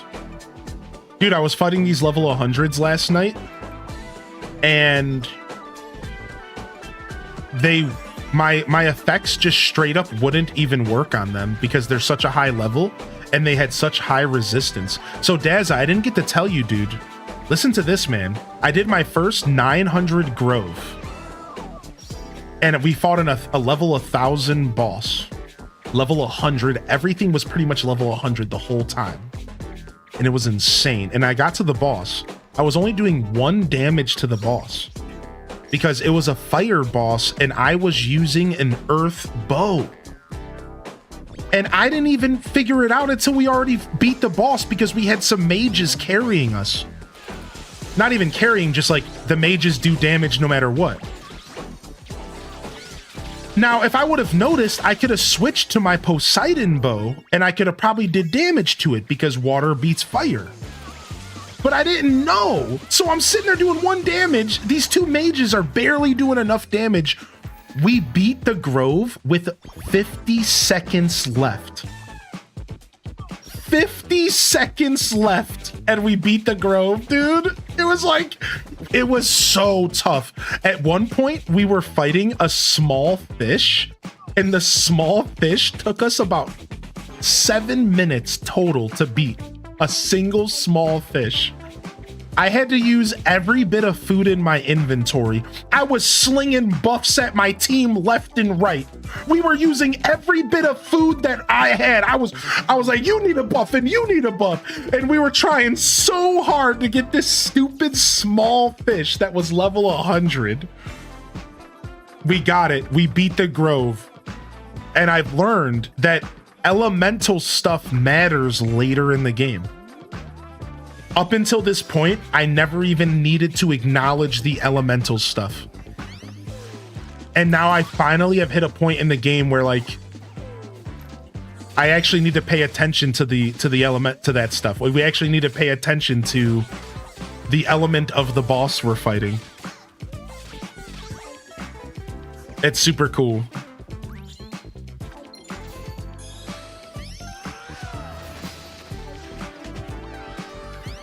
Afternoon, everyone. What's up, Lil Miss Psycho? Hope you're having a great day so far. I don't know if you ever paralyzed a mimic in this game, but it's hilarious to see their faces get stuck. I don't think I have.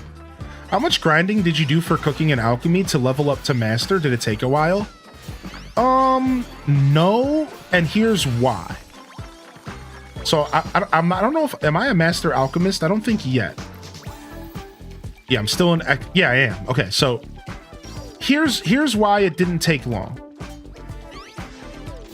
Because a lot of the materials that you need to level up cooking and alchemy are found in the game while you're leveling up master and your combat classes.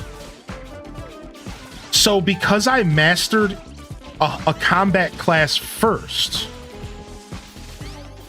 I had already had a bunch of the materials laying around just in my inventory because I was grinding other things, farming and heroes. So my advice is to just focus on a little bit of everything when you get towards like mastering stuff, because all the classes are like very like intertwined with each other, right? So like I leveled up Hunter and I fought monsters that gave me materials to master cooking, right? When I was leveling up my armor, I was getting materials so I could master alchemy. And it didn't feel bad at all. I will say, though, becoming a hero cook, now that was a grind. A lot of the stuff I needed for hero cook, I didn't have. And I had to get out there and do some grinding in order to get it. It wasn't too bad, but it totally forced me to do specific things. I had to look for specific groves that had specific bosses. I had to go to specific locations in the game and hope to farm up materials in order to craft the final recipes to become a hero. So in all reality, Master felt like a pretty natural progression by just playing the game, in my opinion. But Hero is really where the game slapped me in the face, slowed me down a little bit, and made me like pay attention. So it wasn't too much time, it wasn't too much grinding. Yo, what's up, Raiders? Yo, welcome in. Welcome in, welcome in. Yo, thanks for popping in. What's up, Blue Oval? All right, we're gonna go to the boss after this. Let's go. Let's head to the boss. Let's get out of here. I think we're done here. All right, we're gonna fight this big bird, and then Camden, if you're out there, I'm gonna have you jump over, and I'm gonna have you come do that trade, okay? All right, boss time. Let's rock.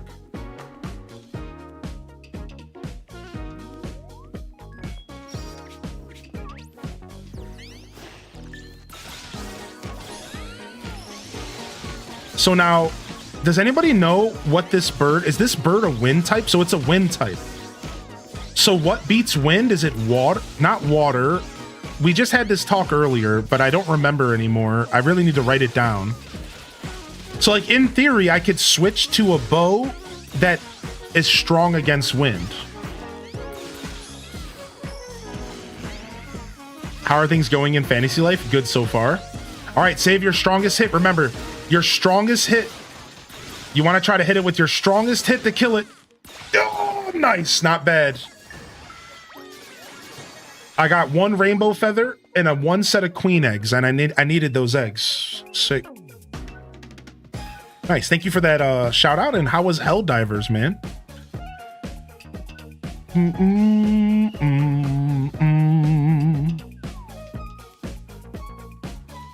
GG, thanks again. GG's. GG's in the chat. GG's in the chat. Enjoy your strangeling. Enjoy your loot and your levels. If you guys want to run around my island and collect some flowers, you're welcome to.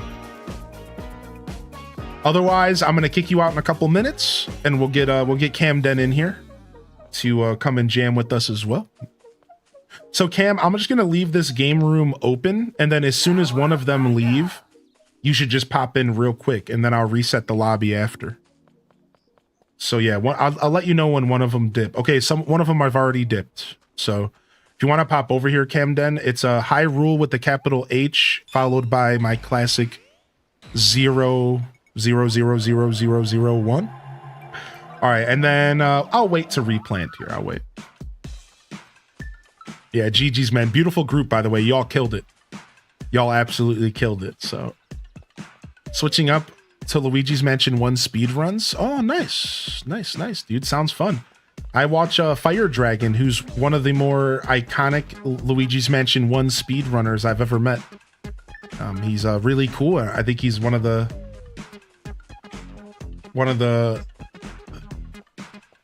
like most renowned in the scene, alongside, I'm sure, a bunch of people.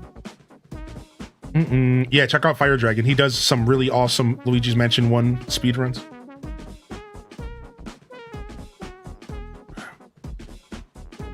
Okay, one moment. Yeah, take your time. I'm not in a rush, dude.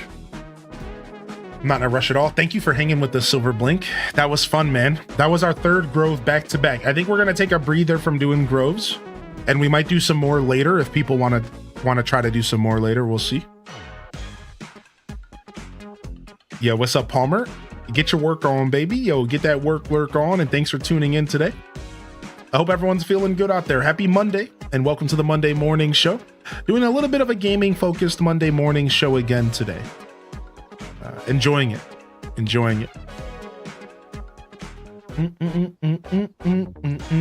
Thanks. Yeah, no worries.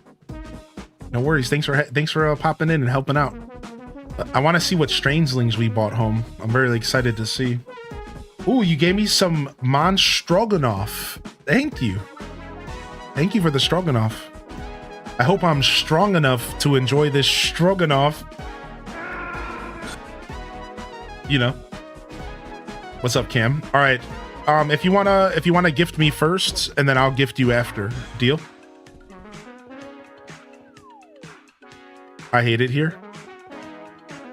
All right, you gift me first, I'll gift you after, just so we're not stepping on each other's toes. Yo, Minty. Ooh, I'm so excited for my new wizard hoe. Oh, Cam, I'm so excited. All right, you said you needed 2 rainbow feathers, right? Cool. And thank you for the payment. Honestly, you didn't have to craft me something, but that was so kind of you to do that. And is there anything else you need while I'm here? You can tap into my wealth of resources, dude. As long as it's not super insano rare, I'm probably okay with giving it off. And even if it is super insano rare, I'm playing so much of this game and I'm so far from burnt out that, like, I'll just play some more and I'll just farm some more stuff. All right, there's your 2 beautiful feathers here, or rainbow rather. Do you have Sultan hearts? I might have 1. Do you want the 1? I can give you 1. I think I have 2. I'll give you 1 if I have an extra here. Somebody already got my Sultan ore, unfortunately, and I used my last one last night, but yeah, here we go. So what is this? Dark gem. So I'm out of Sultan ore, but I do have Sultan hearts. I don't even know how you get these, but I'll give you 1 of them. Thanks again for your putting all that effort into crafting. All right, sounds good. I'm gonna go ahead and kick you out, unless you want to get some. If you want to get yourself some flowers real quick. You have to get them in treasure groves. Okay, good to know. Yeah, no problem. Like I said, I'm really not taking the game that serious, even though I am putting a lot of time in, and I'm totally becoming like a master at the game. I'm not letting it be so serious that I'm not willing to share with my community. I like doing this kind of stuff. I like playing a game and kicking a game's butt and then helping others along. I don't mind, because I get to do this for a living, you know? So it's like, why not share the wealth? I think that's like a cool trade-off. I try to think of the give and take in life, and this is just my way to give back for being blessed so much in my life. So yeah, I'll grind a game for hours and I'll give the rare resources up. Who cares? I get to do this. This is a blessing, man, and I don't take that stuff for granted. So it's nothing more than that. It's nothing more than that. I just want to I like to give back. That's just who I am as a person. So let me go ahead and check my activities, because I'm sure we've done some. Yo, thank you, Anon, for the gifted to Camden. Yo, bringing them in, badging them up. You sound very, very northern NY. I'm in Ohio, but I could see that. I can see that. Yo, Meg Petrowski, thank you for 32. Thank you for bringing so many awesome Sup, man? people together. You're such a blessing. All right, let's go check out our new equipment real quick. You ready for this? We're replacing this wizard's hoe with there's a new wizard hoe in town. Yo, I never thought I would get a better wizard's hoe than the one that I had. The 610. Now I gotta send this one into an aging altar. Now we gotta get that aging altar on this one. Nice. Very nice. All right, let's go see what strangelings we got. You still have a boost possible? Right, now we just need to age it, and we'll get a new aging altar soon. Ooh, my sprout have grown. Let's not let them fall this time.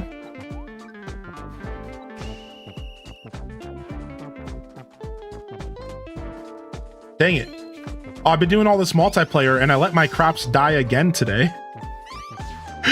You want to know what's happening? It's because every time that I switch to a new group to do a grove, I forget that I need to be checking my crops, because once you get off the internet, your crops will move on to the next phase.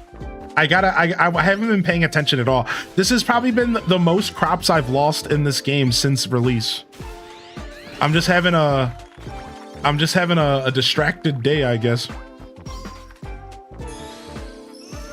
Do you use patches and stickers in the aging altars? No. So the way the aging altars work, all right, is you put a tool or a weapon or maybe even a piece of armor in, okay? And then you have to put a random assortment of items to reach different tiers. And depending on the tier you reach, depends on the chance of a skill to be added. So let me explain. Let's say I put my hoe in to the aging altar. I can use any item I want in my inventory to rank it up. I prefer to use my vegetables because I have a lot of extra vegetables. If you leave it at rank 1, you'll have a chance to maybe get +5 to farming. Maybe you'll have a chance to get +5, -5% charge time, or whatever. Now, let's say you put enough items in it to rank it up to rank 2. You'll have a chance to get +10 farming. Maybe you'll have a chance to get -10% charge time. And if you put enough items to make it up to rank 3, then you would have a chance to get maybe +15 farming, so on and so forth. So every aging altar has 3 tiers, and the items you put into it don't actually affect what comes out. This is what we used to think here in the stream. That is no longer the case. Instead, we're realizing that it's just RNG, and the items you put in it are basically just to fuel it. Think about the items as fuel. And you just have to put a bunch of fuel to rank up and increase your odds to get the stats that you want. The stickers and the appliques, or patches as you worded it, are only usable when you craft stuff. When you craft your own weapons and tools, you can use the stickers to apply specific skills to those weapons and tools. Your what? Put your what in? What's up? How you doing today, Tone? You know what I said, buddy. You know what I said. Don't be afraid, just let it happen. Of life sims, do you think this is the most complete? So the truth is that this game strays away from life sim pretty heavily. And I wouldn't actually put it in that category too heavily. So, but to answer your question, the life sim elements that this game does bring to the table is pretty good and pretty fulfilling. But in all reality, this game's more of like an RPG with like some MMO energy, where you level up different lives and you grind dungeons and monsters, and Yeah, the life sim part of the game is pretty light-hearted. You have villagers, you talk to them every day, they give you items, you can decorate. It's not really a life simulation game. It's not really. It's closer to an RPG. Yeah, no problem. Congratulations on Hero Blacksmith. Oh, and Alchemist, congrats. Just having a morning giggle. So more like Genshin. That's it. That's probably accurate, but I haven't played Genshin, so I'm not sure. But it's probably accurate because I think I understand the energy of Genshin Impact, and it's probably a pretty accurate assessment. Maybe similar to what Genshin brings to the table. Sure. Of course, the gameplay is pretty different from Genshin, I can tell you that. But the concepts, sure. Yeah, I think that actually might be kind of on point. All right, let's so we did our dailies. We did 3 treasure groves. Let's do a little bit of decorating, and let's relax for a few here. And let's catch up with the chat. Let's catch up with the chat. How you doing today, Seam? And welcome in. Thanks for the follows coming in today, by the way. All right, I wanted to do a little bit of decorating today, so let's go ahead and finish or continue our decoration here. And our forest that we're currently trying to build here. You guys can see some of the decoration stuff live here if you haven't seen it yet.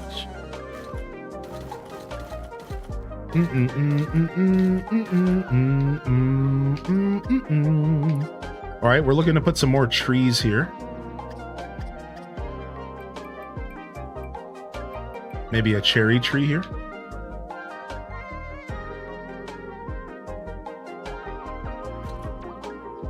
And then let's go ahead and get ourselves a pine tree here. So I'm trying to build this forest, and the forest is going to go into this clearing. This is where my farming is. And then we're going to have a forest outside of it. And I want it to be a pretty dense forest. So I'm working on creating that density right now, so that when it kind of feel like I'm trying to get a certain feeling across. And I think that's how we're going to approach this. So I wanted to have multi-tiered trees going up here. On this side, I'm not as worried about it. I think we are going to expand this a little bit here. I think we will be expanding this a little bit with a couple trees, but not a ton, because this side I might keep a little bit on the lighter side.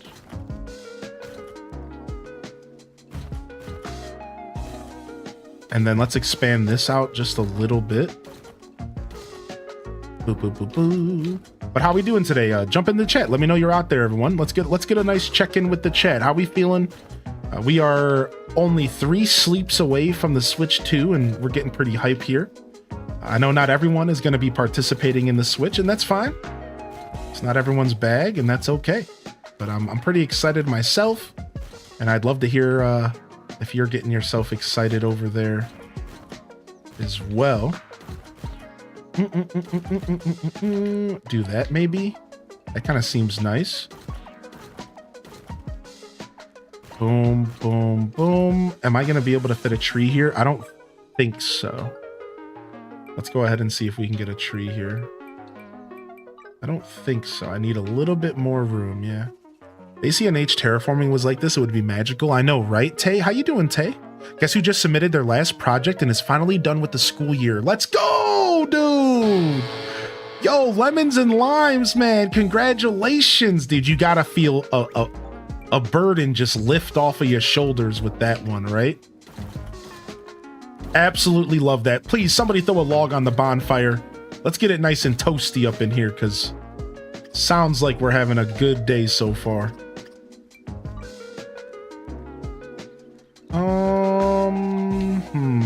All right, let's expand this a little bit more.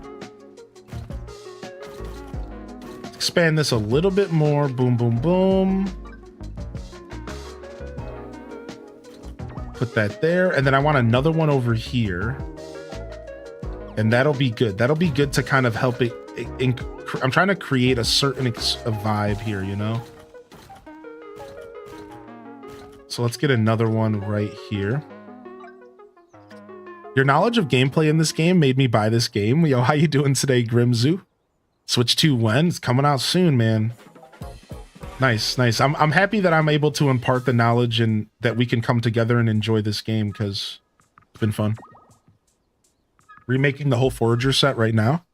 Had minor surgery on Friday. Dude, that's scary, man. It went so well. I haven't had pain, which has been amazing. Back to work and happy to be hanging here.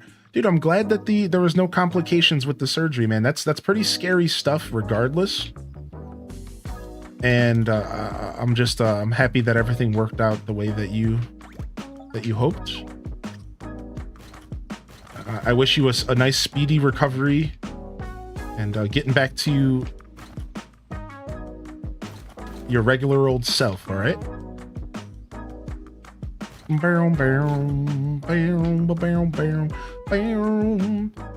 right, I think this looks good. Again, I don't feel the need to go too hard on this side. Did they lift the embargo at the end of the game? I don't think they have. How do you feel? How did you feel without spoilers? As far as how I feel, the whole embargo at the end of the game felt silly. My take on it is that it was completely unnecessary, and after beating the game, I still don't understand why they felt the need to do that.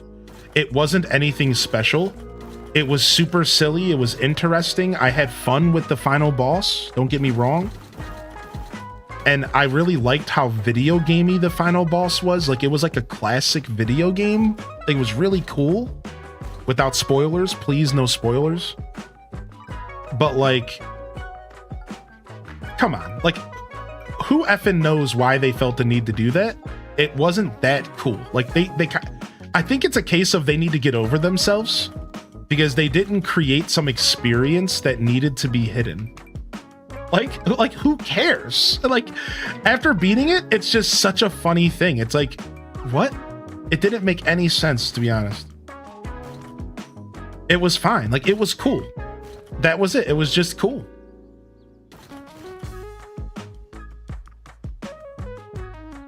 I feel like the story spoiler was what they didn't want shared. Yeah. Was it predictable? It wasn't. The fight itself was predictable in how the fight unraveled, but the end of the game and the big, like, sneaky reveal at the end that they, like, which I agree with Dazza, was the thing that they wanted hidden. That was the thing that caught me off guard. There was like a cheeky little reveal at the end that was like, oh, it was like one of those moments. Oh, moments. And it's like, okay, like, I guess that was the thing that they wanted hidden. Like, I don't know, but funny regardless. So yeah, yes, there totally was an oh moment, but like, I don't know if it warranted being hidden. Like, I don't know. That's just me. I love your reactions. Yeah, and I can't even talk to anybody about it. Yeah. You can find my reactions in the Discord, by the way. For those that are curious, you can go watch my reactions to the end of the game in the Discord. I do have a video. It's an unlisted YouTube video.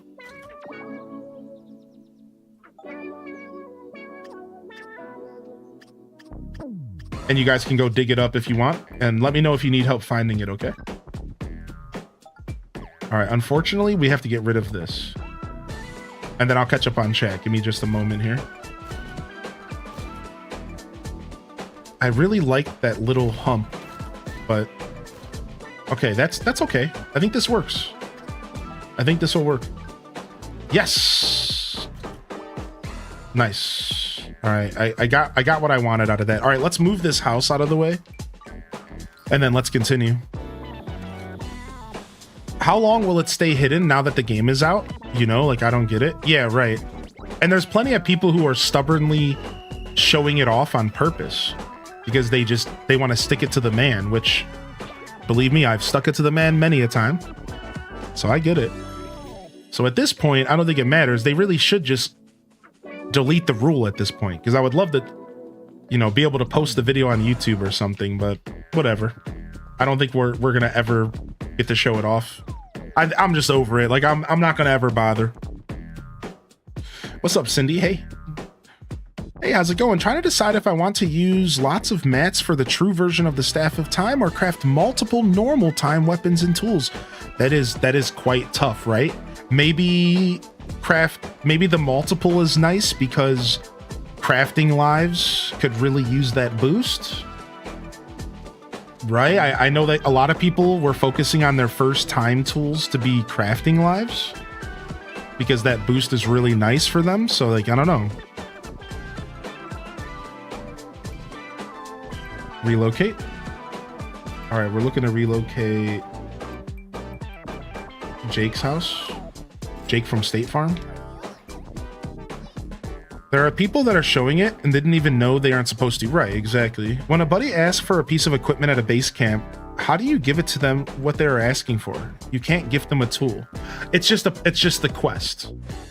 So yeah, if somebody walks up to you and asks you for like, craft me a bronze pickaxe, you're not actually supposed to gift it to them.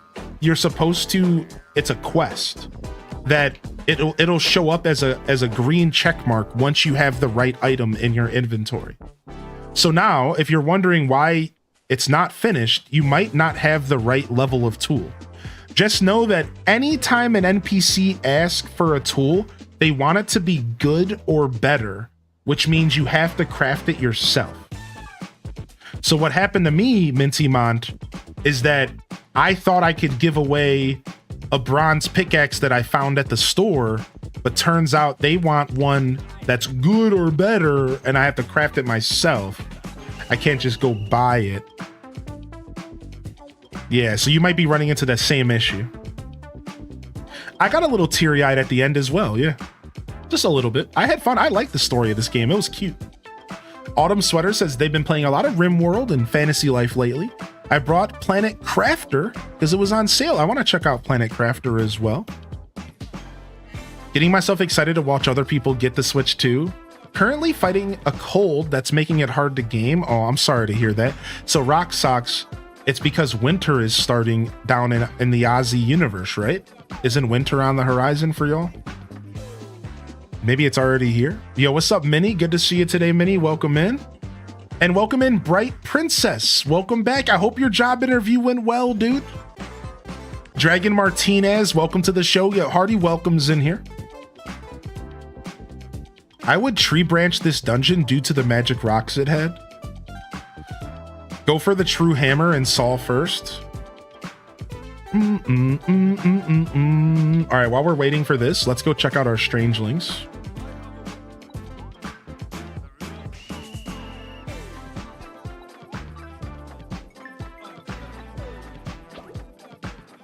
Yeah, as we expected,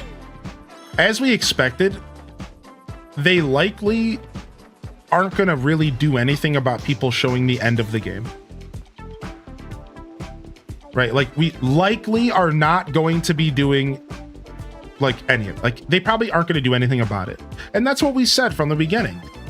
The problem is Twitch. It's not even, I'll tell you right now, I would have showed the ending of the game if I was more confident in Twitch's TOS policies. But I've been on Twitch for 6 years, and if there's one thing I've learned is that they are not consistent with their banning. And I was scared of Twitch more than anything else. For some reason, I got it all up in my head that if Twitch got a cease and desist email or something, wow, I got 2 for Olivia. It looks like I got a new partner. Look at that. I got 2 for the same strangeling. What? I think I have one other strangeling that has a second upgrade. I think one other. I love that because she's my favorite paladin in the game. I love the pirate aesthetic. Nice. And we got Douglas. I noticed the merchant restocks their items multiple times in a single day, just different in-game days. You're talking about the merchant in Ginormosia, correct? I've also noticed that they restock, if that's what you're talking about. I've noticed that the Ginormosia merchant does restock. It's not 24 hours real life. I've noticed that different stuff will be there if I just wait long enough during the day. Nice, nice. You should 5-star your island soon. Strangeling upgrades would only cost 40. I don't even know how to 5-star my island. Is it just decorating at this point? Because I'm working on it. Yeah, I don't even know how that works. I was kind of hoping it would already be 5-starred. I'm just like not even sure how it works. Ask the statue. Where's Isabel? Just put a bunch of random things. Bridges and ramps? Bridges and ramps, huh? All right, I'm just gonna keep decorating and maybe we can make it happen here by just naturally playing, right? Let's keep decorating. What's up, Captain? Yo, welcome in, Raiders. Hey. Yeah, maybe we can just have it happen naturally, right? Let's go ahead and keep decorating. So now we have this forest, and we want this forest to branch out this way. And I want it to start going down. And then down here, I think we're going to have like a little village.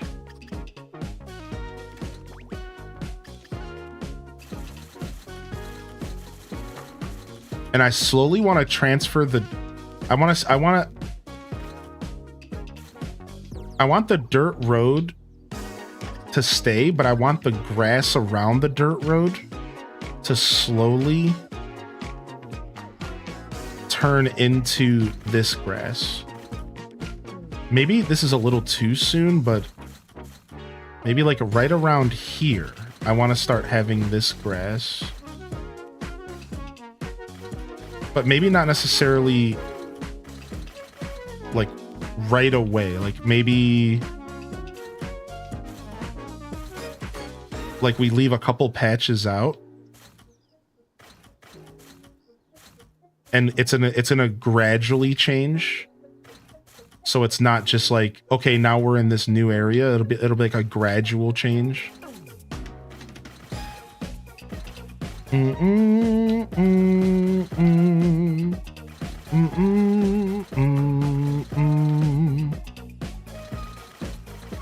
Nice. Chill aquarium. You guys are doing marbles.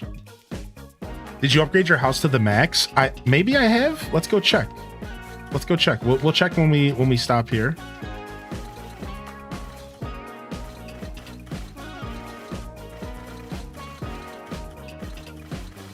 You get 5 stars by decorating your island and reverting strangelings. Maybe upping the guild board. Yeah, I've been upping the guild board. I've been upgrading Marco's shop. I probably just need to do more decorating. Because I only had like the minimum amount of items down for like the guild board quest. Like I haven't, and now I don't even know if they count trees as items either, which could be a problem for me, but that's all right. All right, speaking of trees, let's get planting.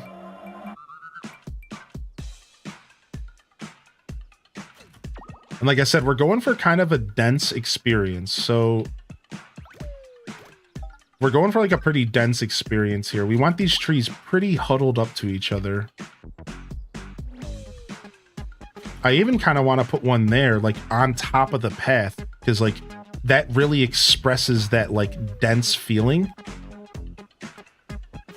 Right? When it's like literally on top of the path that you have to walk through. I think that's pretty cool. And then I kind of want... Another thing I would like to accomplish here is I want to start slowly using different trees, right? Because I have darkwood trees you're going to find deep in the forest. So I wouldn't mind like starting to use different trees as we progress. Like maybe the first darkwood tree is just like right here, but that's the first. And as you get deeper into the forest, you're going to see a lot more of them.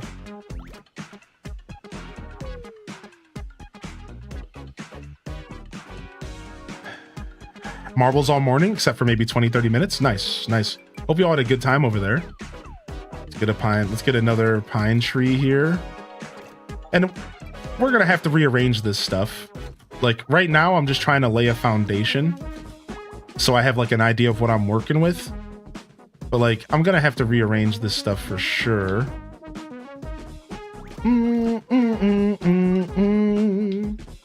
Bam, bam. I don't actually like that. We're gonna pick that back up.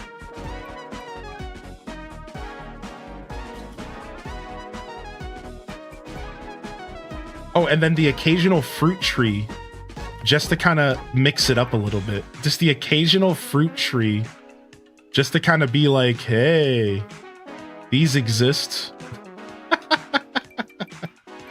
Then we have these starry trees we'll be using as well. So as you get further into the forest, you'll run into a starry tree or two. I like that too. I kind of want to make those kind of like rare.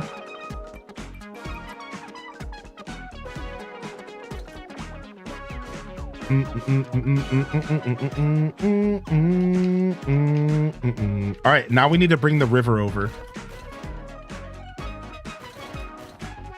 Now we have to bring the river over here.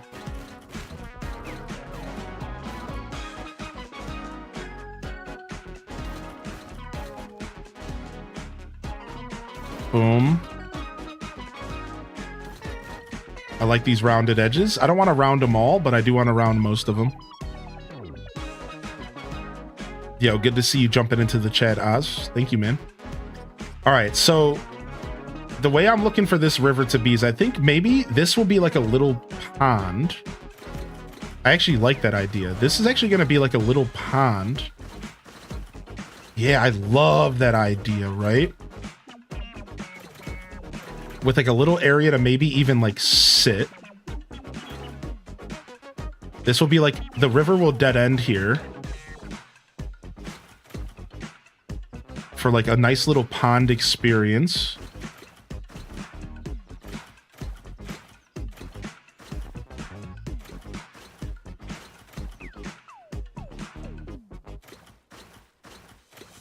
Boom. And I kind of want it to be a little bit bigger. I want it to be a little bit of a bigger kind of pond deal. Let's stretch it out a little bit more. Put a van down by the river so Chris Farley can live there. Exactly. You it's like you knew what was in my heart. All right. And then let's not a little bit much there. Boom. Okay, cool. And then let's thin this out a little bit more. See, I want it to look kind of like it dead ends into a pond. So I'm going to kind of close it up a little bit so that it looks like it's just like a branch of the river. Maybe even close this up a little bit.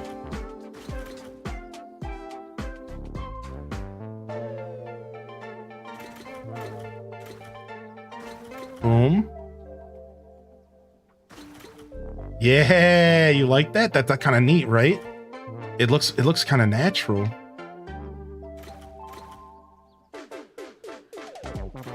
Bum, bum, bum, bum, bum, bum, bum, bum, bum, bum, bum, bum. It kind of like fits in there. I kind of like that. I think that's super neat. All right, and then meanwhile, this is actually the path that the river's going to take it for realsies here. And we're gonna wind this river all the way up this way, and we're gonna cut it right into the forest. I want to cut it right in through the forest, and we're gonna put a bridge.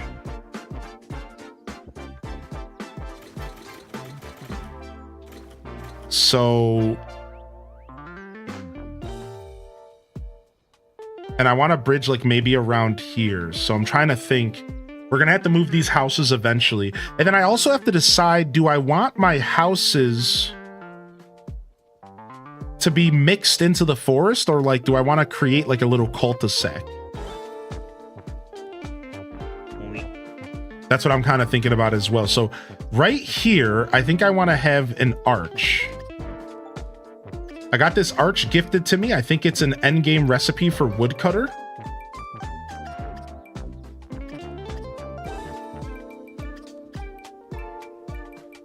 Oh, you know what? It's sitting over here on the ground. All right, boom. So I guess this could be the entrance to like the little forest, like the little like I'm trying to have like a little like city over here maybe. So maybe this is just like the entrance to that. Right? So this will be like the entrance to that, and then on this side, this is where we'll start having houses. Kind of like the forest ends, maybe a little bit here. Because I want the forest to be pretty thick. All right, and then I need to have room for this river. So I think the river's gonna go right up here, and we're gonna have a bridge to the arch.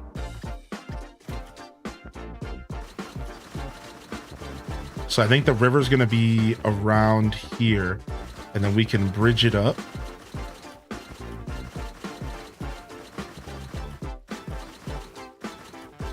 And this river's gonna keep going throughout my whole map.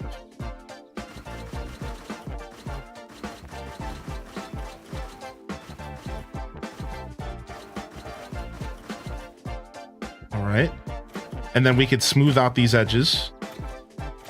You know, we'll just let it be real natural. Like, we don't need to like try too hard, right? And like, just kind of let it be like real natural.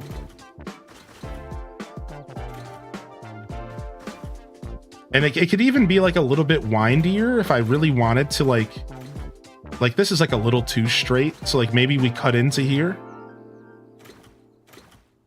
Maybe cut in a little bit more, right?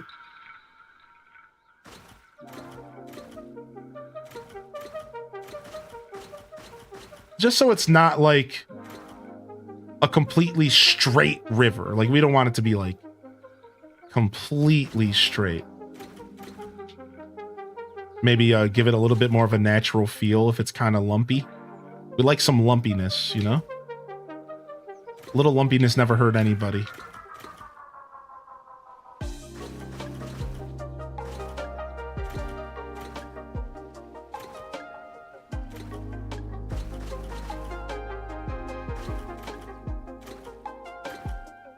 All right. Not bad. So now I'm just going around and I'm making sure these I like these corners. I don't like it when the corners are a little too sharp looking. So I tend to go through and kind of do that so they're not so sharp looking. I think sometimes the sharp corners are okay, but not too much. Hell no, not during Pride Month. Don't forget waterfalls. True. Maybe right here we'll have some waterfalls running.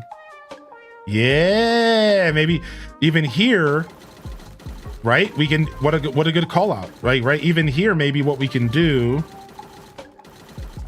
is fill up this piece of land here. Right, boom.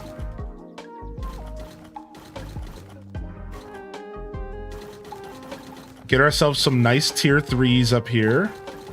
A couple tier 4s even. Boom, boom, boom, boom, boom, boom, boom, boom, boom. And then we can go ahead and we can maybe waterscape our way down. Yeah, look at that. Sick.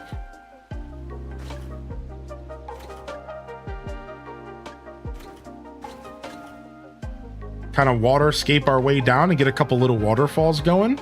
Now look how fast and just like satisfying that was. Like, that was so satisfying to just be like, boop, boop, boop, boop, boop. Now we have a waterfall. Boom, boom, boom, boom, boom, boom, boom, boom, boom, boom. Look at that. And now we can just like decorate this little mountain, maybe with some trees. Maybe with some trees. We can try to fit some trees up here if we want. Again, we're kind of just building the foundation. We'll make little decoration adjustments over time. Right now, our goal is to build a foundation so that we could get an idea of like what we're trying to accomplish here. So let's go ahead and move a bridge. And then we have to move some more houses soon, but let's go ahead and move this bridge here.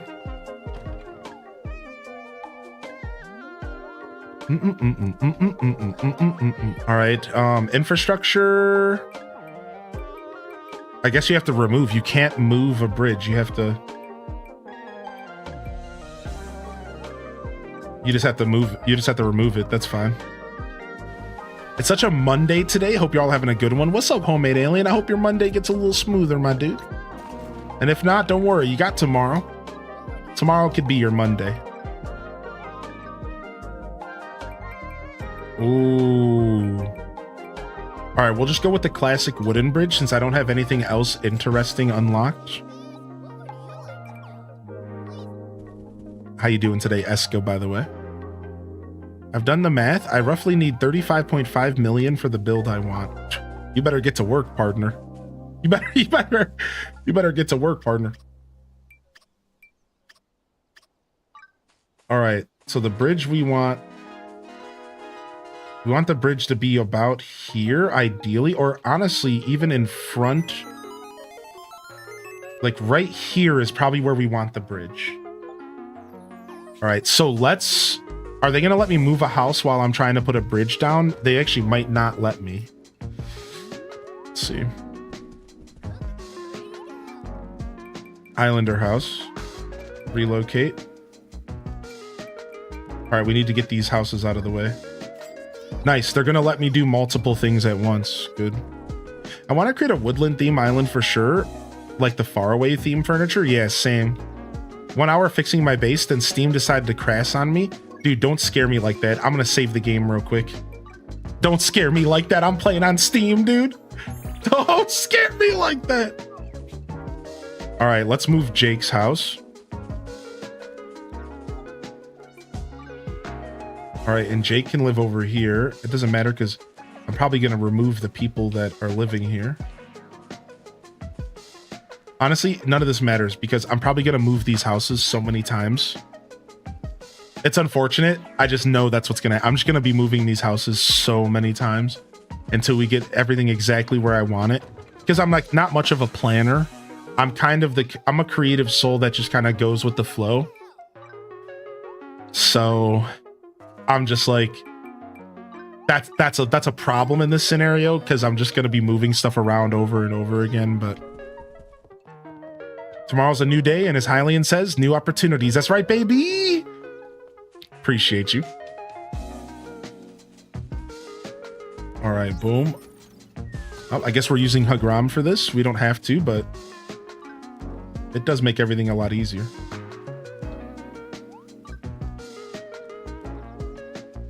Does island raiding do anything besides for lowering the cost of strangelings? So island raiding also allows golden flowers to spawn, and you need golden flowers to finish one of the quests in the game. I don't know the details, but once you beat the game, this random butterfly shows up by your fountain, and if you give that butterfly 50 of the golden celestial flowers that can only appear once you have 5 stars, which I think they only appear once a day. So this is something that is a grind. It's meant to be long-term. If you go through all of that, I think it's how you get like the final buddy or the final strangeling in the game. Yeah. So there is like a reason to do it, and it's all pretty slow. It's all pretty slow moving, you know? All right, let's check my house real quick. I am fully upgraded. Ooh.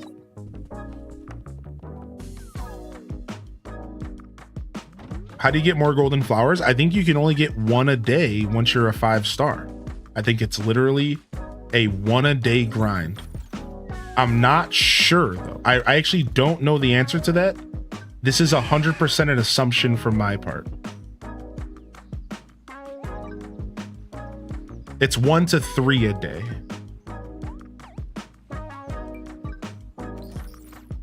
I cheesed that quest by manually moving my PS5 a day ahead and collecting. That's smart. You can cheat it like Animal Crossing? Wait a second. You can just AC time travel? That's dirty, dude. I love that. Dude, we could just TT it? What's up, Odin? Nice. The buddy you get for it's unreal.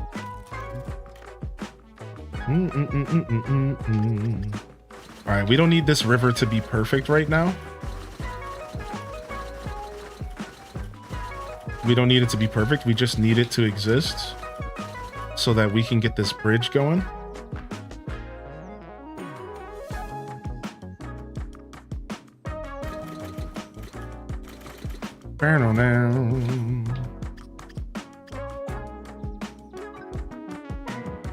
All right, nice. So this is where the bridge would go. I want it to be exactly parallel with this. Perfect.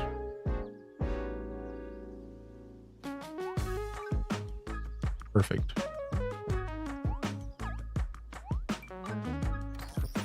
You do need to complete the quest for a trophy, and I didn't want to wait 2 months to get plat. That's fine, man. I would never feel bad for playing the game the way that you want to play it. Not at all, man. That's good. I appreciate you saying something, because now we all know that we can skip ahead if we want. The higher score you get, the more flowers you get. So, so profound. Yeah, maybe there is a way to increase how many you can get a day. We can time travel and the game doesn't punish? Yeah, how about that? How about that? No punishies. No punishies. All right, by the time you cross this river, it's gonna be mostly this grass.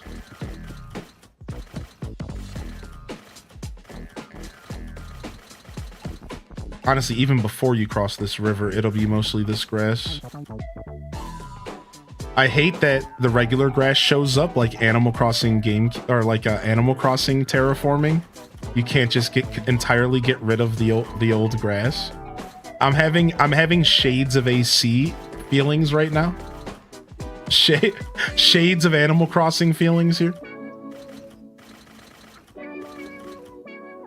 What do you mean I can't just change out all the grass? You're gonna do this to me? You're gonna make this happen, dude?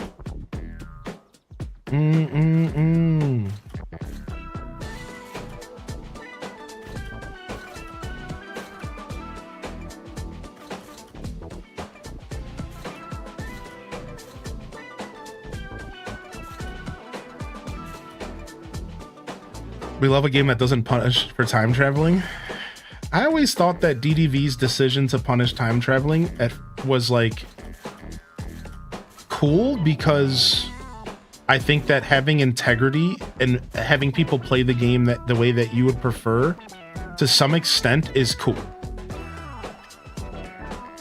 Like, to some extent, there's something really cool about that, right? So, but I also, on the other side of that conversation, you know, it comes down to people want to play games the way that they want to play games, and like, these companies shouldn't really be telling us how to use the product that we purchased, right? Like, if we want to time travel, we want to time travel. Don't tell me what to do. So I get it. Like, there's two sides to the conversation. But I will say, I always thought it was kind of cool that they were like, nah, you're not doing this. For better or for worse. Dang it, I thought it was done.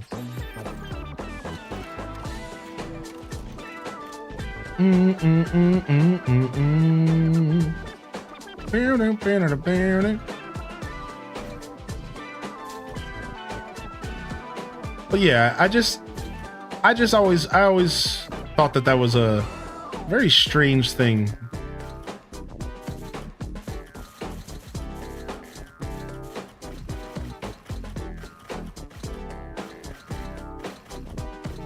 All right, nice. We got our little dirt path here.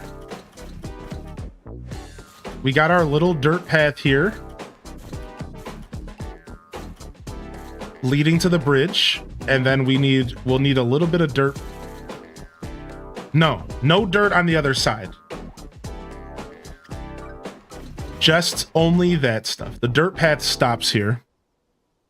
The saddest shiny in TCG, old Pidgey. I got that shiny. Shut up. No, it's not sad. That's not fair to old Pidgey. Come on. it's pretty darn sad, isn't it? It's pretty it's pretty darn sad, isn't it? All right, and then I want to have a dark tree right here. Beautiful. The dark tree and the dark trees kind of begin here. Right? This is where the dark trees will slowly begin like appearing here. And then we'll definitely put some on the other side. I did this on accident, but it's perfect.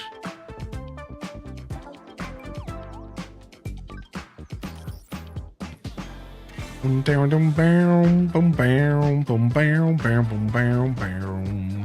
right, my wooden bridge is done. Let's build it.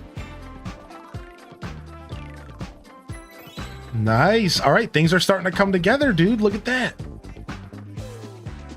Things are starting to come together here. Our forest is starting to make sense. I really want the unicorn mount that they showed today, but I believe it's only for the markets that had pre-order issues. Wait, they showed off a unicorn mount? Where can I see that? What? All right, so this is the beginning of our forest, chat. So how things are coming together. We're gonna make this super thick forest that,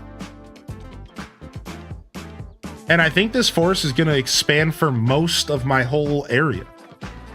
And I'm just gonna have a couple areas that are unforested for like special things. So like this down here is still, it's gonna be a forest village down here. Maybe we'll even mess around with some funky different terrains.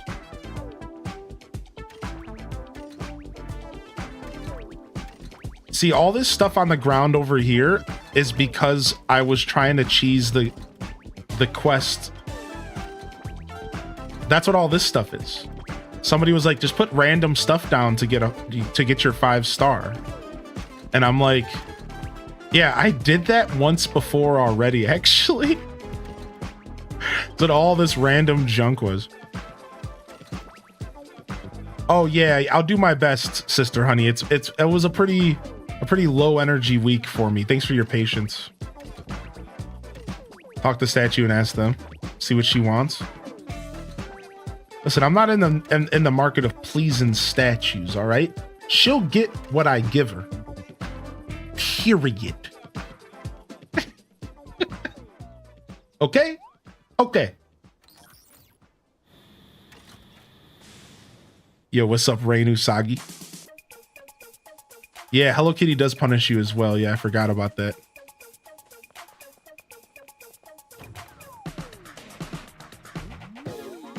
Did you leave any debris around? No, we did clear all the debris up. All right. Relocate my house next. 1200 Dash. Will you get out of my life with that? We have to decide where our guild house is going to be. I think the guild house is going to be on the other side of this bridge. Maybe the guild house is going to be in a mountain. It can only go on the second tier. Like right up here. Yes, I love this idea. Hold on, let me put this house down real quick. Nice, nice, congrats. I just picked up carpentry. I've been working on carpentry myself. And just working on becoming a level 100 farmer. All right, let me put my house here. Maybe my house will be at the end of the path. Yeah, my house will be directly at the end of the path. That'll be kind of cool because it's a big foresty house.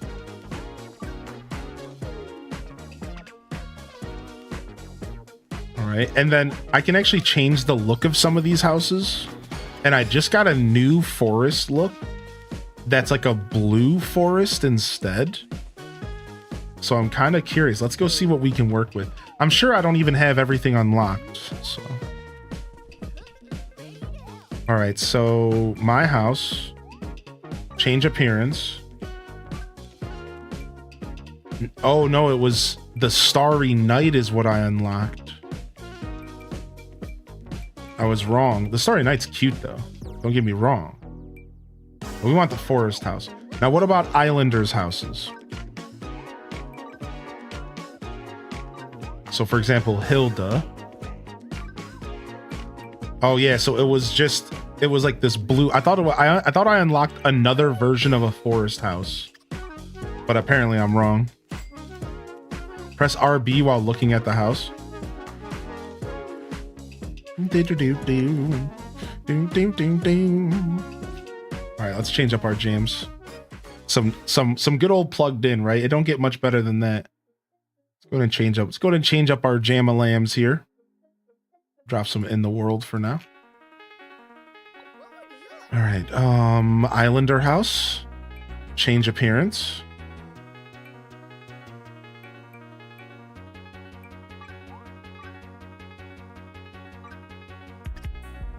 Oh,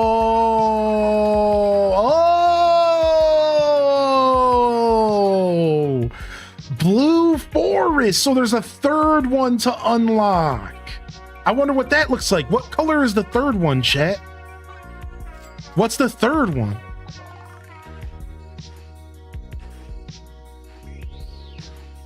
There's green, blue, and what else? I gotta know for the future.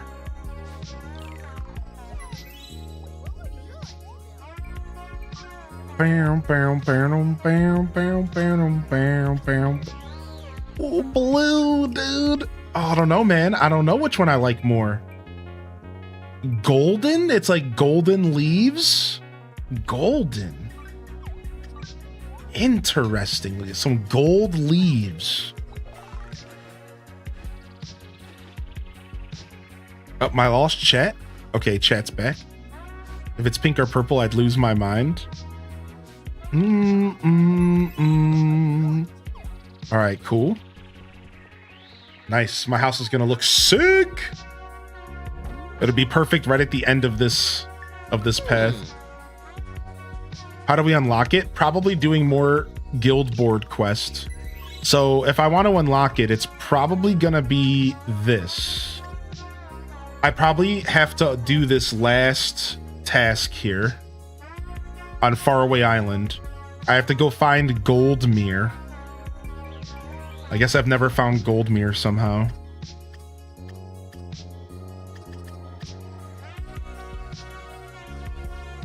Oh, I need to find that Earth Angel tree. So I need to go there. Yeah.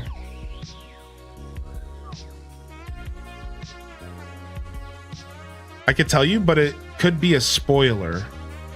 I'm willing to take this risk. Let's go. I want to hear about it. How do I go? How do I unlock the final house? This is a risk I'm willing to take. Artisan. Oh, sick. Okay, all right. That's not a bad spoiler at all. Nice. I'm already working on leveling up artist. Okay.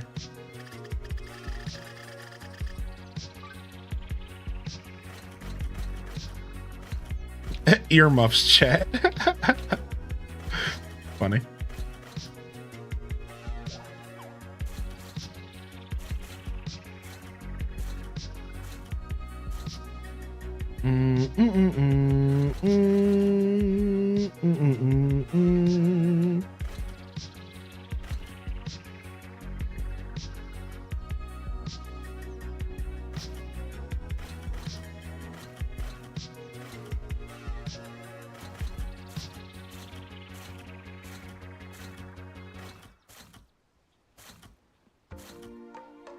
Okay.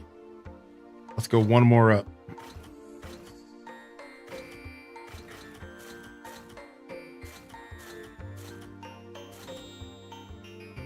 Bum, bum, bum, bum, bum. That'd be my front yard.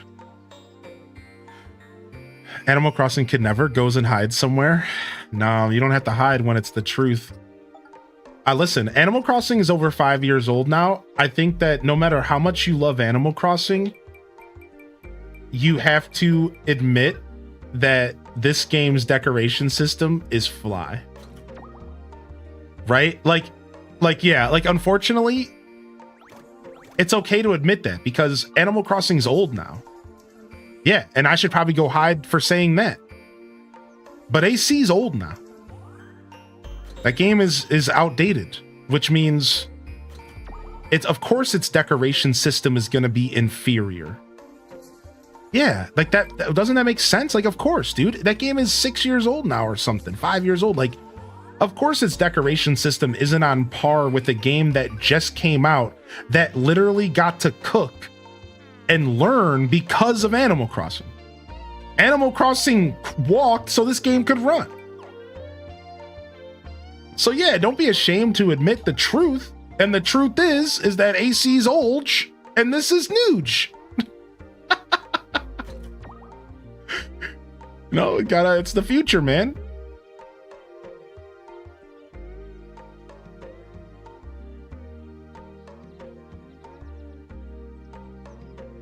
Beans, the magical thing. The more you spill, the more we sing. The more we sing, the better we feel. So spill the beans at every meal. That was beautiful. I want to shed a tear.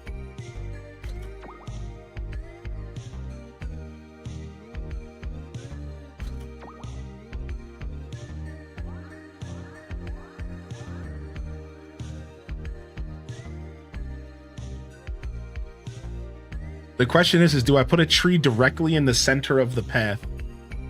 I kind of think I want to. Like, I don't know why. I think that's cool. What a poet. It's a little extra symmetrical. It doesn't need to be so symmetrical considering it's a forest, but I think I'll leave this. I think I'll leave this spot symmetrical. I think I'll leave this symmetrical because I think it actually works. Need a fork that dead ends to mess with people? Get out of here. Meanwhile, I'm just changing my Strangelings color palettes to have a full team of goths. We love it. We stand a goth. We stand a goth legend.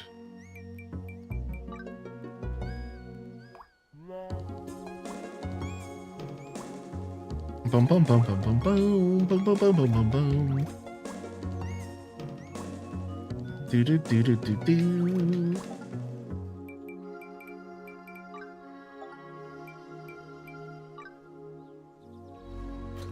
Put this here. All right.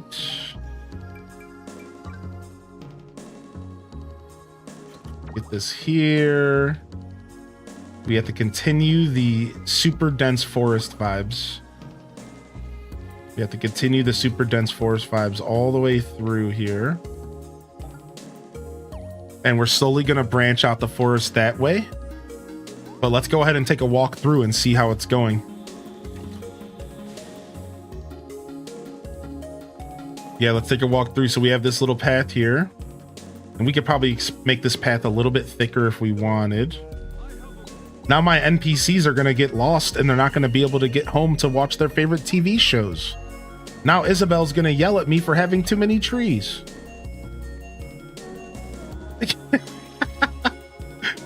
All right, see, when we go through here and then it opens up to our gorgeous forest, right?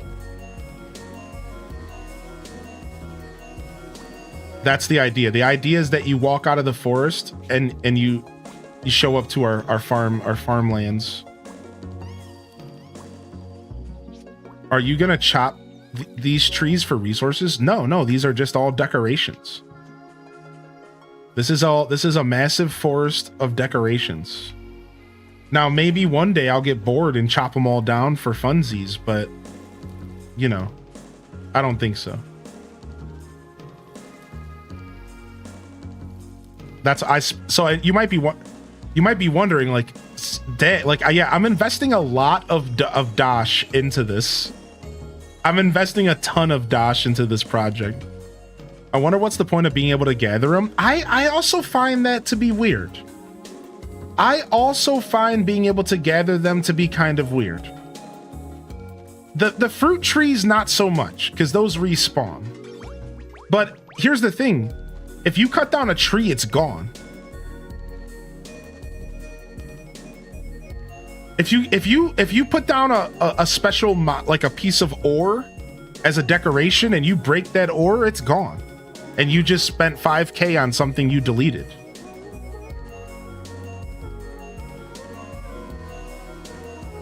Yeah, your buddies will interact with it as like a roleplay thing. Yes, Soulspire brings up a good point.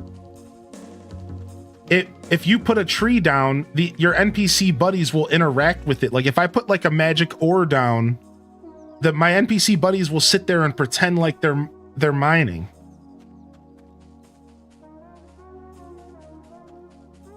Yo, Ponka, dude, I think it sounds like things are looking up. All right, let's go build where our guild headquarters are gonna be. Yeah, you started in an orchard and everyone loves pretending to chop it. Yeah, it's cute, right? It's super cute.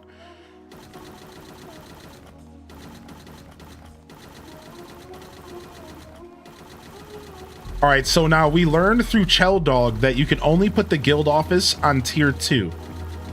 The guild office cannot go on any higher than tier 2. So you have to be careful and make sure you plan around this.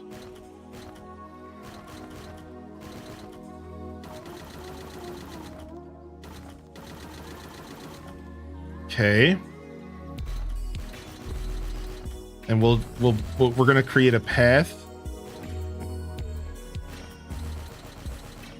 to the treasure grove here. I think we'll do that.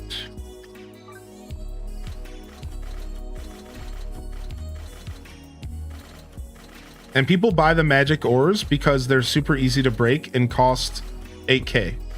Ah, so people buy the magic ores to farm magic ore. If you have money, why not? Dude, why is this game so interesting? Right? Like, what an interesting concept. You can buy ore to break to make for gear. Like, how is that not so interesting? Like, what? Like, what game does that? What game lets you purchase loot to put on your town to farm? Like, what? It's just so crazy to me.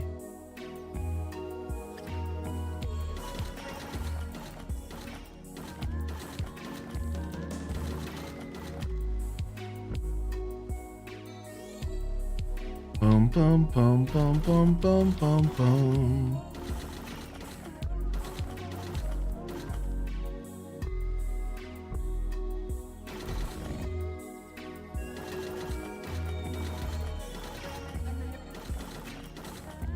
Okay.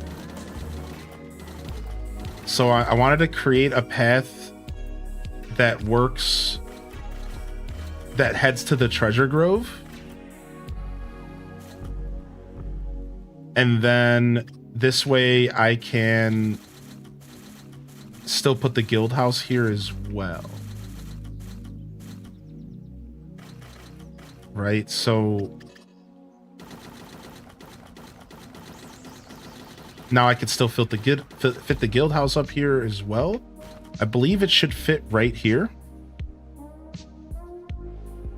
And then we'll continue working on this later. Let's go move the guild house. You could build a moat. You could build a moat, yeah. Current goals are to find Sultan Stone / Heart of Darkest mining groves and Godfish groves. I will tell you this much, Camden. I thought Godfish could only spawn in higher end groves, and turns out you can. I found a Godfish like 300 grove, I think it was. So I was under the impression that certain stuff would only spawn in high level groves. Turns out, no. It turns out there might be versions, low level versions of high end spawning groves. So again, I thought the Godfish was only going to be like year 800. No, I found a Godfish grove. Somebody was running online.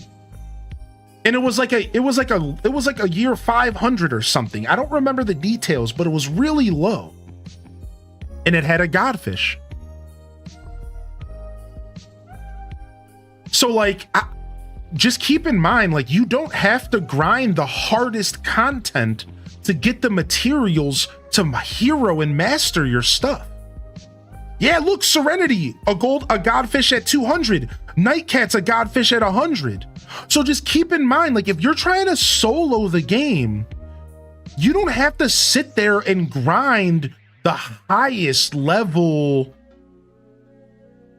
like, stuff. You could like easily solo, just keep replanting a bunch of year 200 groves, for example, until you get one that spawns a godfish, and then just go do it. Also, I think some of those materials are in the game somewhere. I think godfish is only groves, but rainbow fish is in the game. Yes, Sultan Heart is only groves, but magic ingot is in the game. Dragon ore is in the game. I'm trying to remember. Yeah, godfish I think is only groves. I don't mind the higher level stuff. Time barely changes unless I run a 900.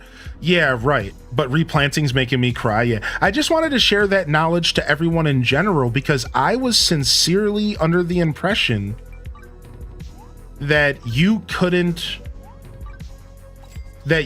get, like, let's say a godfish or a Sultan Heart on low level stuff. So I was just shocked by that. That's all. Yo, congratulations on the Black Panther mount. I think I also got a pretty decent mount recently. What mount did I get recently? Oh, I had the net. Oh, here it is. The white woolly mount dropped for me just last night. The white woolly mount, I think it was last night.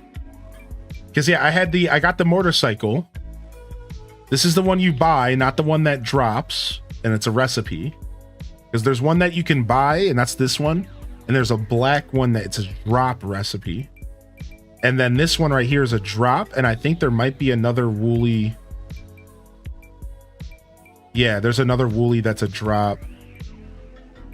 Yeah, I don't know. Either way, I got this cute little goat to ride around on. Look at it. It's a goat with a bowl haircut. Little Will Byers woolly.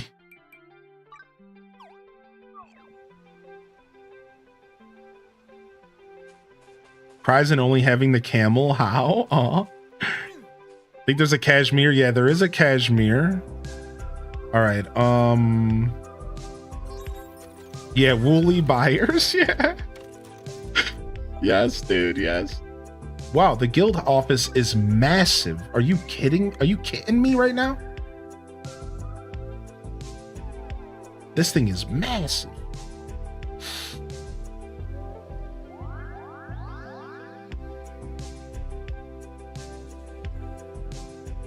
Okay, let's get to work.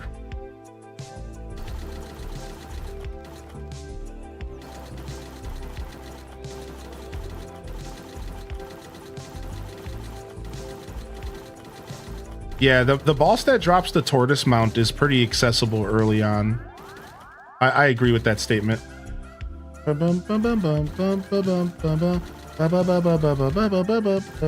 right, and then we're gonna decorate this cliff with maybe some trees, maybe a waterfall. So that cliff's gonna be decorated, and then we're gonna put the guild house right about here. And I want it on tier 2 because I think it'll be cool on tier 2. I don't know. I was inspired by Julia's build. I think they might have had the guild house on tier 2. I know they had the artist place and their house up on tier 2. All right, let's see if this works. Nope, but we're getting there. We're getting close. It might work if I get rid of this cliff here. Yo, we just got our 4th dog today. Her name is Cora. Paired with our other dog, Killua. We call them KK Slider. Aww. That's so cute, dude. We've seen pictures of Kill. We've seen pictures of Killua. All right, I want this to be as far back as possible. Boom. Sick. Sick. And then we're gonna have a ramp. We're gonna have some ramps going up. So we gotta wait. We gotta wait until the guild house is done. Yeah, this is gonna be fun, man. We gotta wait till the guild house is done. So let's get some more ramps going. Build some stairs. I think I'm gonna stick with... Wait, there's forest stairs?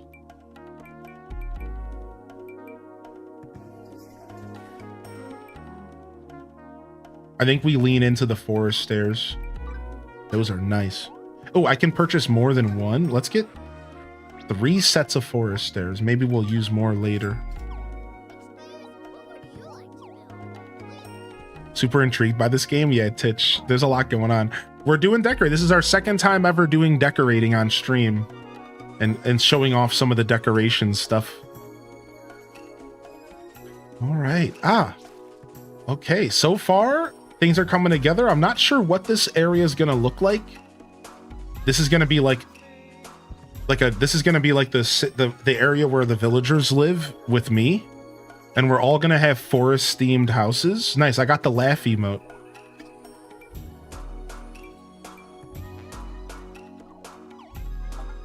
Wait, where's it at? How do I activate the new emote that I just got? It's not here. I don't know. But yeah, we're gonna have all go to options.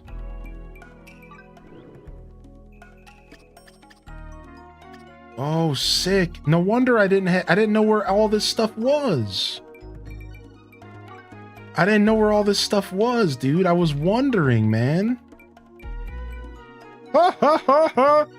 Look around. Wait, what was that? Was that Twitch Prime? Mod check? Twitch Prime?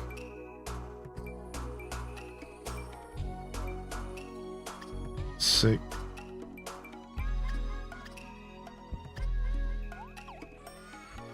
No, I didn't save it. Frick. That's okay. It only took a second.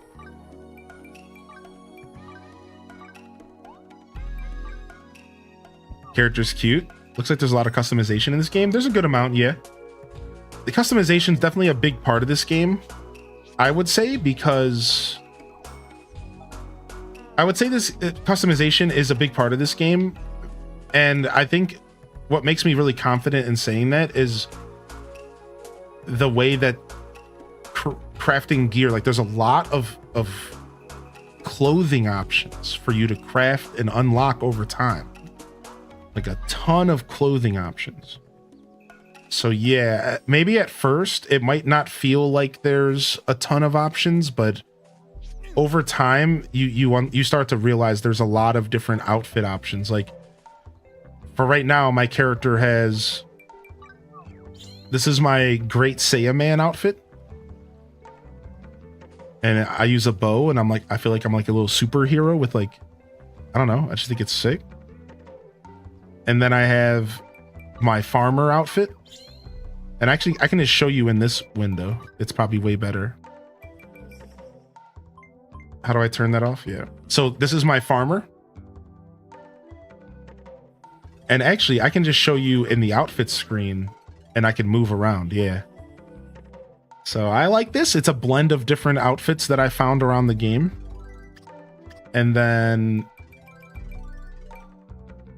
this is what my mercenary looks like. Just pretty basic, wearing the gear. This is my superhero, Great Saiyaman. I actually love it. I think it's sick. Here's my mage right now with the monocle and the wizard's hat, the magic hat. None of these matter. I haven't like decorated them. Farmer. Oh, here's my cook. Master chef status. Iron Shefa! My carpenter, just wearing carpenter gear. And then my alchemist, I haven't messed around with the alchemist. So yeah. So like some of the characters I've like made a point to try to look cool. The monocle's perfect for the mage. Yeah, dude, I thought so. Yeah, Kokori outfit.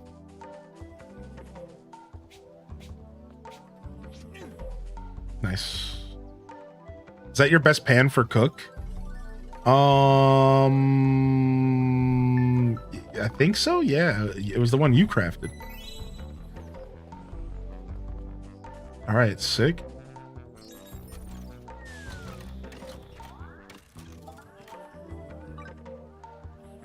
I think we'll do a triple staircase up. That'll look sick, right? Now we could separate them and put decorations between the staircases. Ooh. And we could like put stuff between them.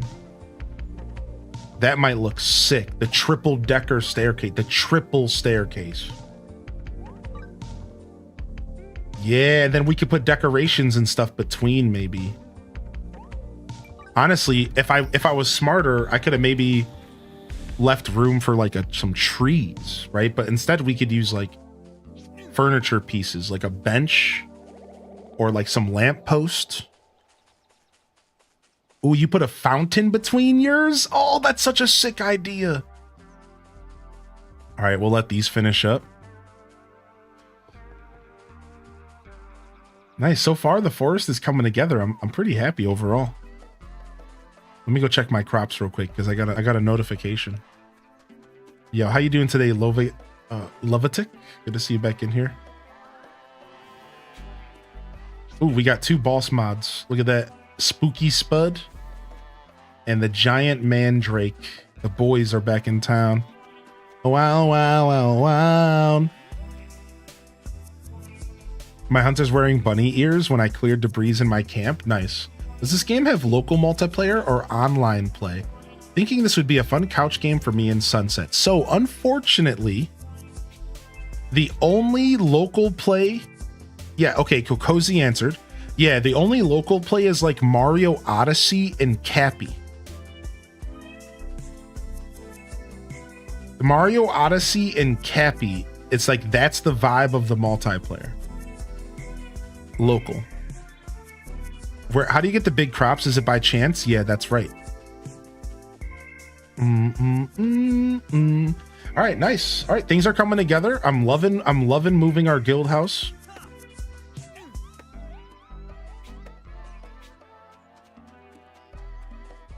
I can't wait to come and cut all your trees down. I wonder, can you do that?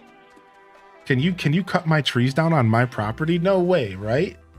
So when I show up and say hello to this beautiful human highly in descent, does not feel alluded to. Yo, what's up? What's up, Frank? Dude, good to see you. No, you cannot? Yeah, I didn't think so, punk. You think you can cut my trees down, dude? You think you're just a tree cutting maniac over there? Nah, son. Do trees level up if they stay? Like if I don't chop them down? I don't think so. I find it peculiar that they do have levels. I don't think the levels reflect anything. But I find it peculiar regardless. So I don't have the good benches for this, but right now I don't have any forest themed benches made, but look at that. We could put some benches between. We could get some benchies going.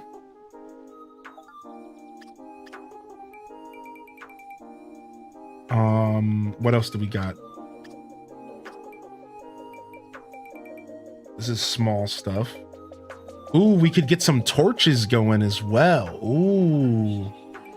Bow, bow, bow, bow. Where can I find my other lamps? I thought I had some lamps gifted to me. Here they are. Yes. Yes. What in the frick? Why is this actually randomly perfect? What the heck? Not exactly the vibe I was going for, but it's so cute I can't resist. Okay, that works really well. Also, I got this super nice Ivy swing set somebody made me. Take a look at this. This is gonna go somewhere in this cul-de-sac we're creating. I wonder if my NPCs can sit on the swing, and I wonder if I can sit on it. Let's go find out. You missed the first message. That's why you look confused. Oh, I see. How are you doing? I've been lurking while working on my thesis. I wish I could be leveling up my farmer. Oh, nice, Frank. Yo, what's up, dude? What's up, buddy? Dude, I hope your thesis is going well. Yes, you can.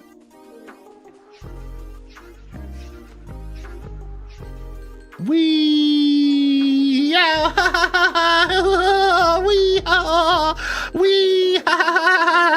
Wee. Pretty good. Just having some lunch, eating some ribeye. Nice, dude. Woo! Someone clipped that. Can you tame boss monsters and get them as mounts? No. So the boss monsters are required. As far as getting mounts, it's all sorts of different ways, but drops. It's from the drops. So like from killing them, unfortunately, you have to murder them. Yeah, the lily lights are like not quite the vibe I was going for, but I like them a lot. So I might leave them. And maybe we'll do something different later when I have access to more stuff. Because I don't have access to everything I want yet. I'm just getting it, like I said, a lot of the way I decorate is I just get stuff down and then I iterate. So right now we're just kind of throwing stuff at the wall and seeing if it sticks. And we'll slowly iterate and we'll slowly evolve this whole thing. I would love to ride a behemoth. Talking earlier about how it sounds when a bearded man says they need to tinkle, and now we get a Wii clip.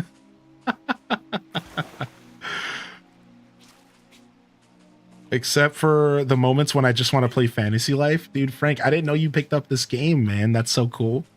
This game is definitely bringing the heat in that sense. It's definitely bringing the heat.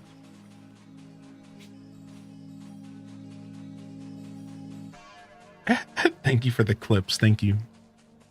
Definitely bringing the heat in that sense, in that regard. I love the little places outside of the property where you can just go like vibe on the beach. Like this little hidden cove. This is like the perfect little makeout point. Where's Laura at when you need her? Just kidding. Haha, jokes. And you could fish out here as well.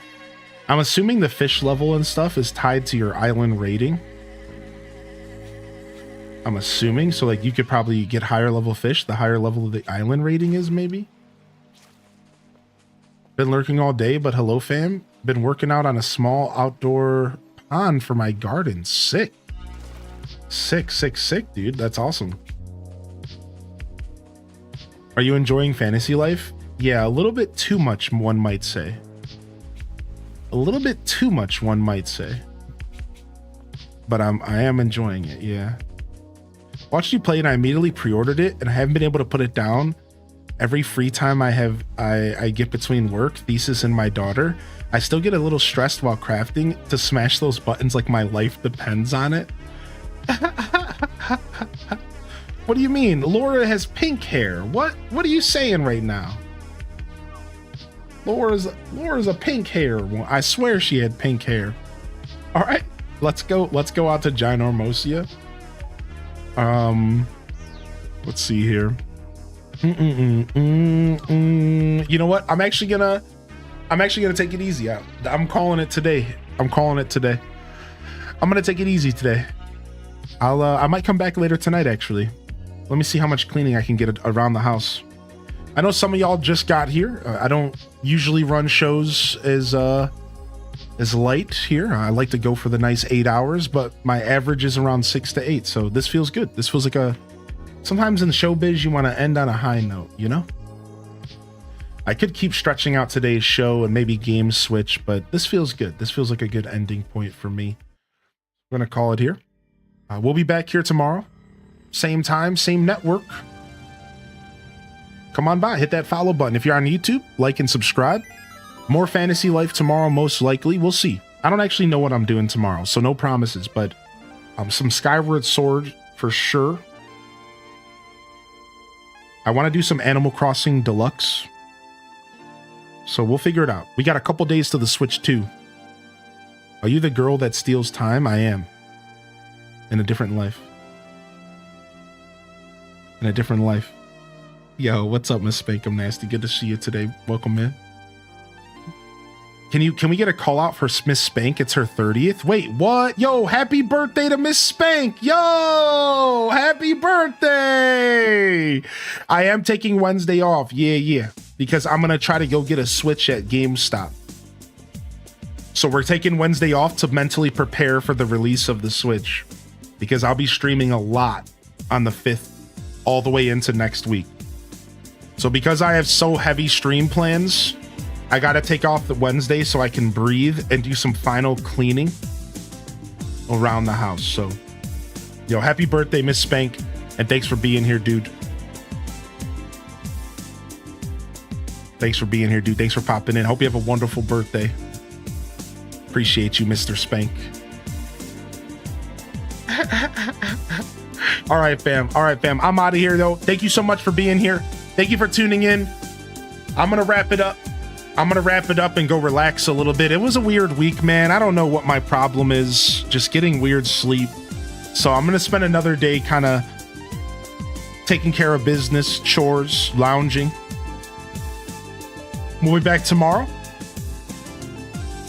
We're going to do some more games. Thanks to you, to everyone who came and hung out this morning. It was fun. But yeah, I'm going to get up and it's gorgeous outside. So I'm going to get up and get off the computer and go jam. It's gorgeous outside. We're going to go get a grocery store run in. Maybe go take my bike to the bike shop. I've been pushing that off. Thank you, everyone. This is Highly in Descent signing off from another wonderful Pyro Gaming Group production. If I don't see y'all here as we go into this week, tomorrow, Thursday, the Switch 2, I'll see you when I see you, fam. Don't forget to game on. And of course, as always, peace. Wrap it up and on to the next episode. Peace.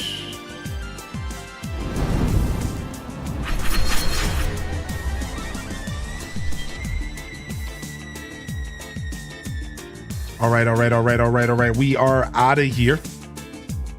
Appreciate y'all for coming through. Oh, what a day, man. Some good energy in here. That's what the Monday morning show is all about. Now, I have one request as y'all get out of here. Take this beautiful energy that we just spent 6+ hours cultivating and disperse it into the universe. Don't keep it to yourselves. Feed it to your doggos. Call that old lady down the street that's an old bat and tell her she ain't so bad. You know, maybe give someone a compliment today. You know, whatever, baby. Appreciate y'all, man. Love y'all. Honored to be a part of your daily routines, and I'm certainly honored to have you as a part of mine. So thank you for journeying alongside each other, journeying alongside me here on twitch.tv. But until next time, this is Highly in Descent signing off. Peace. Hit them cat jams, baby. Peace.